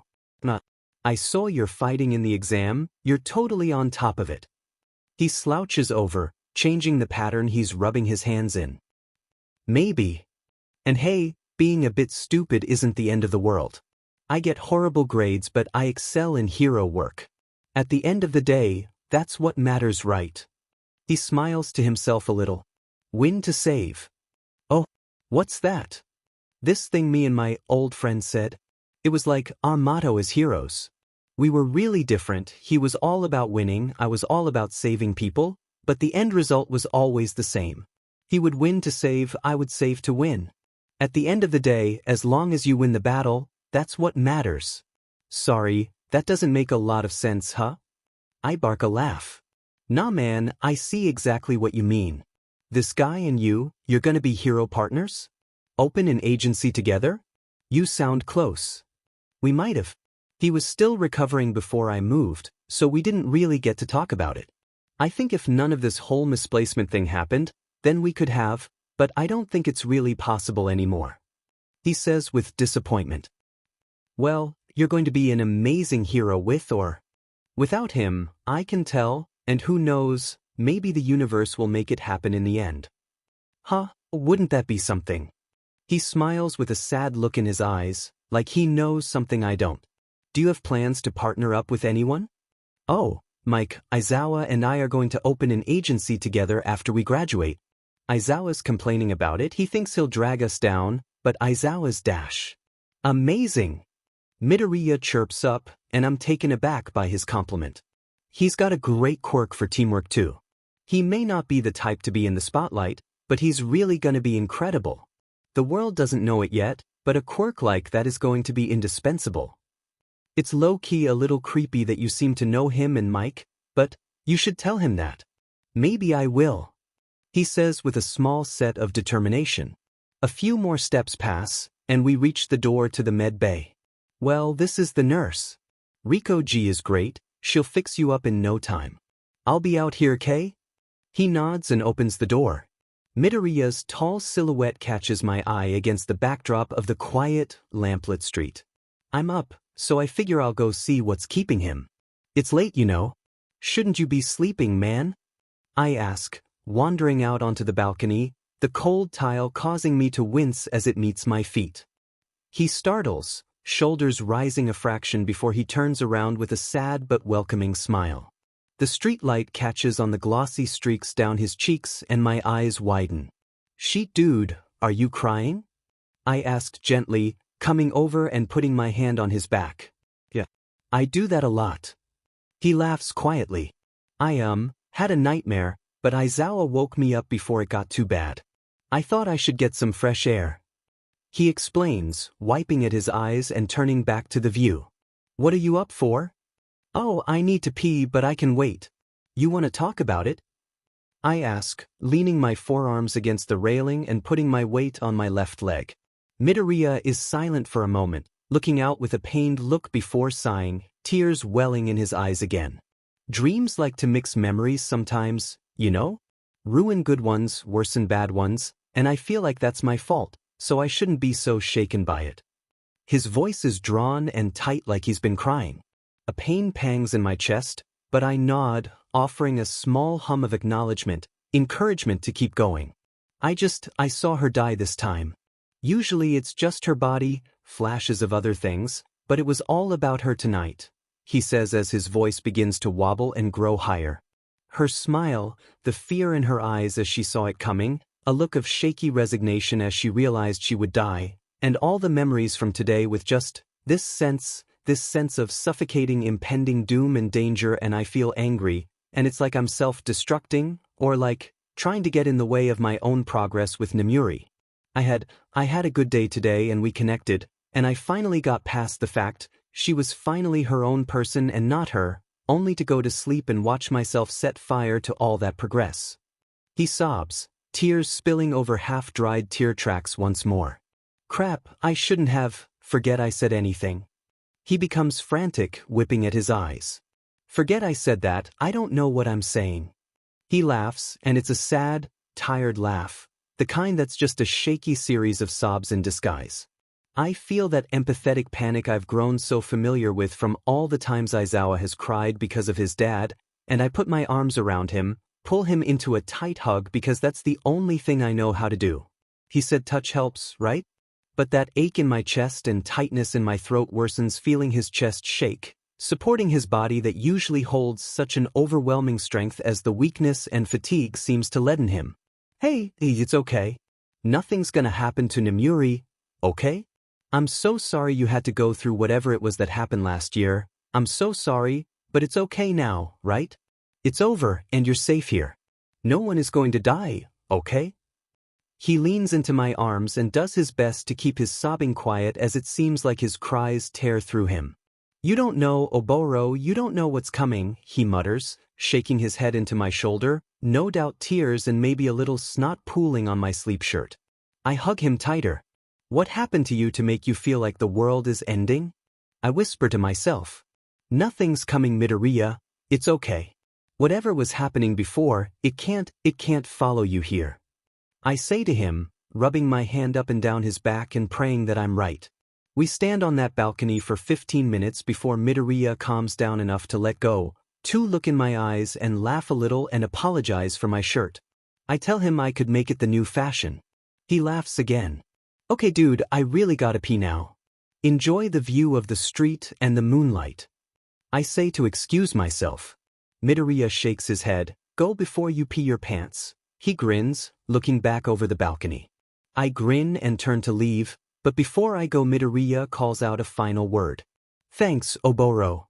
Monada, when you're in a pursuit like that, you need to fully shift to increase your speed, then adjust to a level better for combat, okay?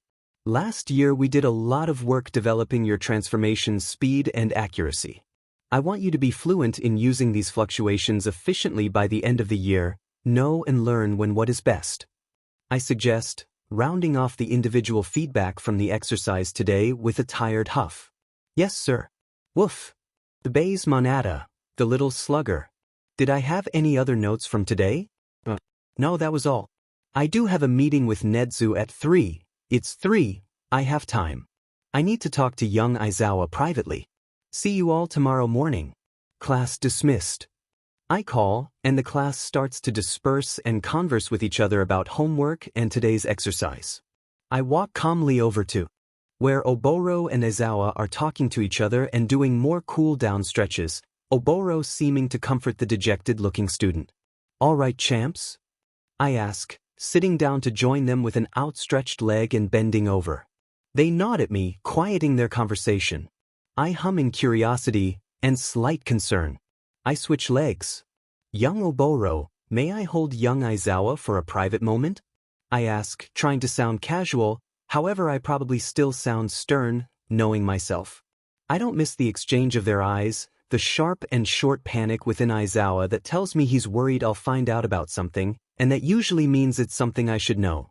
All the same, Oboro excuses himself and leaves me with Aizawa. I follow his lead, mimicking his new stretch by taking my arm across myself, but then I see it. A bruise wrapped around his wrist like a cuff revealed by the pull of his sleeve as he reaches. Looks a day or two old, and he didn't get an injury like that from training. Not that I can recollect. That sick nervous feeling I always get when I find one of my kids may be struggling with something out of school slithers around my spine like a snake climbing a tree. I'm a grown man, and a proper teacher, and I'm going to handle this with the level-headed class and guidance that I hold myself to. You usually don't favor a single arm in combat.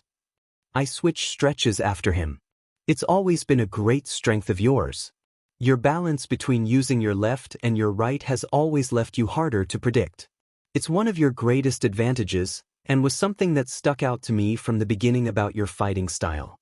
It takes extra work, and that impresses me. Learning every move front, back and sideways, and no one needed to tell you to do it. I've never needed to push you in your training like I do with many of your peers. I say, supportively. I feel lighter in my chest having finally gotten to tell him that how impressed I am with him, because out of all his peers, Aizawa has always stood out to me the most. Not as a hero, but as a teacher. You were favoring your left today, I continue, which is especially out of yourself because I know you're right-handed. He doesn't say anything, just changes his stretch once more and looks away from me. Go see Recovery Girl. I say with a sigh, hopping up. Aizawa hops up after me. Sensei? He says. When I show I'm listening, he seems to change his mind about what he was going to say. You need to stretch more. He says, then walks off. I shake my head fondly and call after him. I'm an old man, you know. I check my watch. 3. I'm a bit taken aback to find Midoriya in Nedzu's office when I arrive. He doesn't turn to see me, just sits hunched over in that way most teenagers do, and glares at the dark wood of Nedzu's desk. Nedzu himself seems unaffected by Midoriya's sour mood. Rework. Just when I was expecting you. Comes if. We're discussing the sports festival. He welcomes, and I ignore the light jab at my sad punctuality and take the other seat. What about it? Well, disappointingly, it's best for Midoriya not to participate. Too much publicity and media attention. I turn to Midoriya. Is that what you're upset about? He huffs.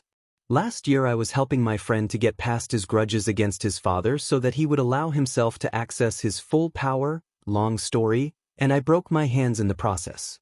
This year I wanted to really aim for the win, but now I can't even participate. And it's fine, but I was really looking forward to it.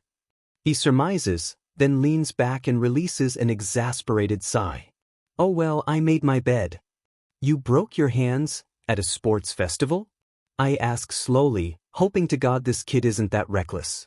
He flushes a little red in embarrassment, sitting up straighter, defensively. I didn't have very good control of my power back then. Didn't know how to scale the percentage, didn't know how to regulate it through my body instead of focusing it on one part. He shrugs.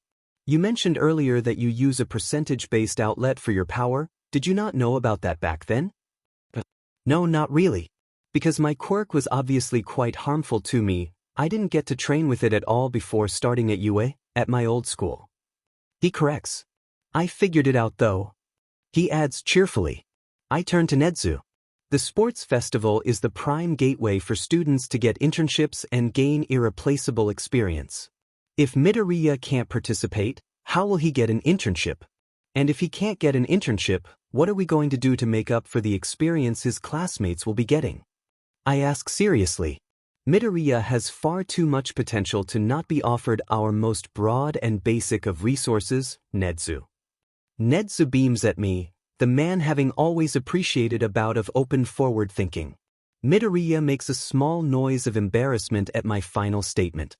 Do not worry about his internship. Midoriya has my word of praise and already some connections to pro heroes. He will not struggle to find offers. You have my word. What I do believe is slightly more pressing is what young Midoriya will do during the festival. Nedzu explains, and I lean back and cross my arms, giving him an urging look to continue. Well, here are the options. The first is that Midoriya doesn't participate in the festival at all, and instead undergoes some intensive and specific training with our great resources reserved for the third years. The second is that Midoriya can help commentate as an anonymous student. This allows him to provide his commentary and analysis in a way that contributes to the event and the student's own combat. The third, and my favorite, changes the structure of the event slightly. Midoriya would work as a support analyst, providing analysis and constructive advice to all fighters during the final battle, and preparing such advice during the first and second exercise. This creates a new, realistic battle experience for students, as heroes often receive this type of information, and it would benefit the students to learn to adapt to helpful advice and warnings when fighting opponents. Your input is welcome, Rework Sensei, but the decision is Midoriya's. Any questions? Nedzu explains cheerily, with his beady eyes and excited tone creating that air of creepy professionalism that our principal likes to bring to the table. I suggest the first one, Midoriya. You aren't working to be an analyst, and it keeps you at a similar level of experience as your peers. I say, turning to face the young student. Midoriya doesn't answer. He's staring at Nedzu with a curious eye. How did you know? About my analysis, I don't think I've mentioned that as something I take seriously, he inquires suspiciously. Ah, so there's a relevance to the focus on analysis. I should have guessed. Nedzu's eyes gleam. I'm certainly glad it is something you take seriously. I didn't know that it was. I simply recognized that it was something you do based on some observations you've shared with me over our conversations. As a man who deeply values observational intellect, I want to push you to sharpen and hone these skills. My point still stands. I would rather you and your classmates have similar opportunities. Midoriya looks at me long and hard, his expression fluctuating. A look of consideration addresses me before a flash of sadness steals his features, quickly replaced by a strange sort of amusement. At the end of the day, Rework Sensei, I'm far ahead of my peers when it comes to experience in combat. He remarks with a complex tone, a mix between teasing and sad resignation. Nedzu's eyes flash with that same type of pitying sadness at the comment, and it suddenly hits me what I'm missing here. Midoriya has gone through battle already. Fiercer battles with higher stakes than his peers have. It's why he's so skilled beyond the standard first year. He said, I'm extremely lucky to still have my arms. If he only broke his hands in the sports festival, and later learned to regulate his ability, what type of enemy did he have to face to push himself to that? He told me himself he's on orders to rest, to recover. How could I forget such crucial information when making a decision like this? I should insist he sit this one out, especially since he apparently has no problem hurting himself to achieve his goals. He wasn't even aiming for the win last year and he broke his hands. I break myself out of my thoughts to find that Midoriya and Nezu are discussing Midoriya's responsibilities and scheduling extra lessons to teach Midoriya how to properly format his analysis before the festival. I put it together that he picked the third option. "Good morning, you little rascals." I greet as I enter the room. The students find their seats quickly as I make my way to my desk. My steps hold an air of performance and exaggeration, and I snap around to face the class once I reach the desk, planting my hands in front of me and grinning at the students around the room. I do this dance every time I announce an event or excursion. The class knows, and many of them start to shift in excitement. This week, I start theatrically. "We prepare for the sports festival," I exclaim, throwing my hands in the air to add to the dramatics. The class cheers and starts chatting to each other, and I let them as I take the attendance sheet out of my bag and tick off names, getting reactions from the students as I do so. I notice Oboro excitedly explaining last year's sports festival to an enraptured Midoriya. Kaito is feigning indifference, but try as he might I know he's excited for a chance in the spotlight. Namuri and Monata are chatting about who they'll want to team up with during the second round. Mike is listening to Roki and the other girls in the class debate about the pros and cons of the sports festival and how it impacts hero culture, a conversation probably started by Roki, considering his reasonable skepticism towards hero society. Having grown up a mutant and being the only mutant in the class, he really does bring a great level of perspective to his peers. Last year, who took many opportunities to point out the flaws and failures of the hero system in his essays and presentations. His classmates will probably have to learn for themselves eventually. The only sound being made in this dreadful car is that of my mom's stupid FING snow jacket rustling against the seat in front of me as we're tossed back and forth by my dad's shitty driving. A tightness curls around something just below the center of my ribs as the drive stretches on and slowly, the telltale landmarks that we're nearing the school start passing through in little blips. Nothing is said. No attention is paid. As the burning sensation in the back of my neck contrasts the 16-degree AC blasting over my legs, my dad almost runs a red light because he's watching his phone. You'd think he'd be more careful since he seems to love this car more than he loves me. I want to fool myself into thinking that maybe they just don't know about the sports festival, even though I told them 3 times. I want to ask them if they'll watch the show, but I just sit and stare and let myself get angrier and angrier. I feel like a geyser, pressure building as the water keeps rising the hotter it gets. After they stop the car outside school, I slam the car door on my way out and ignore my dad's half-hearted lecture about the car being sensitive and to close it more gently next time. As if he doesn't say that to me at least once a week.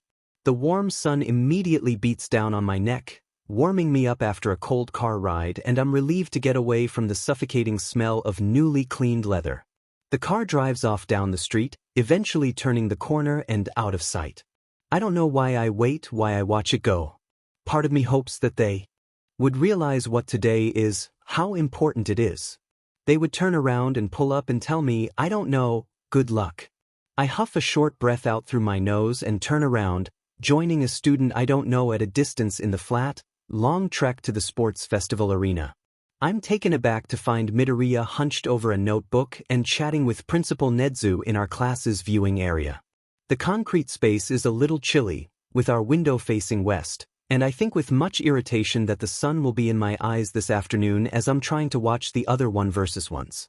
Midoriya looks up and waves at me, going so far as to hop out of his seat. Principal Nezu also stands and greets me with a nod and a welcoming smile.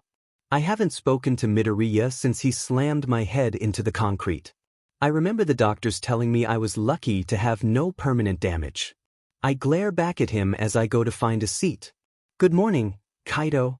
Are you excited for today? I can't wait to see everyone trying their best. All your quirks are so interesting. he says, smiling excitedly with his notebook and pen between his hands.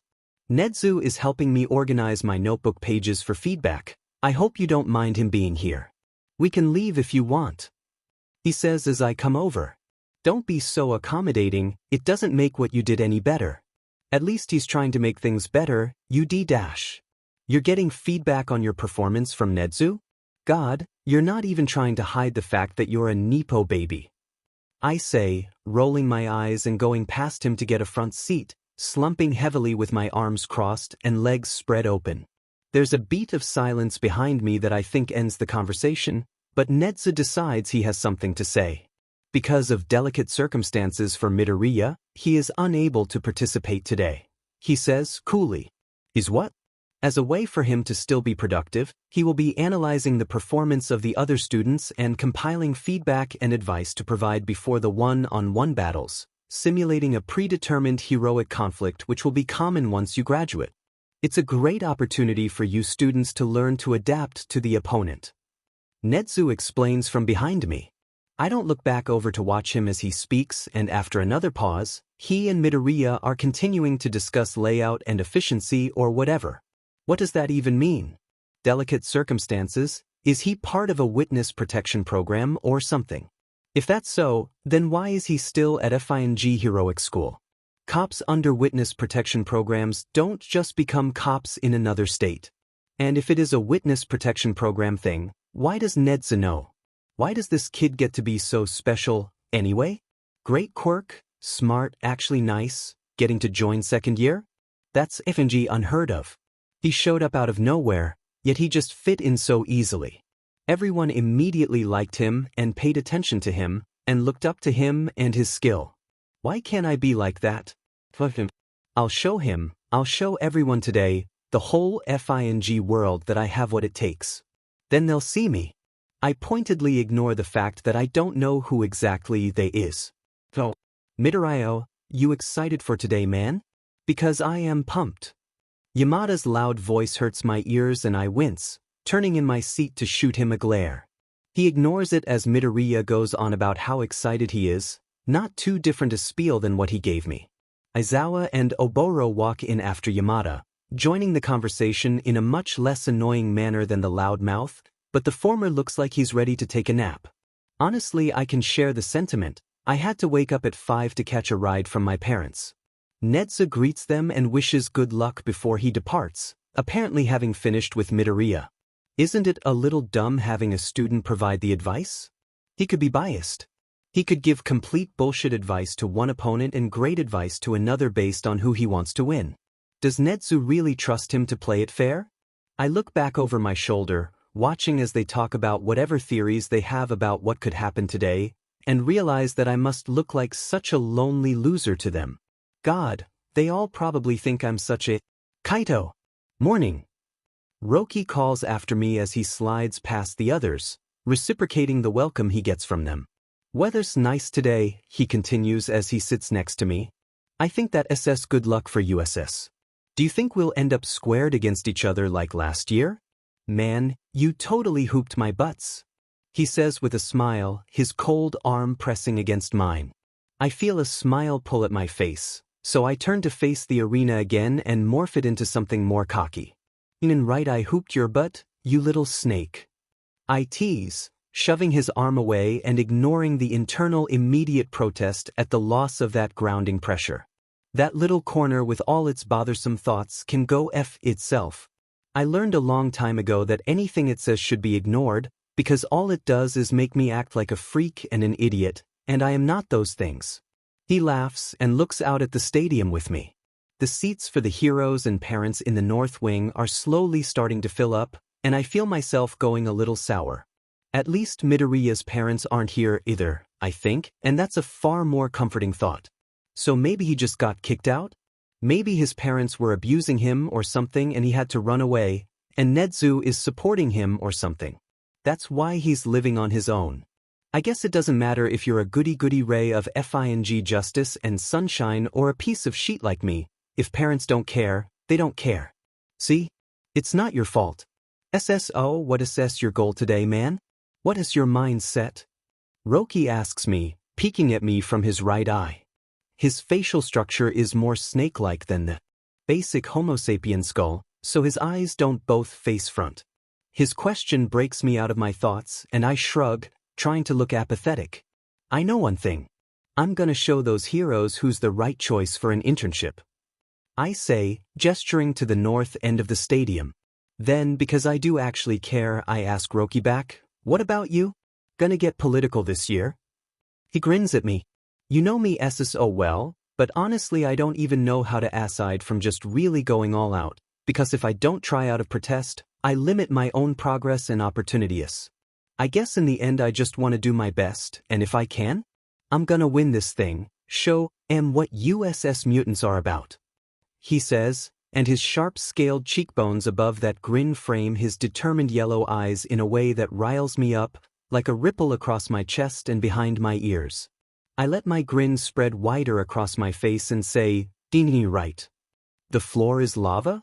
What, are we 5? I ask Roki as we stand in the crown of already sweaty teenage bodies. I mean, I think that SS kind of fun, actually. Plus, it's extreme the floor is lava. He grins at me. I size him up with an unimpressed look, and he ducks his head a little under my gaze. Good, he should feel silly for that, but there's something so cheerful in his eyes and the way he bites his lip, something pleased, and it plagues me. Makes my chest feel lighter. Maybe the least I can do today is have a little fun with this stupid kid's game. I send another blast of water towards a business studies kid whose balance is off and he falls into the lava, which is really just the foam pit surrounding the emerging pillars. I jump onto the newly free space as mine crumbles. It looks like there's about 50 of us left in play after about 5 minutes of the game, a massive elimination at the beginning where me and a few students from Class B whipped out most of the non-heroics kids, and now it's just 8 to go until the match is over. Roki is still in the game, as are most of the others in our class. I'm sure Mariko is gonna be upset after getting out so early in the game, but being so thin he just blew over from a wind gust sent by a 2B kid. Shame, but that's the way things happen at this thing.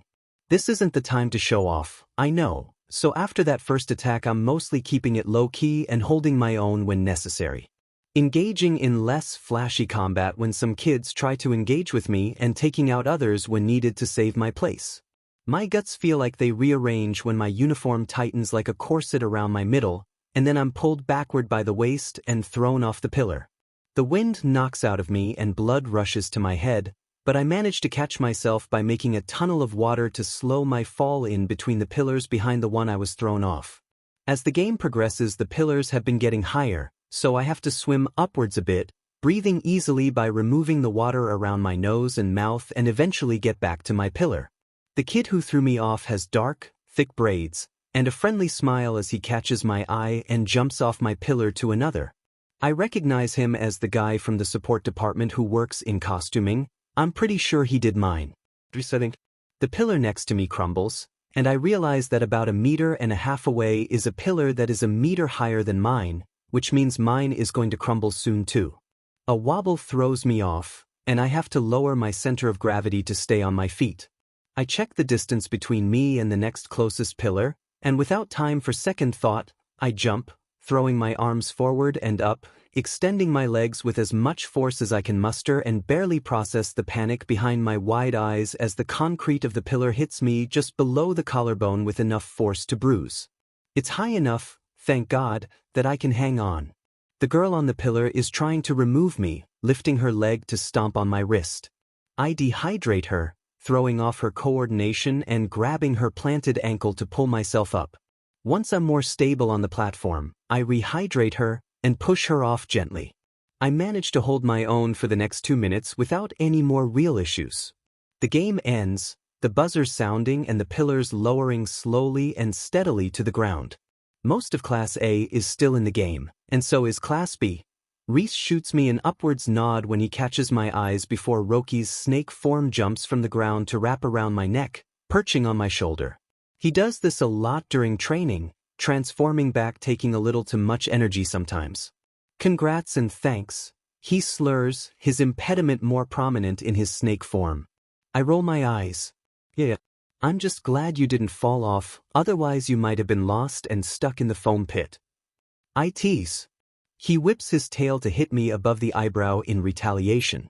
I just laugh and start us stalking over to our class's viewing as they announce a 30-minute break due to the curtness of the first round. What did they expect? I ask Roki unabashed. We're just too good for some silly kids game. Both in our animal forms, Monada and I jump to the higher pillar from 2 different crumbling posts. The speed of decay for the pillars and the height of them is exponentially increasing. A fall from up here even with the foam pit would be pretty brutal if you land wrong. In this form I'd probably end up so deep in the pit I'd take half an hour to climb my way out. I balance on the steadying concrete underneath her torso as she keeps her paws, and we have some sort of unspoken agreement to share, to help the other keep going. Like the animal shifter, gang or something. With a second to recuperate and plan my next move, I catch a glance at Kaido to see him flying through the air like a superhero, and time slows for a second. The wind blowing his hair back and revealing the tiny mole he has on his forehead, the panic in his wild, deep blue eyes, the anticipation infects me and I'm worried he's not going to make it. I lose my focus, and my heart skips a beat because he has to make it to the next round. There's no way he doesn't. The moment ends when his upper chest slams into the pillar, and I have to divert my attention to my own issues as relief brings me back to focus. I've been still too long. The pillar next to me is slowly rising, already occupied, so I take my chances there. I slither up onto it, Monada already having jumped off somewhere else. Is snake? The boy on the pillar screeches and stumbles back. His large muscles all tense when he draws one hand into his chest and points at me with another, bending his leg away from me and putting him off balance. I can scare him off altogether, but if he gets the nerve then he could easily throw me off. I consider moving to another pillar, but this one is still rising, and I am not abandoning a safe post when I can have the best for myself. He manages to mostly regain his balance while I consider for too long, so I do the logical thing. Aizawa would be proud. Raising my upper half, I bare my fangs and hiss aggressively at him, then lunge forward, extending my body and then pulling my tail towards my head for extra force as I hit him in the chest. Each holy shit fuck. He screams as he makes the 30-meter descent ungracefully into the foam pit below. I have to slither to another podium eventually after defending my post and knock off a mimic kid from Class B before the loud buzzer sounds. The pillars slowly melt back down into the concrete and the foam blocks dissolve into the floor, courtesy of Hiro Mallow who teaches third-year business studies.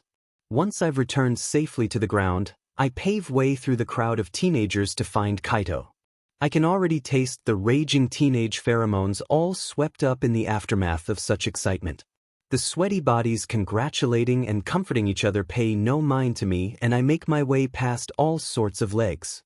When I finally see him, I launch myself up onto his shoulders and perch there lazily. I like it better up here. I can save energy and be close to him, and he always feels great to be around when he's in a mood like this. He likes it when I'm up here too. I think he likes how it makes him look cool, which it totally does. Me and Kaito are the FING duo. Congrats and thanks. I say, wrapping myself more steadily around his neck as he starts walking smugly, patting my scales while people step out of his way in fear of me. I see him rolling his eyes and so I the air against his cheek in protest. Yeah, I'm just glad you didn't fall off, otherwise you'd have been lost in the foam pit. He jibes and I laugh, though I'm sure he can't really tell when I'm in this form.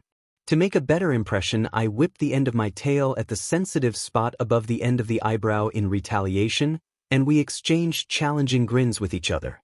If I squeeze and press up against him a little, well, he's never noticed before. As he walks us slowly out of the arena, an announcement comes over the speaker. Due to the short time span of our first elimination round, participants have 30 minutes before they are due back at the arena center. What did they expect? We're just too good for some silly kids game. Kaido quips. I love being around him when he's like this, breathing in his air of confidence while he walks around with me on his neck. He's never been afraid of me, and never been afraid to be seen with me. He likes the fact that I, as a snake, am generally a deterrent to, as he would put it, PP but bitches. He included me in the compliment, I realize. We're too good, he said, and it makes me feel golden with pride.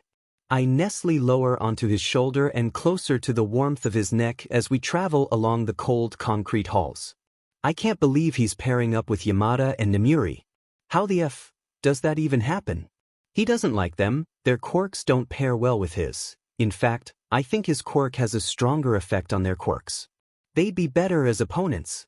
And he hates loud noises, so working with Yamada would be really annoying for him. Is he only working with Nemuri because she's hot? Is Kaito really a perv like that? Frustration and jealousy rise in my gut as Nemuri mounts Kaito and Yamada's shoulders. Him anyway. I'll find a group and we will whoop his butt. Roki! I spin my head around so fast I almost break my neck. Please be asking me to team up, please be asking me to team up, please be asking me to team up. You got a team yet? Oboro asks as he approaches me, smiling and friendly with Monada and Rumi behind him. Yeah, PSH course I do. I respond, waving my hand at him. Why the frick would you say that? Oh, no worries then.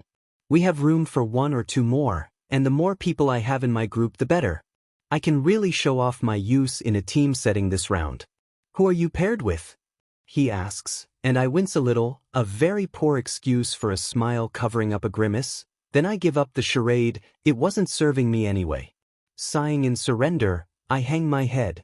No one. I say dejectedly. Can I team up with you guys? Oh, great of course man.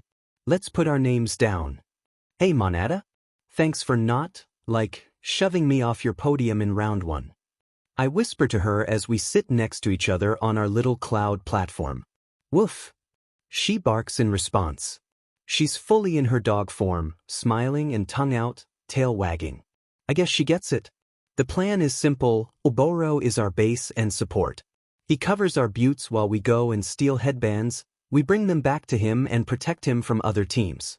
So far we've taken 3 headbands altogether. I took one, Monada took one, and Rumi and Monada did this really cool team up where Monada jumped over the other team from her cloud to Rumi's and flipped, grabbing the stray ends of the band in her mouth while upside down, pulled it off his head and landed on Rumi's cloud, who used her quirk to soften the landing. So frickin' cool. Right now, I'm helping Oboro defend our now 4 headbands. Maureen is a tricky gal, and her hand-to-hand has really improved over the last year. If she touches Oboro we're all screwed, cause our base will be turned to FNG silver. It doesn't help that she's paired with Shimada. He's in Class B, so I don't know much about him, but his quirk is basically mild mind control, and he can get us to stay still for a moment under his command, making it easier for Maureen to touch us. She hasn't succeeded yet, but holy shit that was close. If I can just get her to touch her teammate instead. The cameras, and therefore the commentary, are on us right now. If I do it and I succeed, the whole stadium, all the heroes, will see. If I fail, I won't fail. I see an opening. Jumping forward after dodging Maureen's outstretched hand, sliding up her covered arm, up her neck and taking the headband gets my pulse racing.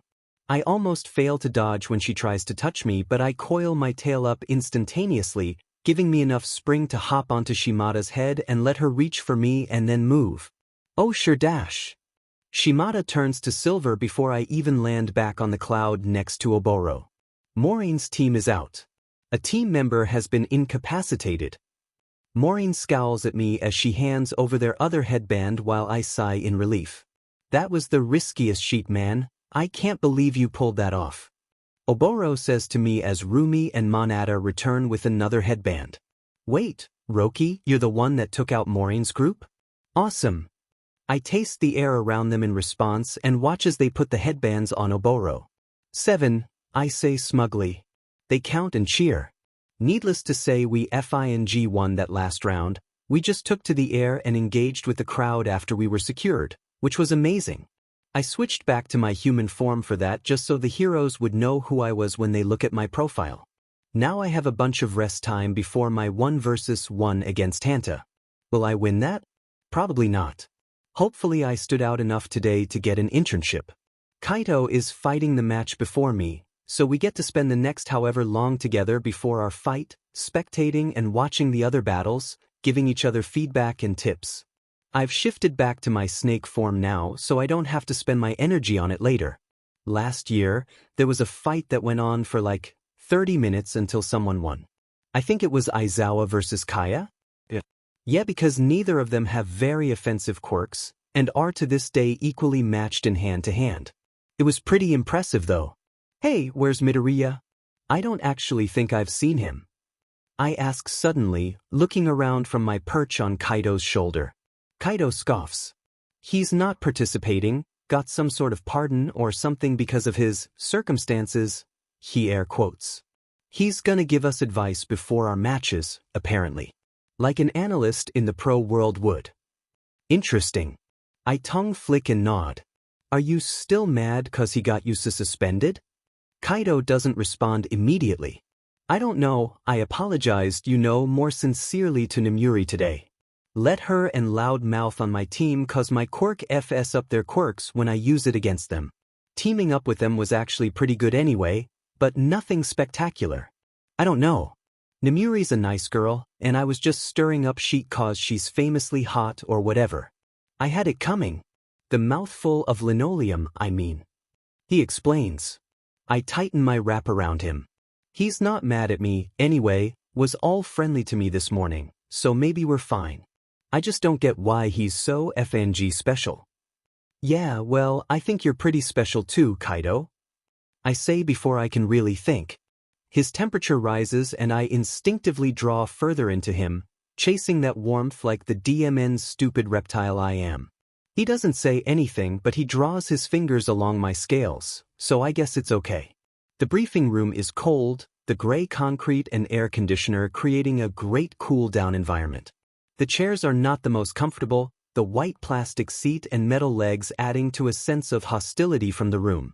I wonder absently if Nedzu intentionally made these rooms so unwelcoming so that students would be more enthusiastic to get out and into the field. Make them uncomfortable here so they think they're comfortable out there. I have the privilege of wearing my own clothes today, but didn't want to stand out too much among my peers, so I still wore my sports uniform. However, I also knew the cold of the basement floors used for 1v1 briefings, so I came prepared with the knitted sweater that has a cat crawling around the side of it from Nemura's thrift. It's cozy, and protects me from the cold of the room. I pull the loose fabric over my knees as I watch the live stream of the match. Reese and Aizawa are really going at it, the contrast between their fighting styles creating a real interesting match to watch. Reese is a lot more stylish, using acrobatic flourishes as he attacks and defends, and attempts to distract his opponent with. I mean, seriously, your hair looks amazing when it's up like that. Totally secretary. Reese comments openly while creating some distance between him and Aizawa. Flattery? Does Reese talk like that to everyone? To my relief, Aizawa seems unfazed by the flattery, keeping his head and continuing to coerce Reese out of bounds. I may be biased, but I think Aizawa will win this match. His experience and skill and pure serious grit easily seen in his performance overpowers Reese's theatric and playful approach. It's obvious, especially from the open fact that Reese isn't a hero student, that Reese is just having fun, while Aizawa came to show his mettle. Part of that bugs me. For second and third years, the sports festival is a really serious event. It's a gateway into making connections and advancing our entrance to the hero world. For other courses, they use it to advertise and put their names out there by demonstrating their skills and products, and yet Reese isn't advertising. Maybe he has opportunities already lined up for him, but even then, it would be beneficial for his career to be making a name for himself right now, but he's having fun. And that's a good thing. This should be fun, it's a festival. Everyone, despite the stakes, should be trying to enjoy themselves. But something in me is just mad about it. It's unfair, I guess. Reese is kind of wasting this opportunity while I'm sitting here not getting to put myself out there. That's selfish of me though, right? It's bad that I want to be out there, fighting it flashy against my peers, making a name for myself. That was always the plan. Now I can't do that, I can't. It's pointless thinking like that. I should be happy for my friends. Again, maybe I'm a little biased, but Aizawa has been so impressive today. I'll be really shocked if he doesn't get an internship offer. It's getting close now. It's obvious that Reese is fighting a losing battle, even though he doesn't seem to care. There's only 1.5 meters left till he's out of bounds. Aizawa just has to get him there. Reese steps forward into and past a punch from Aizawa, grabbing his fist and guiding his momentum. It's the typical play when your opponent overpowers you in situations like this. Let them reserve your strength, let them push you back and underestimate you. Then when you're close, turn the table and push them out. It's risky, but it gives you a better chance at winning, a higher chance at winning than if you tire yourself out by trying to keep up. Work smarter, not harder, as they say. He pushes Aizawa back, causing Aizawa to stumble, and now he's so close to the edge, it's only 1 meter now. I realize and my heart races. This is the pinnacle point of the match. This is the climax. Catching his footing, Aizawa reaches out and grabs Reese by the uniform, then pulls him down as he crouches, rolls onto his back and guides Reese forward and off his feet, then plants his foot in Reese's stomach and launches him back. Yes! I cheer as Aizawa is declared the winner, jumping out of my seat in the empty room. I'm totally unbiased. I swear.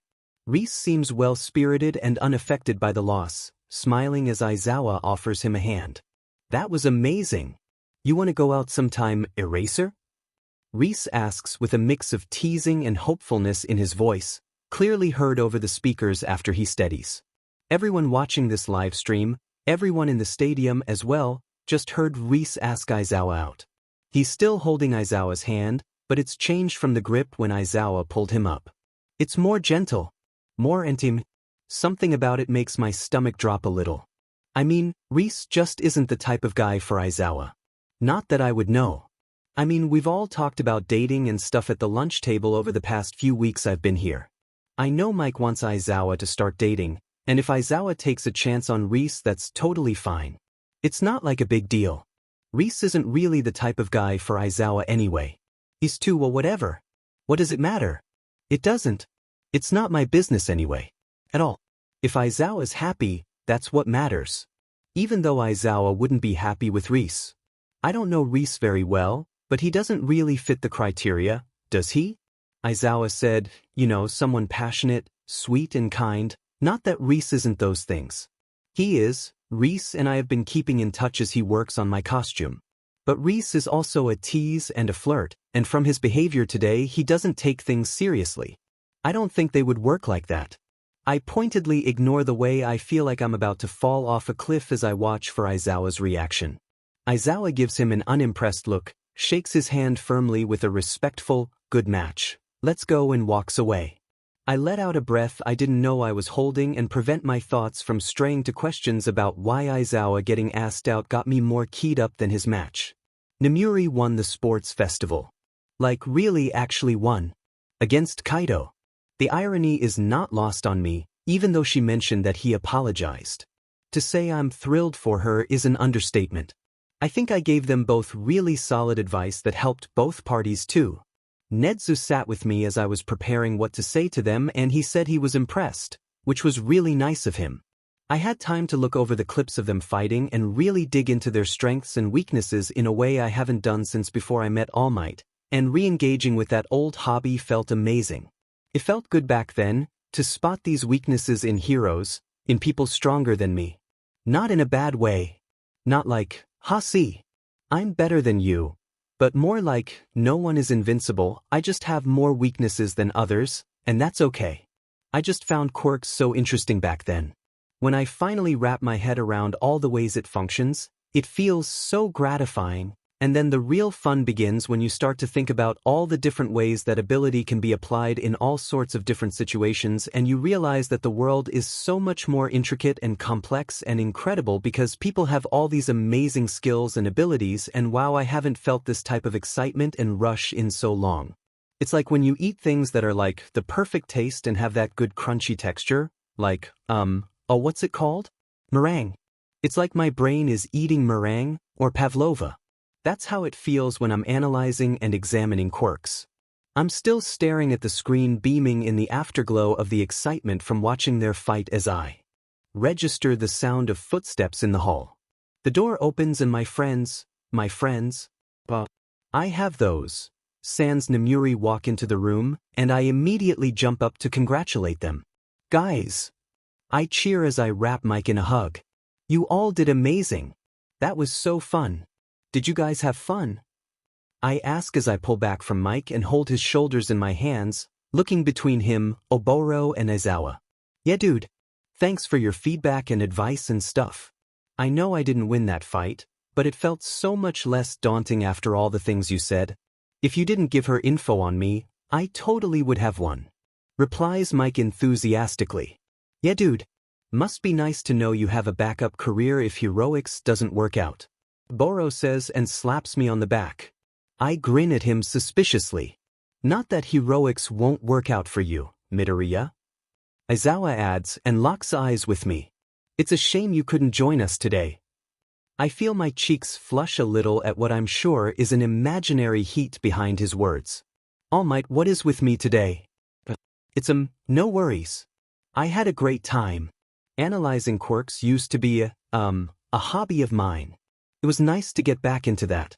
Besides, now I know a bunch of our class's weaknesses and stuff, so today isn't without rewards.